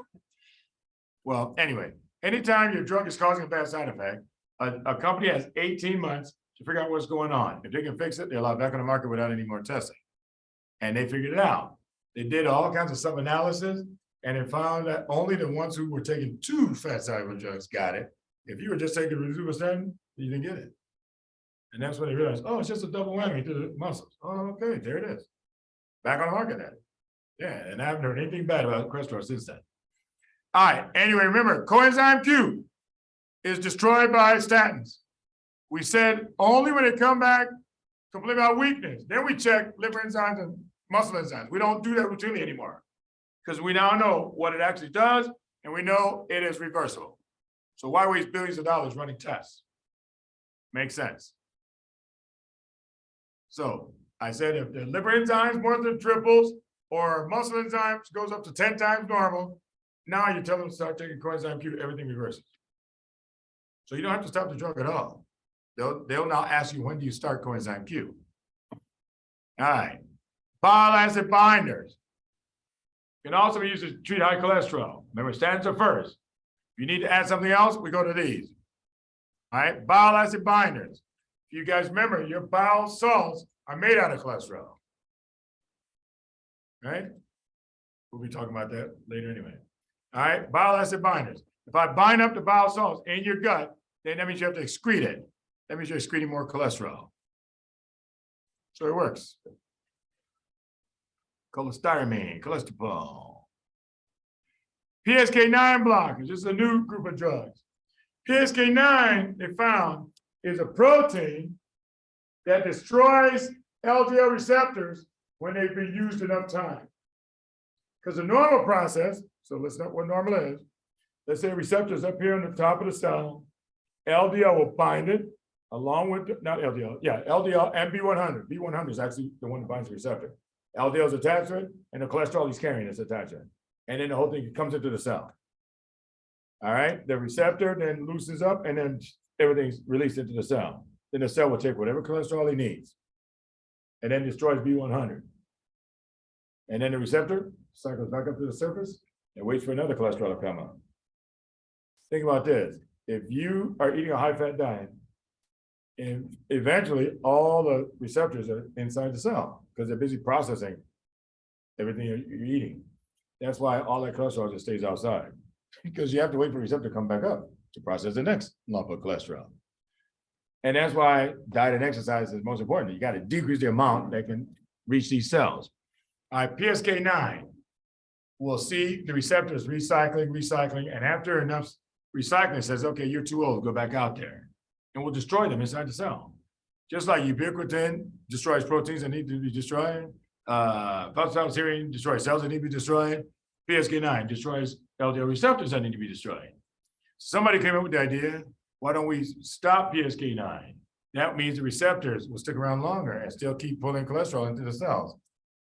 Over 91%, their cholesterol went down. That, I told you, anything that scores a 90 or plus catches my attention right away.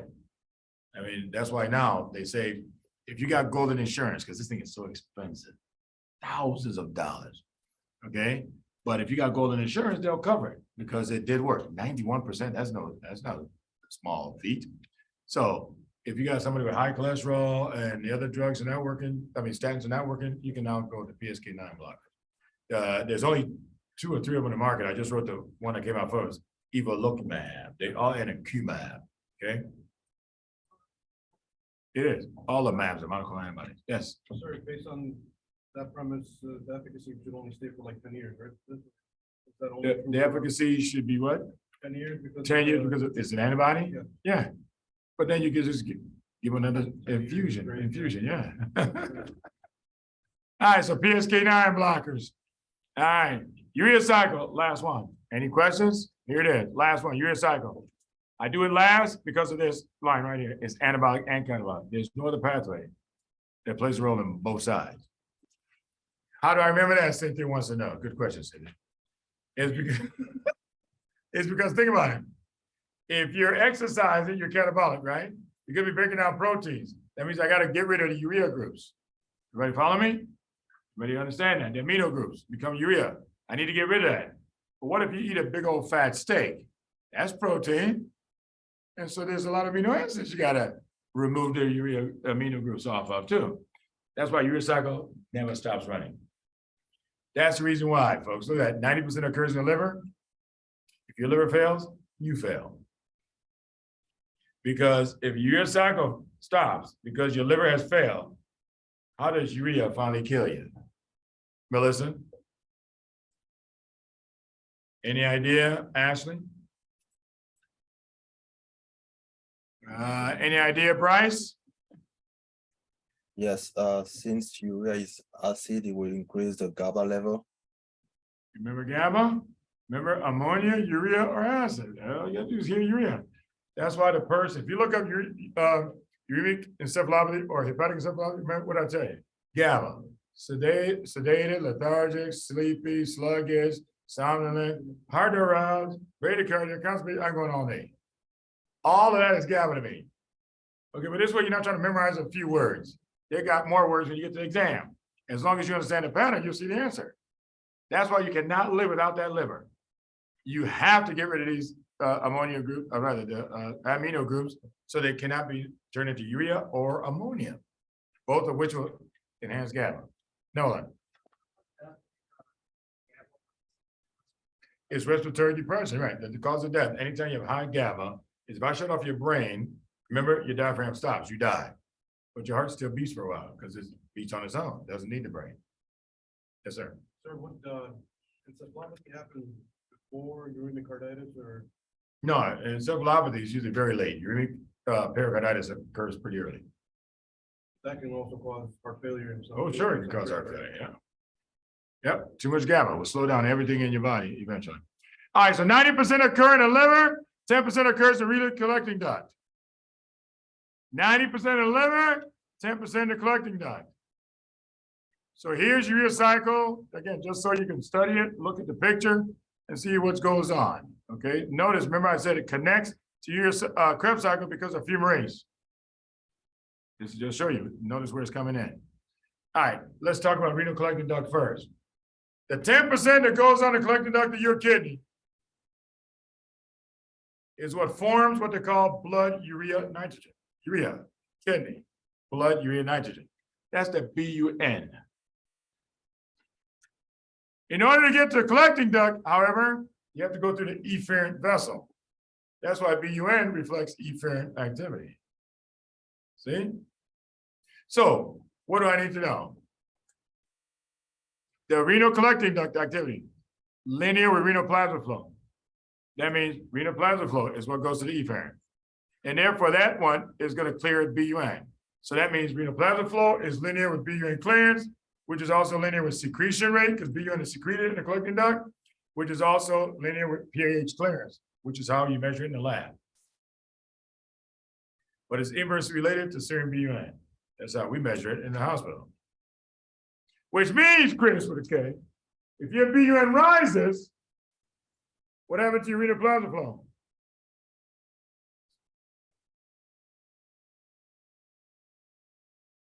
Marie will help you. She's more confident now. She's gotten over this. You got it. This says inversely related. How you getting the same thing? So make sure you get the right word. All right, so that means when we check a BUN and creatinine on somebody, this is what you say. If your BUN is inversely related to these other four things, if you tell me your BUN is higher, you just tell me these four things are lower. Because you know you're not getting rid of the BUN. That's why I'm measuring it. That's why it's higher. But it's a $5 test. That's why you got to know what it can really tell you. Because we don't want to have to do a 24-hour urine collection to figure out the BUN clearance. That's too expensive. Whereas a $5 test gives you the same information and is just as relatively accurate. Yes. But this is the reason why ACE caused elevated BUN, right? Because it's a apparent vasodilator. Right. BUN. Yeah. So wait a minute. A BUN clearance. So that means if you give me an ACE inhibitor or an ARB, I'm going to dilate your efferent more than your afferent. So that means more blood flow goes to your efferent, right? So that means you're going to start secreting more, right? So initially, your BUN actually will go down. After you diurese more, then your BUN starts to go back up because now you have less blood coming through here. But if you dilate just the efferent more than the afferent, you're sending more blood flow to the efferent. That means the opposite will happen. Think about a pregnant woman. She has extra blood volume, doesn't she? I mean, she has extra blood flow to her efferent. Why do you think the creatinine and the BUN is so low in a pregnant woman? See? So that means I can reason out anytime I need to. Okay, apply the same thing, no big. So the point is, I'm just teaching you guys the physiology. Then you can apply it 1,000 different ways. One more time. Your serum BUN has an inverse relationship. Make sure you heard what I just said. Inverse relationship to renal plasma flow, BUN clearance, secretion rate, PAH clearance. So if I tell you BUN has gone down, Anna, what happens to your renal plasma flow? BUN has gone down. Your serum BUN has gone down. Plasma flow has gone up. Renal plasma goes down. What about BUN clearance? BUN clearance will also go down. No, also going up. Oh, because Remember, BUN the is four of already- them go together. Yeah, so the test writer can pick any one of these and ask you, and it's the same thing. But he already told me my BUN went down. Well, then these other four went up. Okay, all right. GGT does 90% of your transamination, right? So that means you got all this amino groups you need to get rid of. So that means 90% of the amino groups are stored on what? Remember, I told you, make sure you know this equation, glutamate. So they'll ask you what amino acid actually delivers the ammonium to urea cycle. There it is right there. Because 90% of the amino groups are actually attached to alpha-ketoglutarate, and now it becomes glutamate. All right? So that's the equation I told you to remember. GGT, I showed you located mitochondria. And therefore, glutamate holds 90% of urea groups. So glutamate dehydrogenase, therefore, is one who delivers the ammonium to urea cycle. Look at the equation. Glutamate plus NADH gives you alpha-glutarate plus the ammonia, and then the NH4 enters urea cycle. And notice cofactor, glutamate dehydrogenase. You don't have to look it up because we now know how to name them. Okay? Yes. Yeah, this is the same equation I gave you, not this one. The one that's the same as this one. Amino acid plus alpha-glutarate gives you glutamate and carbons. That's the one you learned when we did amino acid protein breakdown. Yeah. Now I'm showing you this is how you bring it to urea cycle. Since most of it is in the form of glutamate, you got to deliver it this way. Glutamate plus the cofactor. So glutamate dehydrogenase is the one who delivers ammonium to the urea cycle. All right. And then let me show you how this happens. Okay. So you're going to take ammonium plus carbon dioxide plus 2 ATPs and make something called carbamoyl phosphate.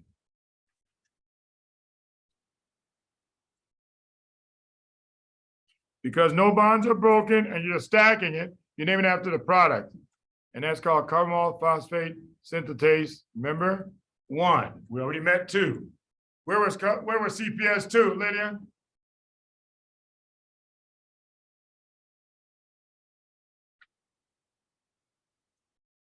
CPS 2, Miguel? pyrimidine synthesis. And here, CPS1 is urea cycle. Okay? So carbamyl phosphate has been made. Now, you add something to it called ornithine. Once you add ornithine to it, now you got citrulline.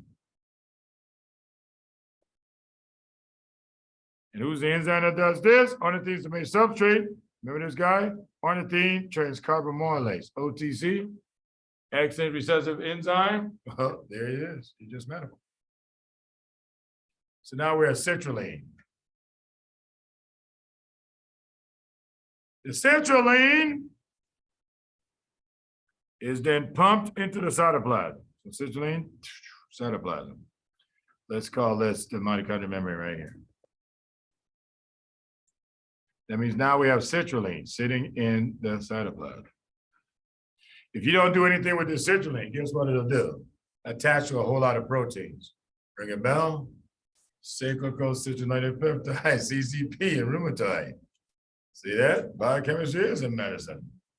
For all the physicians who keep saying biochemistry doesn't show up, I'm like, oh boy, that's another physician who doesn't understand what we do as physicians. Okay? Citrulline comes out in the cytoplasm, and then it can react with aspartate. Where does aspartate come from? AST. So you pick up another amino group from here. See? Citrulline plus aspartate then becomes arginosuccinate.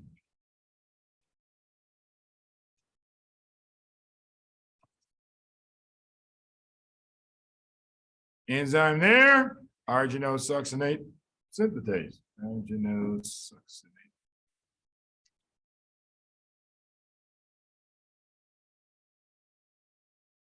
Now I got arginosuccinate. What am I going to do with that? I'm going to take arginosuccinate, break it in half, 2 pieces.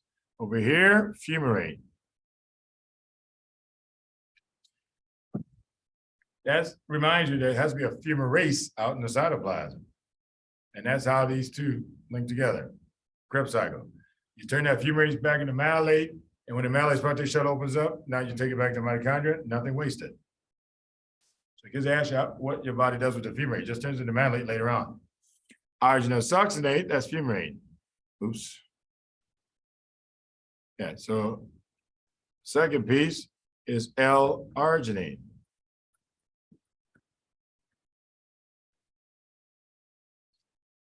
What's the last name of an enzyme that breaks carbon-carbon bonds, Karina?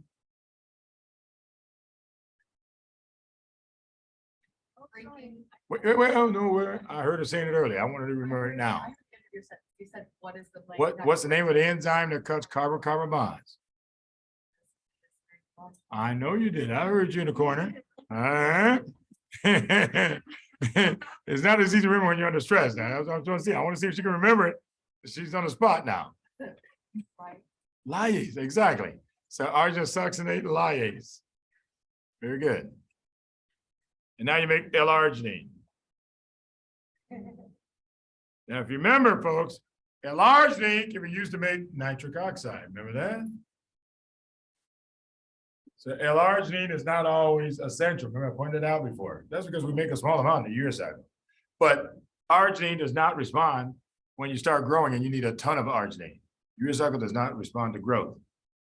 So that's why it's only during a growth period that arginine becomes essential, because you don't have enough. Okay? And when are the 3 growth periods where your body is rapidly dividing? Alyssa.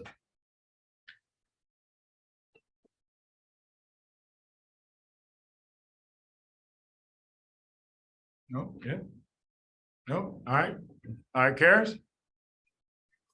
0 to 2 years of age, 4 to 7 years of age, and puberty. Arginine is essential.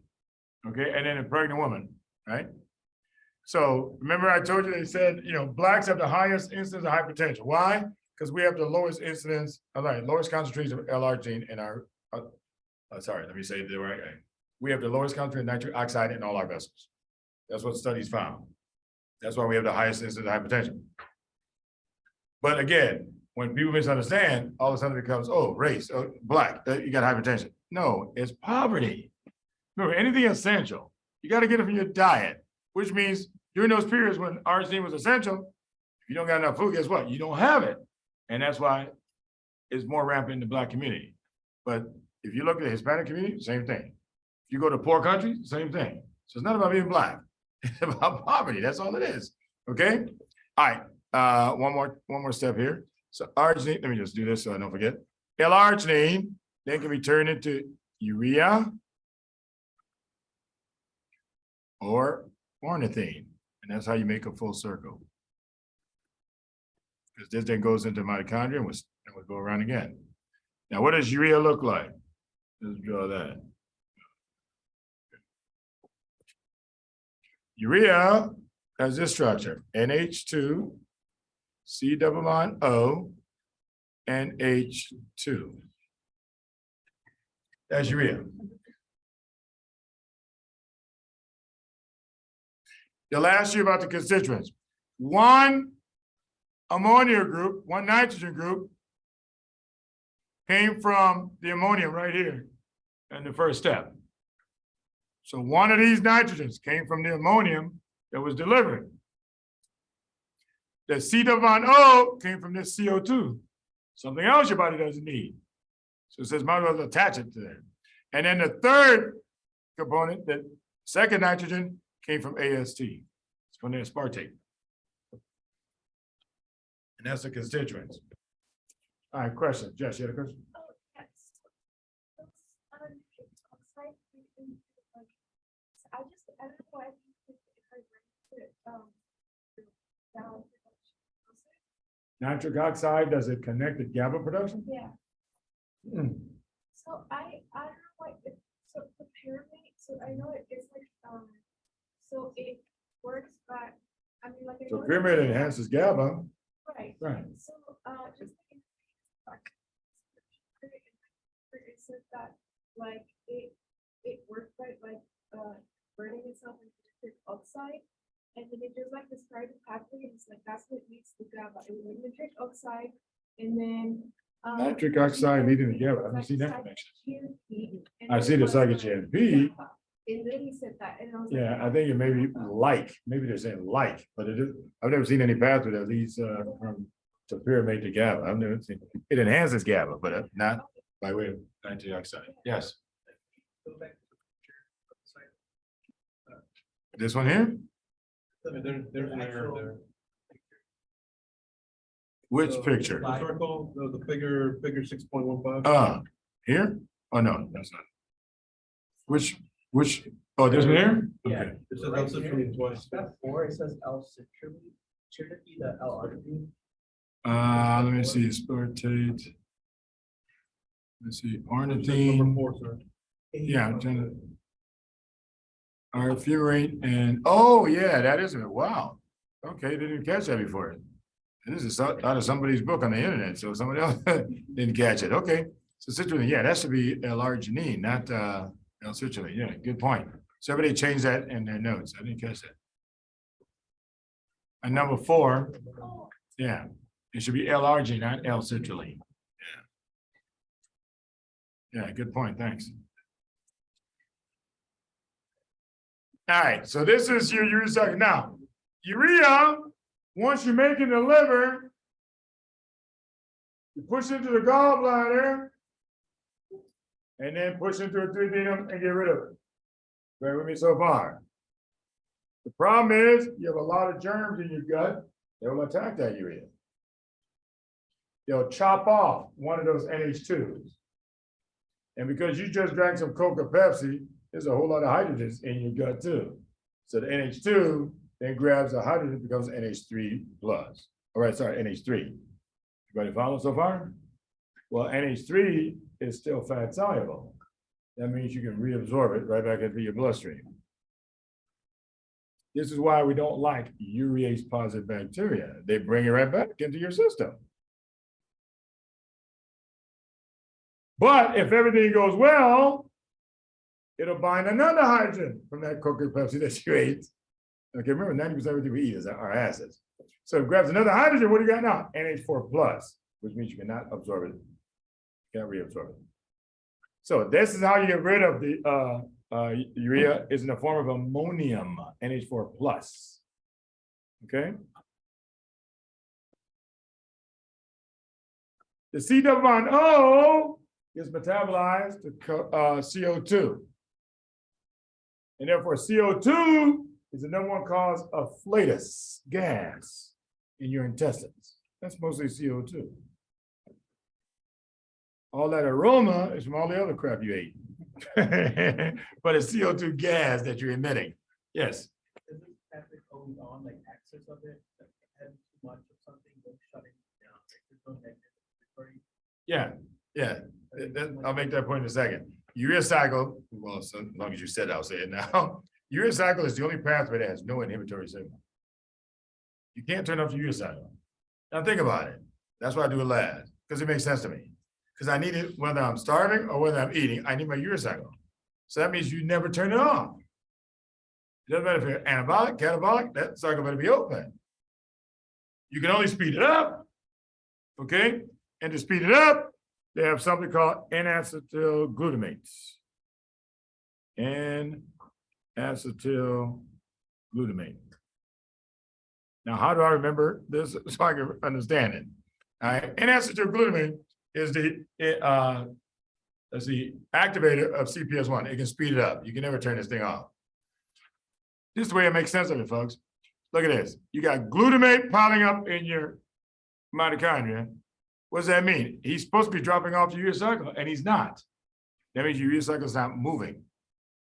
And why is acetyl groups attached to it? Because in here in the mitochondria, there's a Krebs cycle. Acetyl-CoA is piling up too. Remember, you're in a well-fed state. So that, therefore, when the two of them mix together, your body says, okay, Krebs cycle, you better speed up. There's too much of this stuff in here. Because we know if you let it stay here, you're going to be swimming in GABA and you're going to die from it. Okay, so we can't let that happen. Yes, sir. The acetyl groups on the glutamate, once they bind together, also makes it more fat soluble, right? So it goes straight to the brain. The acetyl group, yeah, it depends. Yeah, if it's acetate, it's charged, but acetyl is neutral, and that can then enter your brain. Or just by concentration gradient, it can come out in the blood and end up in your brain. And this help in the block. And what help in encephalopathy? Oh, no, because your liver can't. Yeah, the liver can't take stuff out of your brain. All right, here's your cycle. What if something goes wrong? The rapid growth periods, again, to remind you, 0 to 2, 4 to 7 in puberty and pregnancy. LRs are now essential. Now, hopefully you understand that. Essential only during the rapid growth periods. Used to make nitric oxide, which is most potent in vasodilator, and blacks have the lowest concentration because of poverty. Urea, 1 nitrogen for the ammonium. They love to ask, so that's why I put all this down for you again. 1 nitrogen for the aspartate, and then the ketone gives you carbon dioxide. Broken down by urease positive bacteria in the GI tract, which means you can reabsorb it again. Or if you're lucky, then it'll bind another hydrogen, become NH4 plus, which means you cannot reabsorb it anymore. And then carbon dioxide causes flatus. Liver failure, first thing we do, limit how much protein you take in. Does that make sense to everyone? Because that's the source of urea, so it makes complete sense. We narrow it down for your benefit on them to 2 grams per kilogram of protein. No more than that. That's actually the Vmax of CPS1. Imagine somebody figured that out. Says as long as you don't go beyond Vmax, right? Then there's no extra left over. And it works. So we immediately put them down to 2 grams per kilogram of protein per day. Then the next thing we do is give neomycin to get rid of all the urease positive bacteria so we don't reabsorb any more urea. We're already having trouble getting rid of some, and now we don't want the bugs making anymore. Okay? And then we give lactulose to purge the GI of the ammonium. Okay, so over here on my left is the GI. All right, and let me do it this way.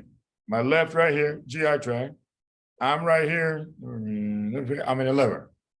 Right here is the bloodstream. And then way over there is your brain. Okay? I'm trying to get ammonia to come out of your brain. Remember, what's killing you is the one that's in your brain, not the one that's right here. So somebody figured out a way. Why don't I give you lactulose, flush all the ammonium out of your GI tract? By doing that, you create a vacuum. The ammonium from the liver then goes into the GI. The one in the blood comes to the liver. The one in your brain has into the blood. And you keep doing that for a while. And they literally wake up. But it does not change the prognosis. They will ask you that. It does not cure the disease. It's just temporary to make them wake up, but they still die a short time. Okay? Because you can't do that forever. Lactulose is just a non-absorbable sugar. It's just an osmotic agent. You just flush the GI tract for you. Now, other things to do in liver failure, avoid drugs that metabolize the liver. Would it be long or short acting? Sandra. Yeah, long acting. So that means, it doesn't mean you cannot use it. You just have to be careful. That means you have to ask yourself, is there a water soluble one I can use? If there is, then you should be using that. The person has liver failure. Number 2, avoid long-acting drugs, same thing. 3, avoid drugs that block P450. P450 metabolizes drugs. Do you really want to block it right now when you have liver failure? No. And that's memorization. There's a long list. Avoid any drug that enhances GABA. Remember, they're going to die from GABA. The last thing you want to do is give them a drug that enhances GABA. That means no benzos, no barbiturates, no more alcohol, right? No topiramate, no propofol, none of those. Gabapentin, pregabalin, every drug that I told you before, it enhances GABA, contraindicated. Because if you give them that drug, they die. How do you prove it's not your drug that killed them? You can't. Okay? So that's why they say don't do it. Liver transplant is the only thing that can prolong their life. So the question will be, how do you prolong the life of this patient? Only one way, give them a new liver. Okay? How long do they have to quit before they can be on transplant list? Good question. I'm not sure how long they have, but they have a screening test. What screening test tells me you've been drinking? Yeah, elevated GGT or AST over ALT 2-to-1 ratio. So if they say, yeah, doc, I stopped, and I checked the blood test and both of those are negative, they can go on the transplant list. But they have to be screened, again, I think monthly. If those 2 tests become positive at any time, you take it off immediately. The reason is the liver transplant, the cost is over $200,000. Okay, and it's hard to get a liver. Okay, at that time they were getting it from dead. You know, as you die and you match, somebody else will take your liver from you, and only about 17% would ever get a liver transplant by that method. I remember back then I was asking myself, why do we have to wait till somebody dies? I thought maybe I'm missing something. The liver can regenerate itself. Why don't I just give you a lobe, let you regenerate your own liver? So I thought maybe the surgeons knew something that I didn't understand. So I never pursued it. And then a few years back, guess what? In the literature, a surgeon decided, hey, you know what? Let's just transplant a lobe and see if that works. Folks, it works. The liver will regenerate itself. So now, instead of only 17% transplant rate, you're going to see the rates are going to go way up. Yeah, because now we can use living donors. You just take a lobe from you, not take your whole liver from you. Just get a lobe. And it's working. The liver will start to regenerate in that person. All right, question? Yeah, except for screening, like your AST and ALT already in the thousands. Yeah, but if you got liver, if you got cirrhosis, the liver has scarred up. Most of the cells are dead. So actually, AST and ALTs are low. Yeah, at that point. All right, glutamine can be made by adding one more urea group to it. I already showed you how to make glutamate from GGT. The liver can help you in one more way by adding another urea group to it. Now you have glutamine, and then send it to the kidney because the kidney has glutaminase. And then glutaminase will cut off those 2 urea groups, and then the kidney will help get rid of it for you. But if the kidney can only do 10%, Justin, there's no way you can make up for the liver who's doing 90%. So this is just a temporary, your body trying to do something to keep you alive. But then after a while, GABA rises and everything shuts down. The liver shut down.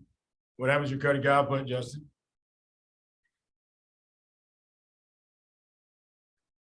If you got a lot of GABA, that's an area here. Decrease, right? So that means cerebral blood flow would do what? Decrease. Coronary blood flow would do what? Decrease. Renal blood flow would do what? Decrease. Who's going to lose the blood flow first? The kidneys. This was the original hepatorenal syndrome. 90% mortality. Because if your liver shuts down, after a while, it can't even send blood to the kidney. Guess what? Doesn't matter. You have a backup system. Can't help it. And then the person dies. 90% mortality in less than a year. Makes sense. Why? We don't have any drug that counteracts GABA. That's it. There's no drug. And there's no neurotransmitter in your body that can block GABA. It's the only neurotransmitter that has nothing to block it. Okay, only one. You better read this, you know. Now you know what it is. But you can get this anytime you have too much acid or base in your system. I showed you that in biochemistry. So it's not just alcohol that does this. Okay, and there it is, folks. Biochemistry in a nutshell. Any questions at all? All right, so anyways, we'll start endocrine in a minute. On Monday, and moving forward, I'm gonna restart the drills because I always have drills, which is a battle. We call them battles. Battles means I say somebody on this side has to volunteer. Then somebody on this side has to volunteer to take them on. And then I'll tell you what you're battling over. That means I'll pick the topic. You don't know what it is. But it's always something you've already heard me teach. So I'm never asking you something we haven't talked about in class, okay? And all it is I put the clue up there, you tell me what I'm talking about. All right? But is the first one who gets to 4 points gets $10. Oh! Yeah. Everything just changed, didn't it? Yeah. Anyway, yeah, that always gets everybody's attention. Yeah, don't worry. Yeah, we even found a way for the people online to battle. I even get 2 of them to battle. And then whoever wins, we send it to them with, I know Akan's got Zelle, I got PayPal, you know. So whatever they got, we send you $10. All right, so now everybody will be battling. Okay, so that means you got to know your clues. I'm saying this because we're entering the second weekend. Study your notes. Okay, because next week I'm going to be drilling you on the clues. All right. Excuse me. Yes, Mabel. Please, sir, what did you say that is what metabolizes CO2? What? You said that CO2 you talking about? You pass CO2 as a gas. That's what gives you gas in your intestines. Okay. That's what CO2. Yeah. Okay. What did you say? What did you say about N-acetyl glutamate? N-acetyl glutamate is the allosteric activator of CPS1. Anything else? No. Okay. All right. Let me make sure. All right, let me see. Where's my endocrine?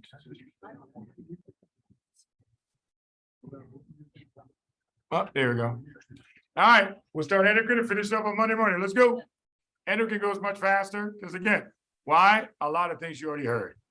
Okay, so please pay attention so we don't have to say it over and over again. All right, I'm going to show you how to organize your knowledge of endocrine, folks. Here's how you do it. Page 474, folks. Everybody get to the same page. Let's go. Book two. Okay, no problem. All right, here we go. Endocrinology. The term Halima, endocrine, was formed because they said a substance that was secreted into your blood. So endo, that means inside your body. All right, and it traveled through the blood and affects other cells. That was endocrine. Then we found out there's cells who secrete things and it's not necessarily going into the blood. Like the pancreas secretes things, it goes into the GI tract. So they said, okay, we need a series of other words. Exocrine is when you secrete into a cavity, like the pancreas secretes into the GI tract. So they're going to ask you for examples of every one of these, folks, so make sure you're understanding it as we go through them. Paracrine is when you secrete something, but it acts only in the vicinity. Remember, para means around. All right, best example of that, somatostatin. You got a duodenal somatostatin, only works in the duodenum. Pancreatic somatostatin only works in the pancreas. You got a hypothalamic somatostatin, only works in the pituitary. You can only work around you. You can't travel distances. Okay? Autocrine, secreted by the cell it works on. Okay? Thymosin and thymopoietin, secreted by the thymus. They only work on the thymus. They don't go anywhere. They work only on the thymus. So thymosin and thymopoietin are the two best examples of that. For paracrine, I can't remember, did I write these for you? Yes, I did, okay. I thought I did, I just want to be sure. All right, so you want examples of each one, because that's the way they like to ask it. Okay, autocrine, secreted by the cell it works on. Apocrine and merocrine means the tip of the cell is secreted with the secretion. The best example, 90% of your sweat glands are merocrine. That means when you sweat, you're secreting sweat, but you're also secreting the tip of the sweat glands. The sweat gland is a protein. That means there's protein all over your body when you're done sweating. Does everybody understand that? Make sense to everybody so far? This is why after you've been sweating, then bacteria will start eating that protein and produce gas. That's what body odor is bacteria fermenting the tips of these cells that are all over your skin. Okay? Look at holocrine. The entire cell is secreted with the substance. There's example, sweat glands in your armpits and groin. This is why these are the two funkiest places in your body. That's why after you've been exercising, your armpits and your groin are the funkiest places. That's because a lot of tissue just ended up. And where do you have most bacteria? In the anaerobic areas, because your arm is like this. And your groin, because your legs are like this. That's why they ferment it right away. And that's why you get the smell. Okay? But just so you understand. They'll ask you examples for each one of these. 7 things you need to know about every hormone, and that's the way I'm going to proceed. I'm not giving you any long stories, because this is the 7 things you need to know. If you know these 7 things, you know 95% of what they want you to know. If you don't know them, go back. You don't know enough. They expect you to know all 7. So let me use ADH to illustrate this for you. First thing you want to know, name and where it comes from. The questions are written like this. Which hypothalamic hormone, then a long story after that. Folks, I call it a qualifier, which means you have to be a hypothalamic hormone to answer my question. It's right there in the question. That means the first thing I do is I look down and say, well, how many hypothalamic hormones are on here? 2, if you're lucky. The other 3 have nothing to do with hypothalamus. They want to see are you paying attention. Okay?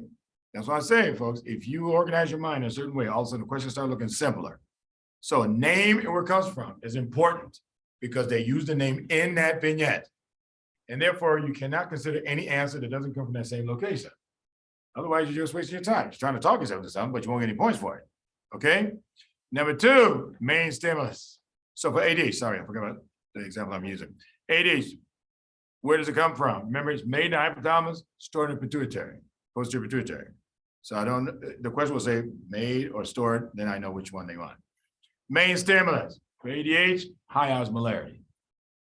But on the test, I'm telling you, I have hypertension, dehydration, you got all kinds of stuff that makes you think about volume. But if it ain't got osmolarity in it, I could care less because I know that's the main stimulus. Not that there aren't other stimuli, but they won't get you any points, is what I'm telling you. When it comes to endocrine, they're very specific on what they want for an answer. The main stimulus. There's other stimuli, and they'll be on that list, and they'll be correct answers. But you got to know, well, who gets me the point? And that's the one you got to pick. Okay?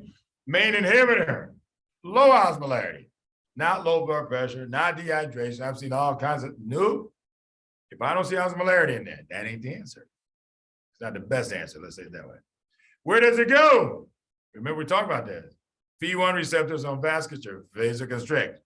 And when you vasoconstrict, Cynthia, endothelial cells release 3 clotting factors. What are they?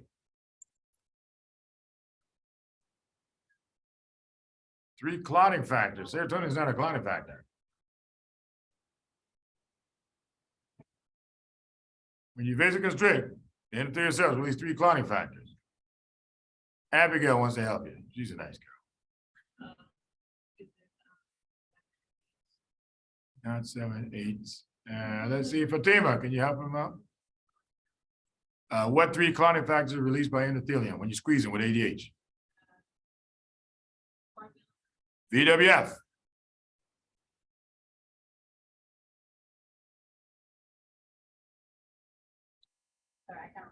Let's ask Muhammad. Muhammad, do you know? Not really in space. All right, Mamita, do you remember?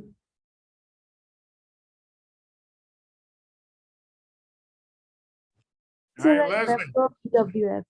What? What'd I you say? remember VWF. All right, VWF. So what you been said? There's two others. All right, let's see if Leslie remembers them. Factor 8 and factor 5. There you go. 5, 8, and VWF, folks. That's the three that's in your notes. 5, 8, and VWF are the three that released by the there. Okay, and then it goes to V2 receptors. Remember, collecting ducted kidney. And you start reabsorbing water. Opens up what they call the aquaforins. See it? Again, I'm highlighting keywords. That's how I find my answers very quickly. I go right to the keyword to get out of there. All right, that way I hardly ever have to read the sentences. All right, that's why if you know the keywords, you can see them. If you know the keywords, you can read every sentence they put in front of you. And that's how you get distracted. Okay, opens up the aquaforins, you reabsorb water using urea. All right, so if they say, what's it doing to the kidney? I look for the word aquaforins, water, urea. That's how I get my answer real quickly. Okay. All right, so main action is what I just described. What's the second messenger? IP3 DAG. So we're going to review a lot of second messenger as we go ahead of memory physio when I go through them all again. All right, and then miscellaneous syndrome. For the case of ADH, I'll go through diabetes insipidus. You don't have it. And SIDH, when you have too much, how to diagnose the problem. Okay? Any questions on that? All right. Hormones are divided into two groups. Steroid hormones are fat soluble. Protein hormones are so Jess, if they're fat soluble, are they large or small molecule? Small molecules, charge or uncharged? Uncharged, acidic or basic? Basic, volume distribution, high or low? High. So that's why if they got to go from one cell to another, because they go to any cell they want, there has to be a transfer of protein to take them through the bloodstream. Fat cannot move through water. There's a protein that'll grab them. The protein's water soluble, but he grabs a hormone and then takes them to the next cell. Everybody understand? This is all of them. That's what I'm trying to show you the patterns. So you don't get caught, they ask about cortisol, and now you want to start guessing. Vitamin D, now you can start guessing again. All you gotta do is decide, is it steroid or is it protein hormone? Now you know the whole profile, okay? All right, so steroid hormones have nuclear membrane receptors, right? Because they go right through the membrane anytime you want. They go straight to the nucleus. And then they're gonna affect DNA replication, transcription, and translation. And then a protein will pop out to do the function. Like in the case of aldosterone, sodium, potassium, ATP will pop out. Potassium hydroexchange proteins will pop out. See, so that means I got to know those two proteins respond to aldosterone. Okay, and then steroid hormones have no second messengers. But I told you they're going to suggest there's one. Watch out for that. That's an old test writing trick. Well, which one would this be? You got to remember. Oh no, there's no second messengers for these. All right, protein hormones are water soluble. That means they have some receptors and they work via second messengers. Any questions at all? Because here we go. I'm going to start from the bottom, work my way up to the head. Erythropoietin, made by renal parenchymal cells. There it is, location and where it came from. Signal, hypoxia. Watch out, anemia is always answer A. That ain't the answer. Remember, I made that case in hematology. Anemia, hypoxia are not the same, unless you say the hemoglobin is 6. And I say, okay, fine, 6 or less. I'll agree with hypoxia. Otherwise, don't make that stretch. Inhibitor, increased oxygen. This is why my attending always said, don't put oxygen in somebody's face when you find out they don't need it. Remember, that's the first thing every paramedic does. They do that in the ER as soon as you come in, you got oxygen in your face already. Okay, but when you check the pulse ox and it's 99%, take the oxygen out of their face. They don't need it. Okay, because it does do harm. It will suppress your erythropoietin level, and then a couple of weeks later, you're anemic. You don't know why. That's because it happened in the ER 2 weeks ago when they suppressed it for you. Okay? Yeah, so very important to remember. Where does it go? Bone marrow. What does it do? Cause erythropoiesis. Second messenger, remember growth factors, tyrosine kinase. Any questions on that? You see how fast it goes? I'm just doing the 7 things you need to know for every hormone. That's all we're gonna do it. That's why I say it goes fast. Okay, because all the other stuff, if it's important, then we'll discuss it. If it's not, I'm not gonna talk about it. All right, so what if I got polycythemia? Since we already did anemia, I'm only gonna do polycythemia for you. If you got high red blood cell count, polycythemia. The first thing we do is check your erythropoietin, because I want to know, the bone marrow telling you to make those RBCs, or you just making those RBCs with no signal, then I know you got a cancer. But if the bone marrow is telling you to make it, then you're hypoxic. That means the erythropoietin has to come from somewhere. There has to be a signal for it. Okay, so erythropoietin levels will tell me if it's primary, which means cancer did it, or secondary, which means hypoxia started it. Okay, so there's always one of those. What's the next step in your management questions? All right, what if your erythropoietin comes back normal? Then you don't have real polycythemia. Look at the equation. RBC mass, that means how many RBCs you have, over volume equals hematocrit. That means if you have polycythemia, either you have too many red blood cells or you don't have enough volume to put them in. Make sense here? Make sense, Karen? All right. So in here, if your erythropoietin comes back normal, then that means it's not because you have too many RBCs. That's how you know somebody who's severely hypovolemic. Happens in the ICU a lot. And people after we diagnosed them for heart failure or whatever disease, and we took up a little too much water, all of a sudden, boom, polycythemia. But you got to know, all you got to do is hydrate them back to their normal status and they're fine. You don't have to give them any medication. Yes. So if you have like chronic oxygen, like if somebody has So if somebody has chronic oxygen use, yes. Should we give them exogenous EPO? No. It just means you limit how long you give it to them. If they don't need it anymore, take it off their face as soon as you can. Okay, because then it will suppress their erythropoietin if you keep it on long enough. Okay. All right, so no erythropoietin. It's called Gaze box syndrome or spurious polycythemia. It just means it's not real. What do? Hydrate the patient. So somebody was walking through the desert. Remember, your body will evaporate a lot of volume. They come back polycythemic all the time. Okay, so no erythropoietin, Gaze box syndrome. What about if you have increased erythropoietin? Then I know you got hypoxia. Making sense, everybody so far? All right. Well, acute hypoxia, remember, low energy state, tachypnea, dyspnea, and so forth. Chronic hypoxia, remember, the Kenyan runners. Polycythemia, increased mitochondrial density, clubbing. That's how they hit that. Okay? So, number one cause, restricted lung disease. They're all hypoxic. Number two, COPD. That means it's obstructive lung disease, but long-term, it becomes restricted. And we'll talk about that in pulmonary. Or you have a cancer producing it. And that's usually renal cell carcinoma.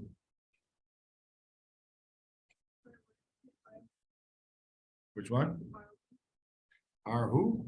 Oh, RLD, restricted lung disease. Yeah, number one cause. Any questions? So no erythropoietin and increased erythropoietin. What about the last one? Decreased erythropoietin.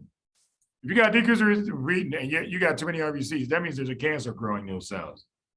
See, and there's two: polycythemia vera and central thrombocythemia. In polycythemia vera, Cynthia, all the cell lines are high, just the RBCs are the highest. And in central thrombocythemia, all the cell lines are high, but the platelets are the highest.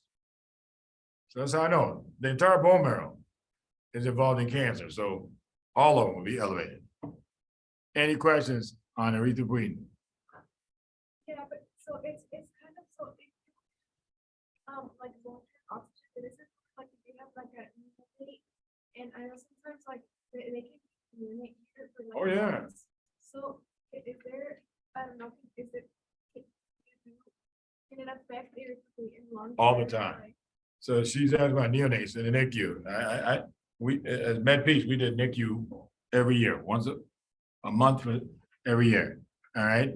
So I remember there were a lot of babies with severe anemia. That's because we have to give them oxygen. You can't get around it.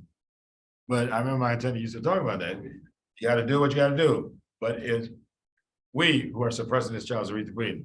And so we have to transfuse them. Because remember, it's temporary until they come off the oxygen. Then it stops. Huh? Yeah, they go right back to normal. Yeah. But while they're in the NICU, they need transfusions because we're suppressing their erythropoietin. Anders. Number one, what? What do you mean number one cause? I said restricted lung disease is number one.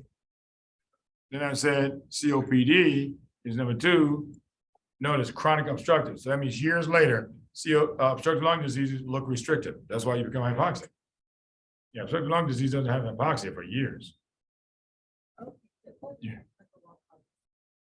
No. I'm just listing causes of hypoxia. Once you see increased rate of breathing, you look for restricted lung disease first, COPD second, and then renal cell carcinoma third. Yeah. All right, so we did polycythemia due to increased rate of breathing, that's cancer. All right, decreased rate of breathing. Now, from the kidney to the adrenal cortex. Remember, I'm just going up your body, just working my way up. Adrenal cortex, zona glomerulosa. If you remember the cortex, GFR, glomerulosa, fasciculata, reticularis. GFR.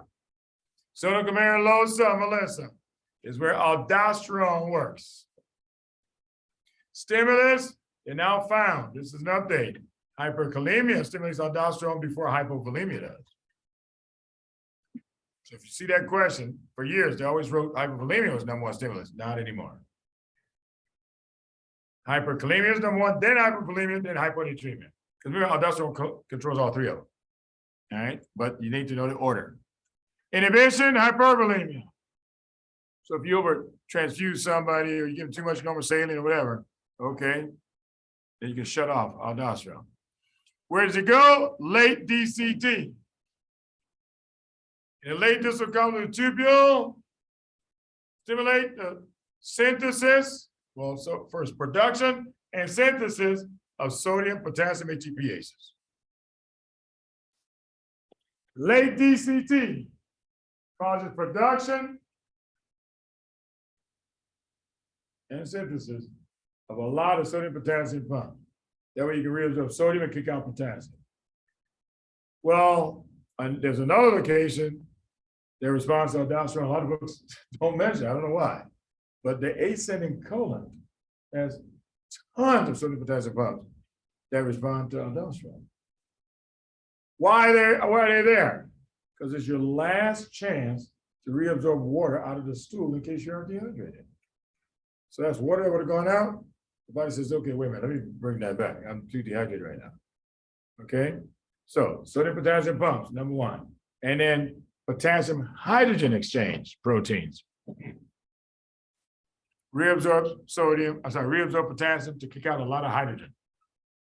And that's how aldosterone makes you alkalotic. So all I gotta do is know the two proteins that respond to it, and you can figure out everything else. All right, what's it do? Stimulate sense of sodium potassium pumps in late DCT, early collecting duct, and then the ascending colon, and then potassium hydrogen exchange and collecting duct. Second messenger, none, because it's fat soluble. Miscellaneous syndromes. What do you have too much? Aldosterone. That's called Conn's syndrome. How do I know that? Look at the effects. High sodium, low potassium, alkalosis, hypertension. See, again, by knowing the action of aldosterone, I don't have to memorize any of that, because that's straight off the action. And that's why I say know the action. Don't try to memorize stuff like this, and then after a while, you got them all jumbled up. Okay? If you know what aldosterone does, brings in sodium, kicks out potassium, and then kicks out hydrogen. There it is. All right. Too little. Hey, what if I want to block aldosterone? Let's say you have Conn's syndrome. The Conn's syndrome is usually a tumor. So you find a tumor, remove the tumor. Everybody follow me so far? But what if I want to block aldosterone until I take it to surgery? I need a drug that blocks aldosterone. Ida, help me out. And Gloria. Goes spironolactone and eplerenone, his brother. So spironolactone and eplerenone. All right, Eric, you have a question? Yeah, Dr. Francis, I apologize. This is back page. No This problem. is- What's your question? I was trying to make the connection you're talking about for renal cell carcinoma with hematocrit. So you have the cancer producing EPO, Right.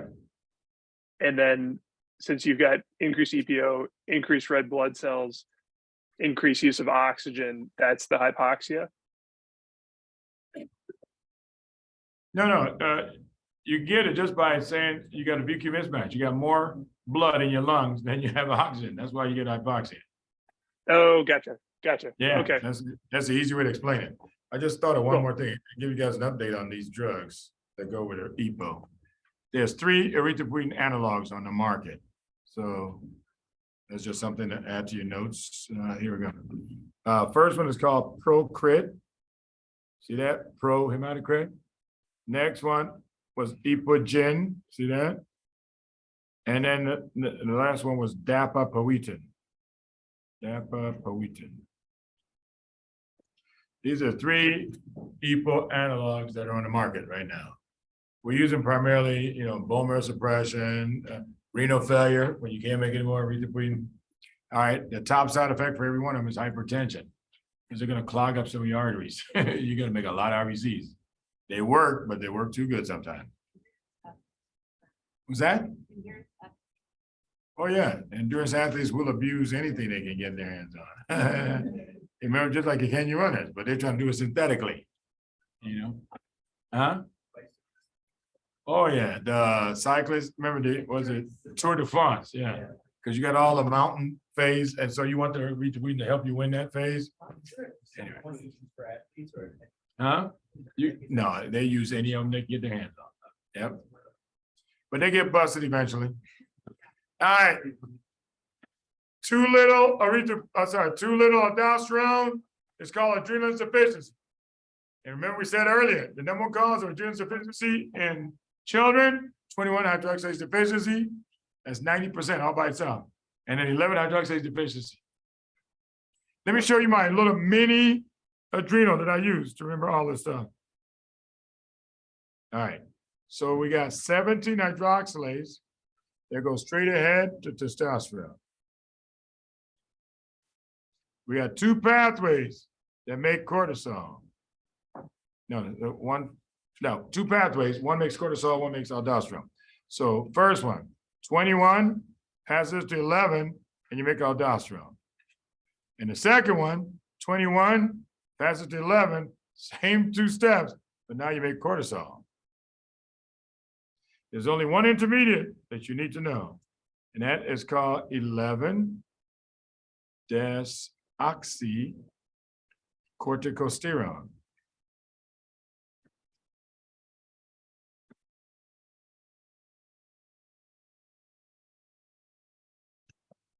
Let me show you why this is very helpful.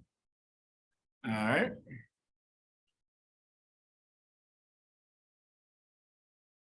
All right. You got 21 hydroxylase deficiency. Matt, if you have 21 deficiencies, do you understand you cannot enter either one of these 2 pathways? Everybody else understand that? That means you won't have enough aldosterone. That's why you're hypovolemic. That's why your sodium is low. That's why your potassium is high. Bear with me? That's why you're in shock. Because you gotta have aldosterone to hold on the volume. See? That's why they call it Addisonian crisis. You're in shock when you come in. Okay? You also cannot make cortisol. Does anybody see that? You can't make cortisol. That's the other reason why they call it a crisis, because cortisol is your main stress hormone. You don't have any. That means the very first stress of your body just shuts down. Says, I can't handle this. There's no cortisol around.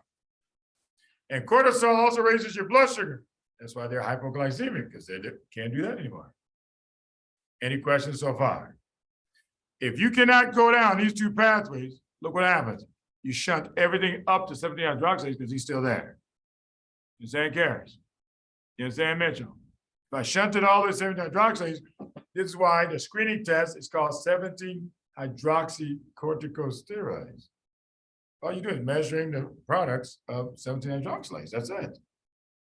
Okay? But you're going to have excess testosterone. You understand that? Clearly. Yeah. So that means if you're a male, precocious development. If you're a female, ambiguous genitalia. You bear with me so far. We haven't had to open up a page yet. If you don't make cortisol, then you cannot feed back to block pituitary and hypothalamus.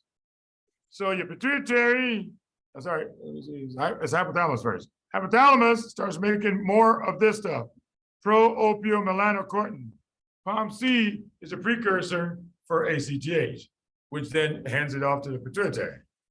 But too much of this means you're gonna make too much M, which is melanocyte stimulating hormone, MSH, is in here in this sequence. That's why they get hyperpigmentation. Here it is, folks. Everything about Addison's without opening up a book. All you gotta do is just know your physiology. Okay? That's why they say any child with hyperpigmentation, sodium hydroxylase is number 1 answer. Okay? Hemochromatosis is rare, folks. It's a rare, but it's second in line. But this is over 90% of the time. That means you gotta rule this out. What's different is what enzyme is missing, but that's number 1. Hyperpigmentation in any child, always rule out Addison's disease first. Okay? Yes. Yeah, POMC is just a larger molecule that then breaks down into opiates, you get endorphins, MSH, that's the M, and then ACTH. No, it's high because cortisol is not giving feedback. Yeah, so it elevates. That's how you get the ambiguous genitalia for women. Any questions on that? So what steroid do I give them to take the place of cortisol? Read. Mabel?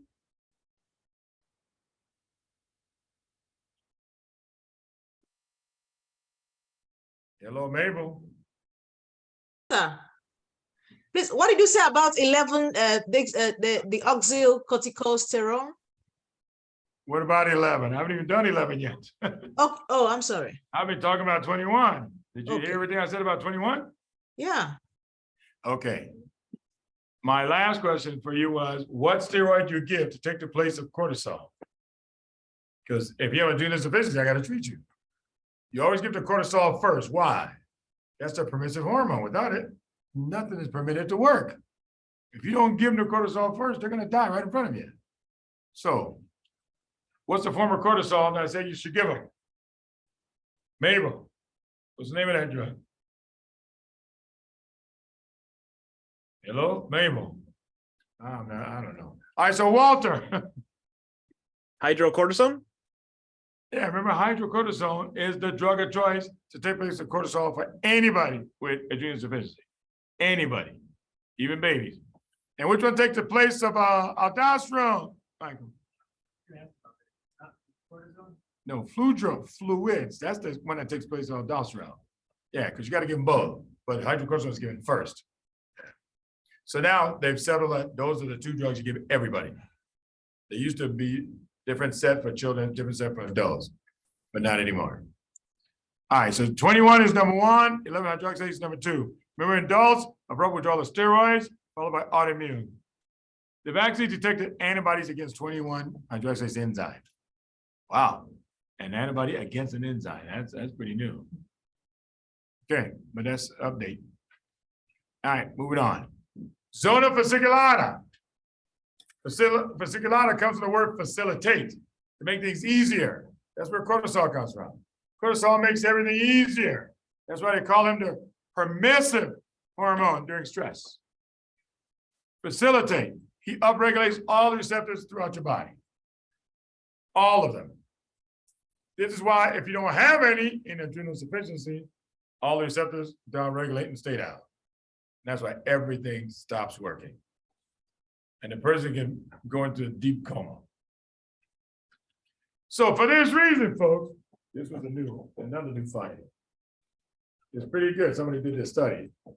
We find homeless people dead all across the cities, like Chicago and New York or any other large city. Are you with me so far? Nobody knew that these people had adrenal insufficiency. They always assumed that they were drunk because that's the norm. But a lot of them, somebody did a nice study and found a lot of them have adrenal insufficiency. That's why they pass out and they just stay there and nobody does anything and then they die. So now the protocol throughout all the large cities like Chicago If homeless people, now when you get in the hospital, the ER, you gotta check them out for this. Why? Because it's completely reversible.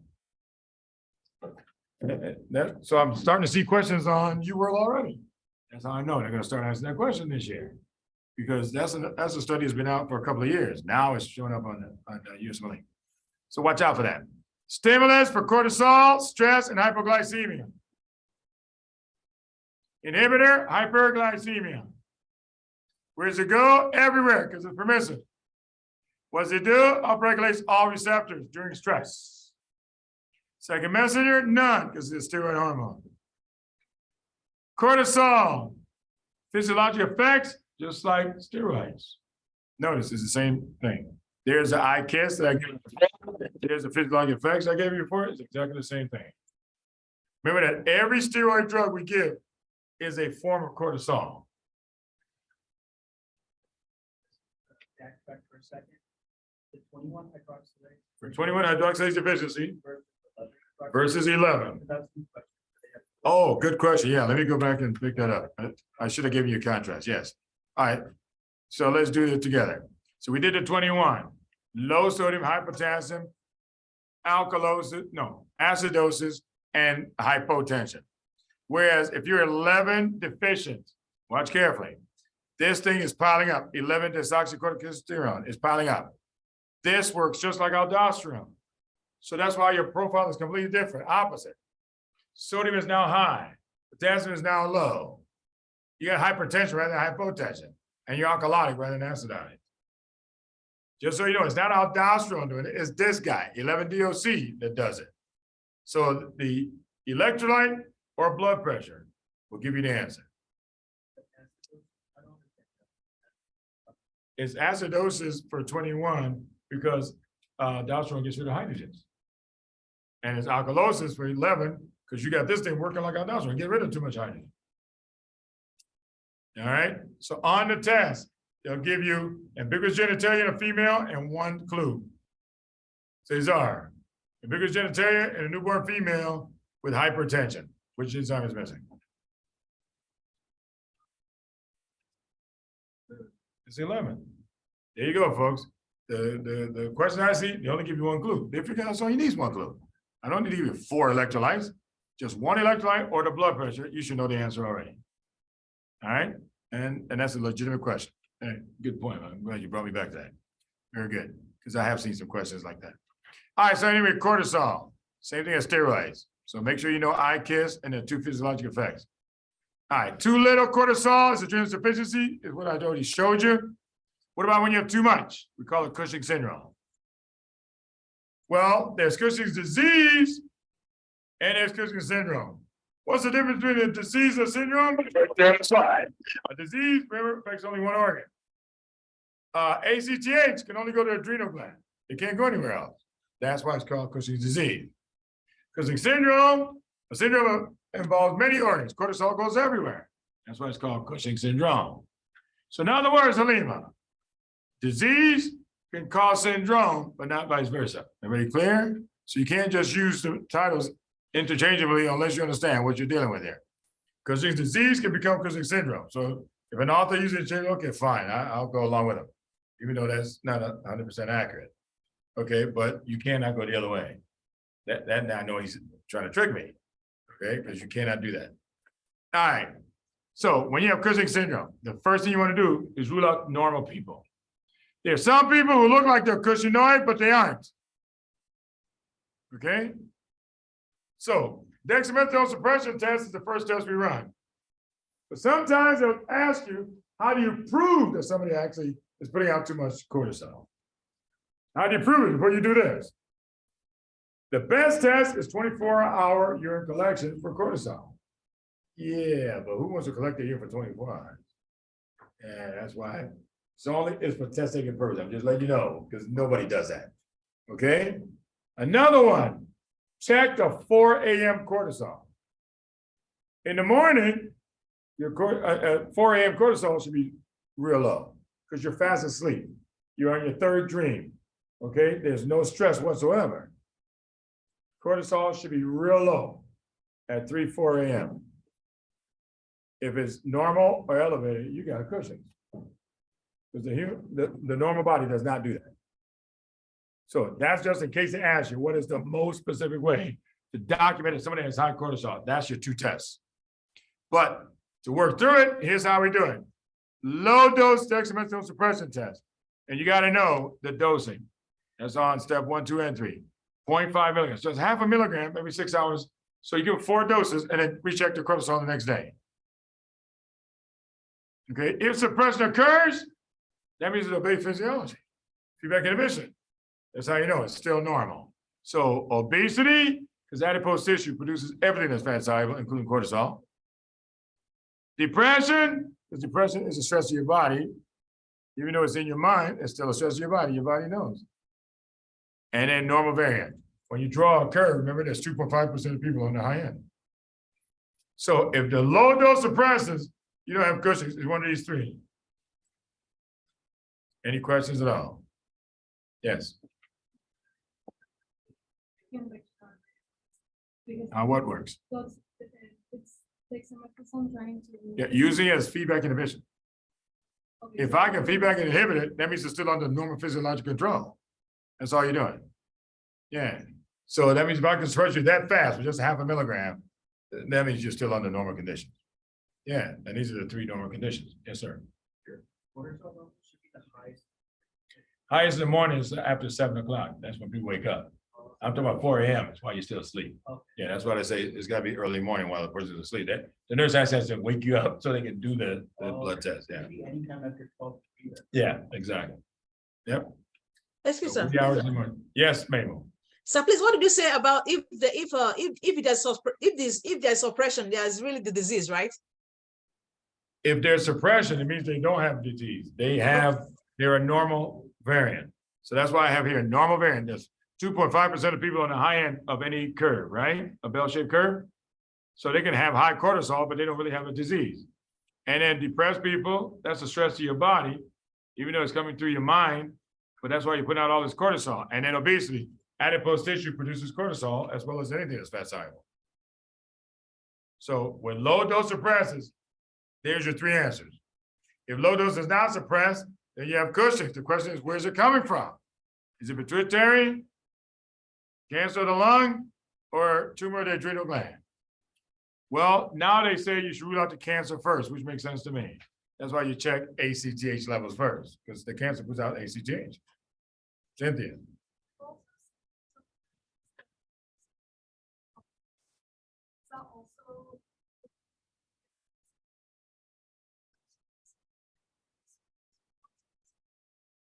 Psychogenic polydipsia, though, that's coming up later. This is when somebody's just psychotic and just drinks way too much water. That comes up when we're talking about ADH. Yeah, that is ADH, not aldosterone. Yeah. All right. So we check ACTH levels. If the ACTH level is high, then you know it's got to be small cell carcinoma in your lung or pituitary tumor.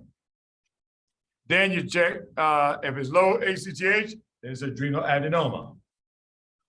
Any of those labs confuse anybody? Okay, we just use labs to figure out what's going on. Okay, check ACTH level because we want to rule out the cancer first. Obviously, that's what's going to kill you quicker, so we rule that out. All right, then we proceed to high dose dexamethasone suppression test, which is a full milligram every 6 hours times 4. If it suppresses, that's going to be a pituitary tumor. You can't suppress cancer.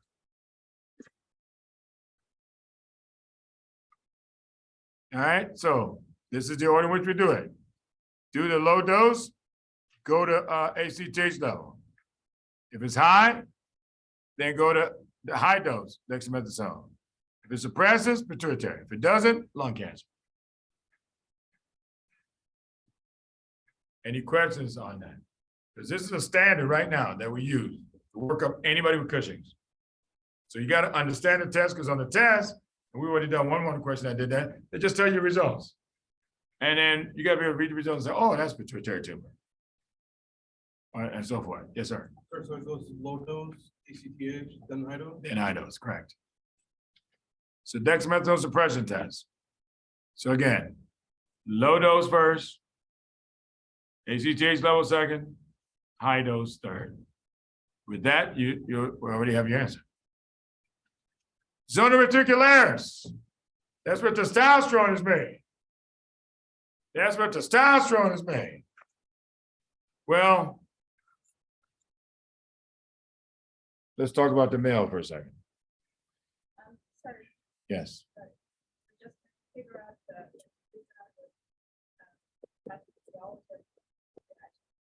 Yeah. why does Why does high dose suppress it?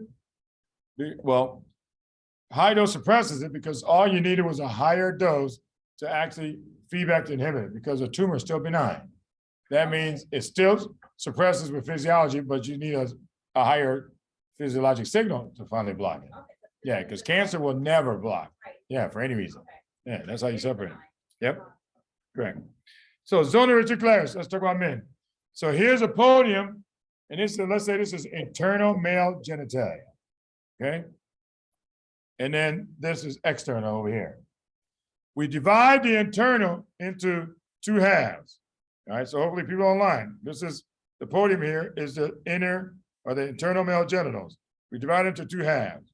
So here in the middle, we got a half over here, got a half over here. All right. The inner half of the internal is controlled by MIF. It's got nothing to do with testosterone. All right, controlled by MIF, and you need a Y chromosome with an SRY gene on it. So that means if there's anything wrong with this half, I know it's either if you have a Y chromosome already, well, then the SRY gene is missing, or MIF never showed up. That's the only two ways. Okay? Again, that's why understanding physiology of things allows you to work through a bunch of diseases without even memorization. So the inner half, Y chromosome, SRY gene, MIF. Now, the outer half and all of the external controlled by testosterone from the adrenal. Okay, so before I start talking about testosterone, I want you to visualize how am I getting my information. The outer half and then all the external controlled by testosterone from the adrenal gland. This is all in utero. And then DHT from the testes, just a smidge of it at birth. And then at puberty is all DHT. Controls this outer half and all the external. One more time. Internal male genitals divided into two halves. There's an inner half over here, and then there's an outer half over here, and this is the external here. So the inner half of the internal is controlled by a Y chromosome, SRY gene, MIF. So typically on the test, they'll tell you, you got an XY, so you already know it's a male. And this is female. Okay, then MIF didn't show up. See, this way you work through it real fast. Because you know that's the only two ways to get it. And they're telling me he already has a Y chromosome. Okay, well then MIF didn't show up. Okay? Now, the outer half of the internal and all of this is controlled by testosterone from the adrenal gland in utero, a smidge of DHT from the testes at birth, and then all DHT from the testes at puberty. Any questions on that? Got to kind of run that through your head a few times. All right. All right, testosterone, stimulus, controls male external genitalia, and then the second half of the internal. This is all in utero. Well, testosterone causes an increase in appetite. This is why men have a bigger appetite than women. But wait a minute. Women have a form of testosterone.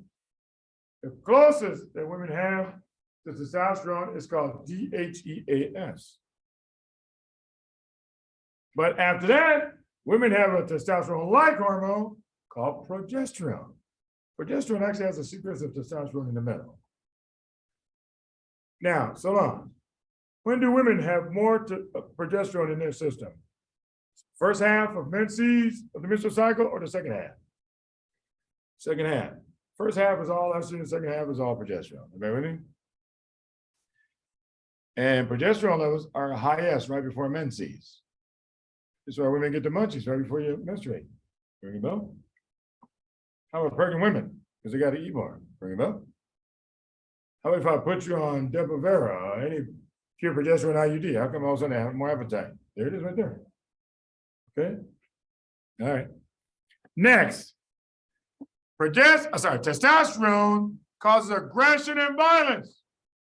This is why men are much more aggressive and violent than women. But wait a minute.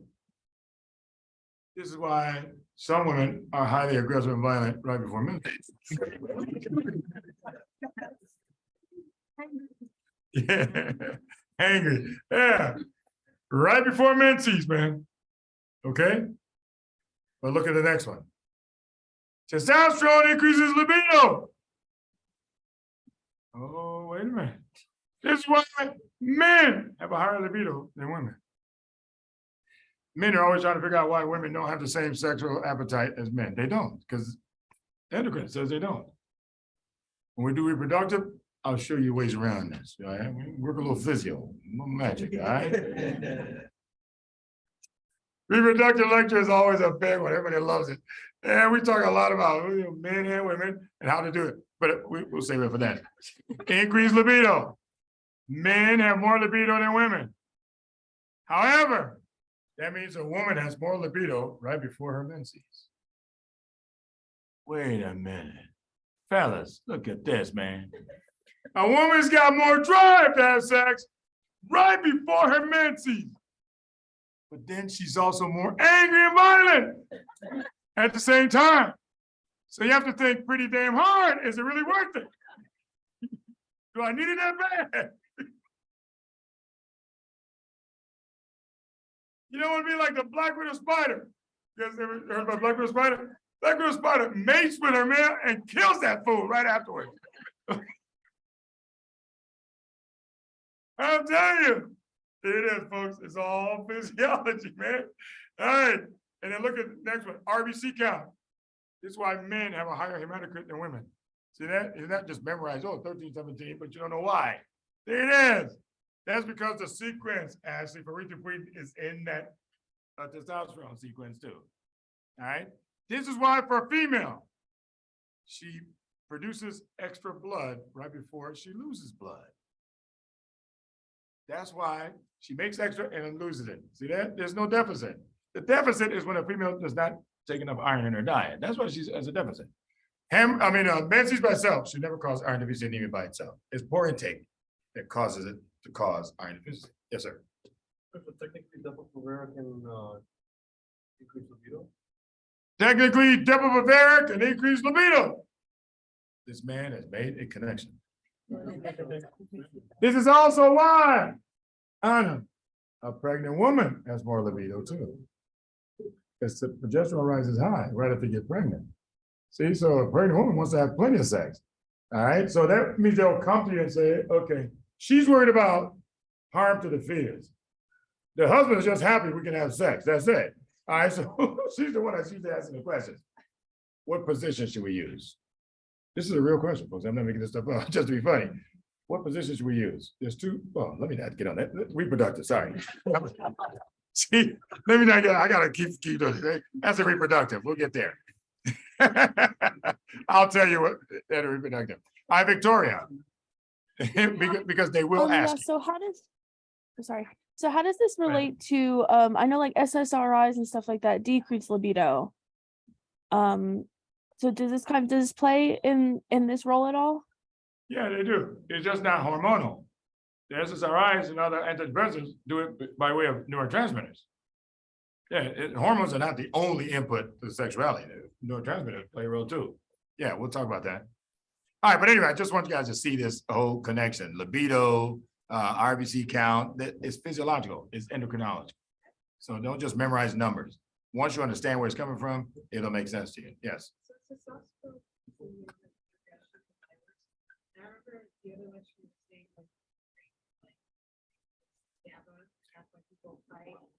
Right. Is what inhibitory? So GABA is inhibitory, but it inhibits your morality and your ability to control yourself. That's where you start doing stupid things. Yeah, morality walked out the door a long time ago. Yeah.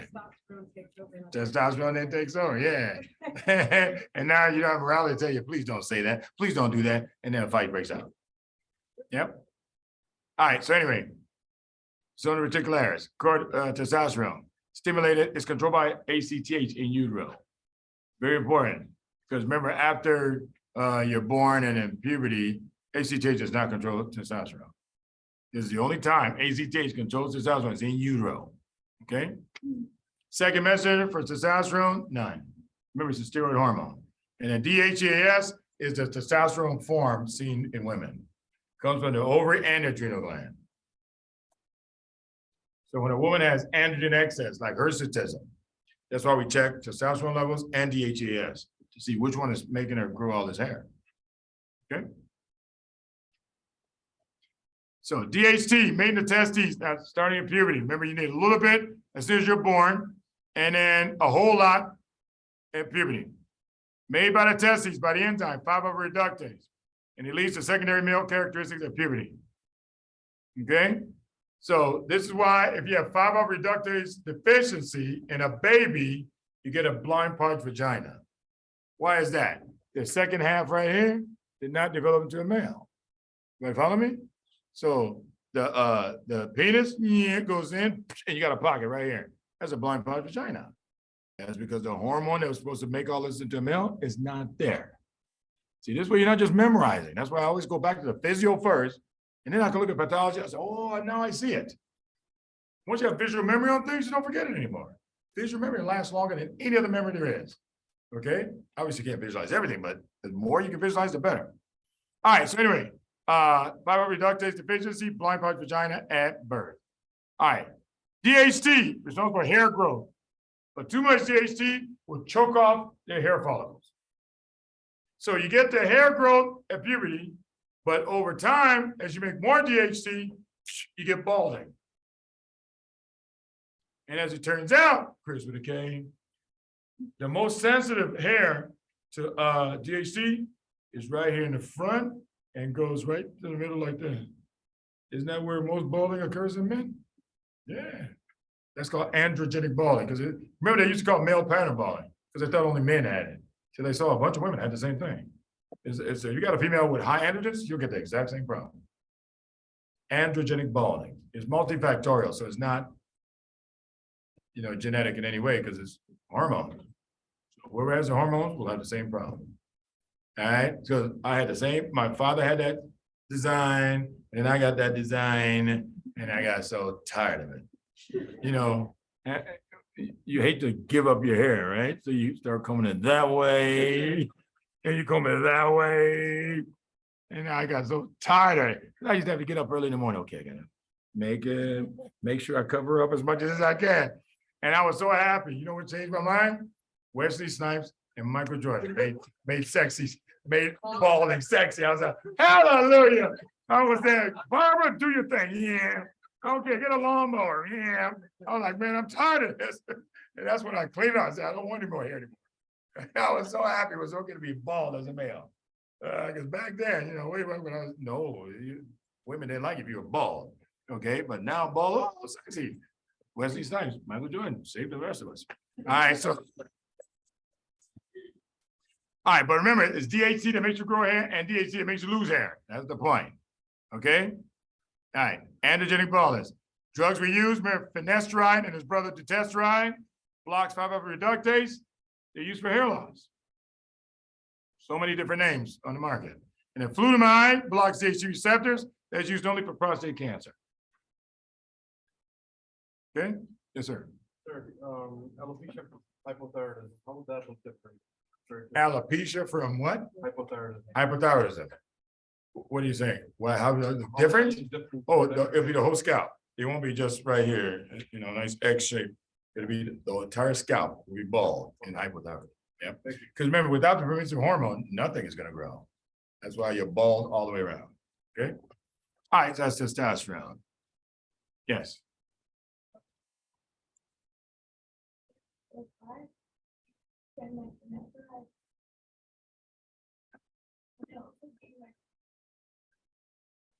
Can finasteride do what now?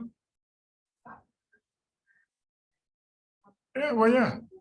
5-alpha reductase is, she's asking me, can finasteride stop the production of sperm? The answer is yes. Why? Let's talk about how it does it. If I block your 5-HT reductase, then you can't make dihydrotestosterone. Dihydrotestosterone is what stimulates the testicles to fully develop to make sperm. So if I give you too much finasteride, if you look on the package, it says sterility. Well, now you know how. Yeah.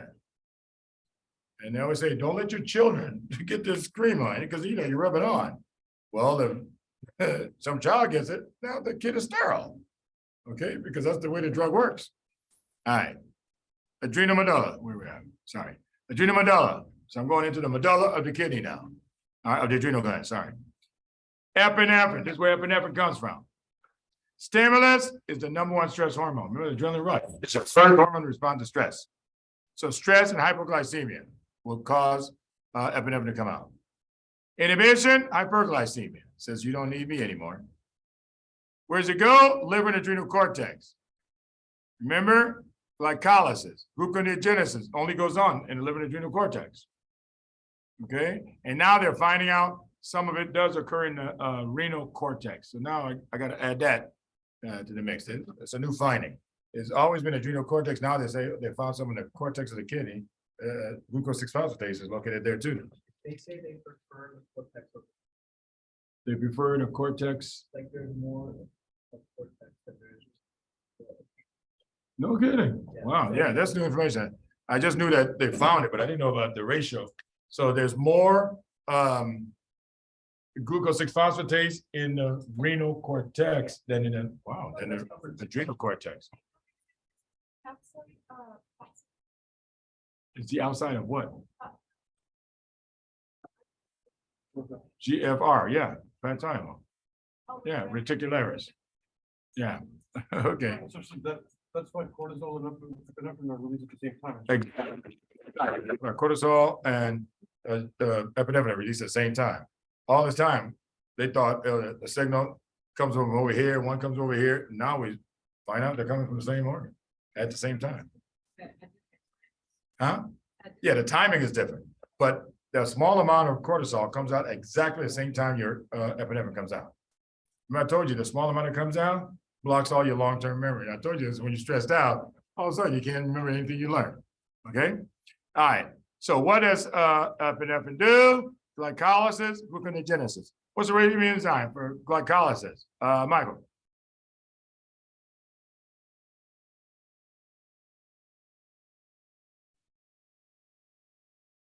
Now let me ask Mabel. What's the rate enzyme for glycolysis, Mabel? For glycolysis? Yep, for glycolysis. I should know it. Yeah, you Is should. it's not hexopenic. Oh shit. I don't know. I don't know.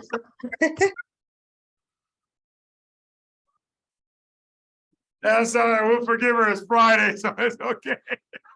All right, let's ask Amara. What's the answer? Amara. Yes, sir. Yeah. What's the rate of enzyme for glycolysis? The enzyme? Yeah. You had your hand raised. What? Yes. What? Were you answer my question or you had another question? To answer this question. So. So what is the answer? Rate of enzyme for glycolysis. All right, let's ask Leslie. Hey, Leslie Gonzalez. PFK1. It's PFK1. What about gluconeogenesis, Leslie? Pyruvate carboxylase. Pyruvate carboxylase, very good. All right.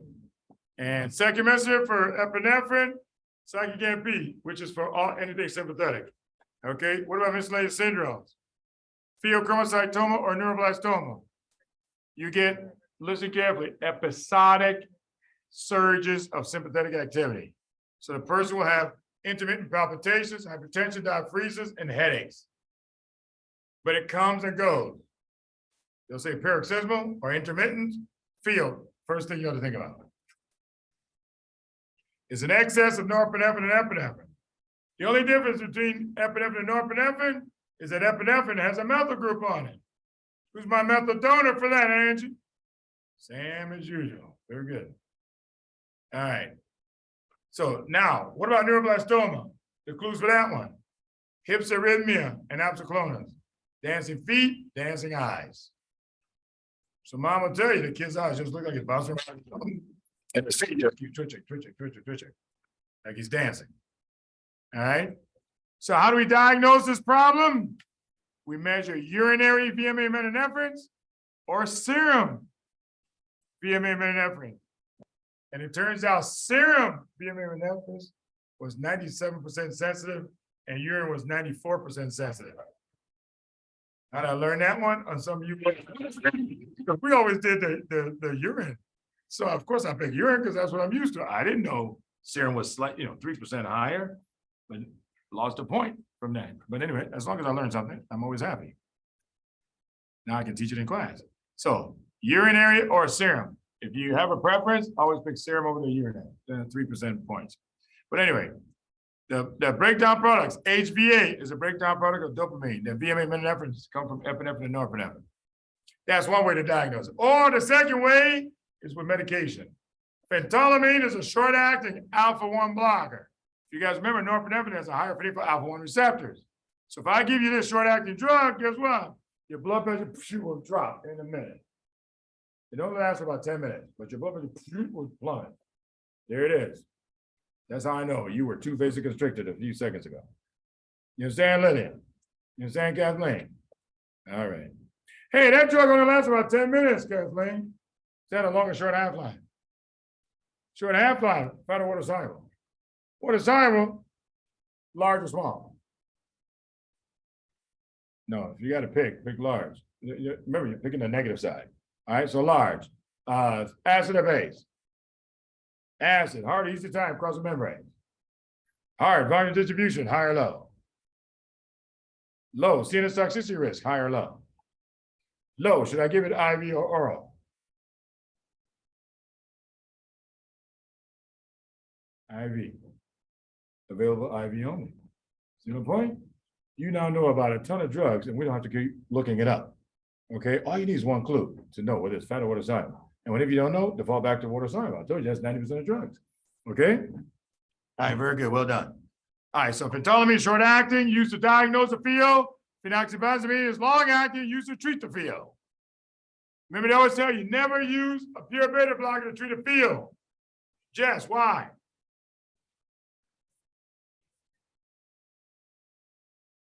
Yeah, because if you block the betas, all that epinephrine and norepinephrine goes to alpha. Alpha-1 is basically, that'll kill your patient with severe hypertension. Blood vessels just explode. He bleed in his brain and die.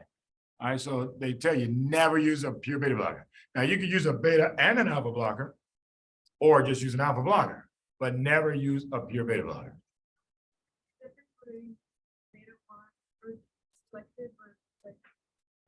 No, it's better to use non-selective, so you block all the betas and all the alphas at the same time, or just block all the alphas. Yeah, but never use a pure beta blocker. It feels. Yes.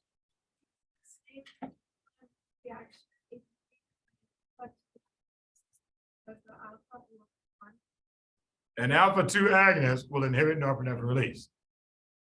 But that's in the central neurons, not in the adrenal gland. Yeah, this is coming from the adrenal or neuromas, you know. All right, where are we? So we've done the two ways to diagnose. Excuse sir. All right, hang on, one more thing. Okay. The day, so you're treating with phenoxybenzamine. The day you go to surgery, you have to add a beta blocker to your alpha blocker. Why? Because when you cut that mass, just by touching it with a tweezer clip with your hand, you're squeezing a ton of norepinephrine into the circulation. It would normally kill the patient because it would have an arrhythmia. So that's why they say add a beta blocker on the day of surgery. Okay? Because otherwise we stay away from beta blockers in the fields, but the one time you got to make sure you put them on the beta blocker is when you take them to surgery. That day, they have to be on the beta blocker. Yes, sir. Is that like before the surgery starts or like? Yeah, no, before the surgery starts, the day of that surgery. So, you know, in the morning before you go to the operating room. Yeah, give them a shot of beta blocker along with phenoxybenzamine. All right. Difficult to differentiate benign from malignant on biopsy. You saw this in your neoplasia lecture on Monday. So benign and malignant field and neuroblastoma look alike. So that's why we do surgery to remove them all. They will ask you, why do we remove all these tumors when 90% are benign? That's because we don't know malignant from benign. Mabel, did you have a question earlier? Yes, sir. Please, I want to know why is it that we don't use pure beta blockers, please? We don't use what? Pure beta blocker? Yes. As somebody just explained, is because if you block the beta receptors, Mabel, that means all the neurotransmitter goes straight to the alphas. That's too much vasoconstriction. That'll kill your patient. Did you understand that? Yes, sir. All right. So neuroblastoma is the most common abdominal mass in children. So just by saying that child has abdominal mass, I got to think about that first before anything else. Okay. And most neuroblastomas are right along the midline. Remember, you got a lot of ganglia in the middle. So midline mass. All right. Pheochromocytomas, primarily an adrenal gland mass. I mean, lateral in the flank, top of the kidney. There's a rule of 10s, 10% of malignant, 10% of bilateral, 10% in children, 10% familial, 10% of metastatic at diagnosis. Remember this, there's a rule of 10s, there's a rule of 90s. Now, you know that's what the test writer does, just flip it around, see if you're paying attention. And a lot of students just miss what they just asked, they flipped it around. So if 10% of malignant, 90% of benign. And so forth. So please don't be so rigid with your knowledge that you can't figure out when somebody's changed the question on you. All right. Stress hormones. We'll go through the order, and then this is the last one for today. Stress hormones, the first hormone to come out under stress, epinephrine. The adrenaline rush. In San Cynthia. All right, from the adrenal medulla, immediately. Glucagon comes out within 20 minutes. Cortisol surges 2 to 4 hours. So, I mean, there's a little tiny amount at the beginning, but it really peaks at 2 to 4 hours. Okay. Growth hormone comes out after 24 hours. So what question I've seen, I think twice now? One question that assesses all 4 of these. It said, a patient comes in and they've been stressed for the last 6 hours. Which of the following hormones of stress will still be at low concentration? Fatima says. 6 hours of stress.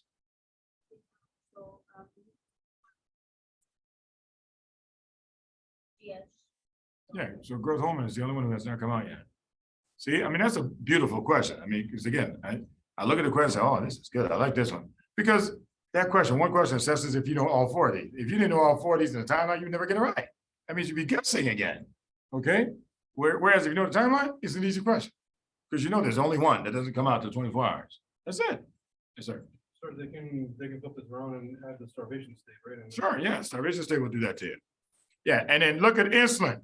Insulin and ADH are also considered stress hormones, but they have different functions than raising your blood sugar.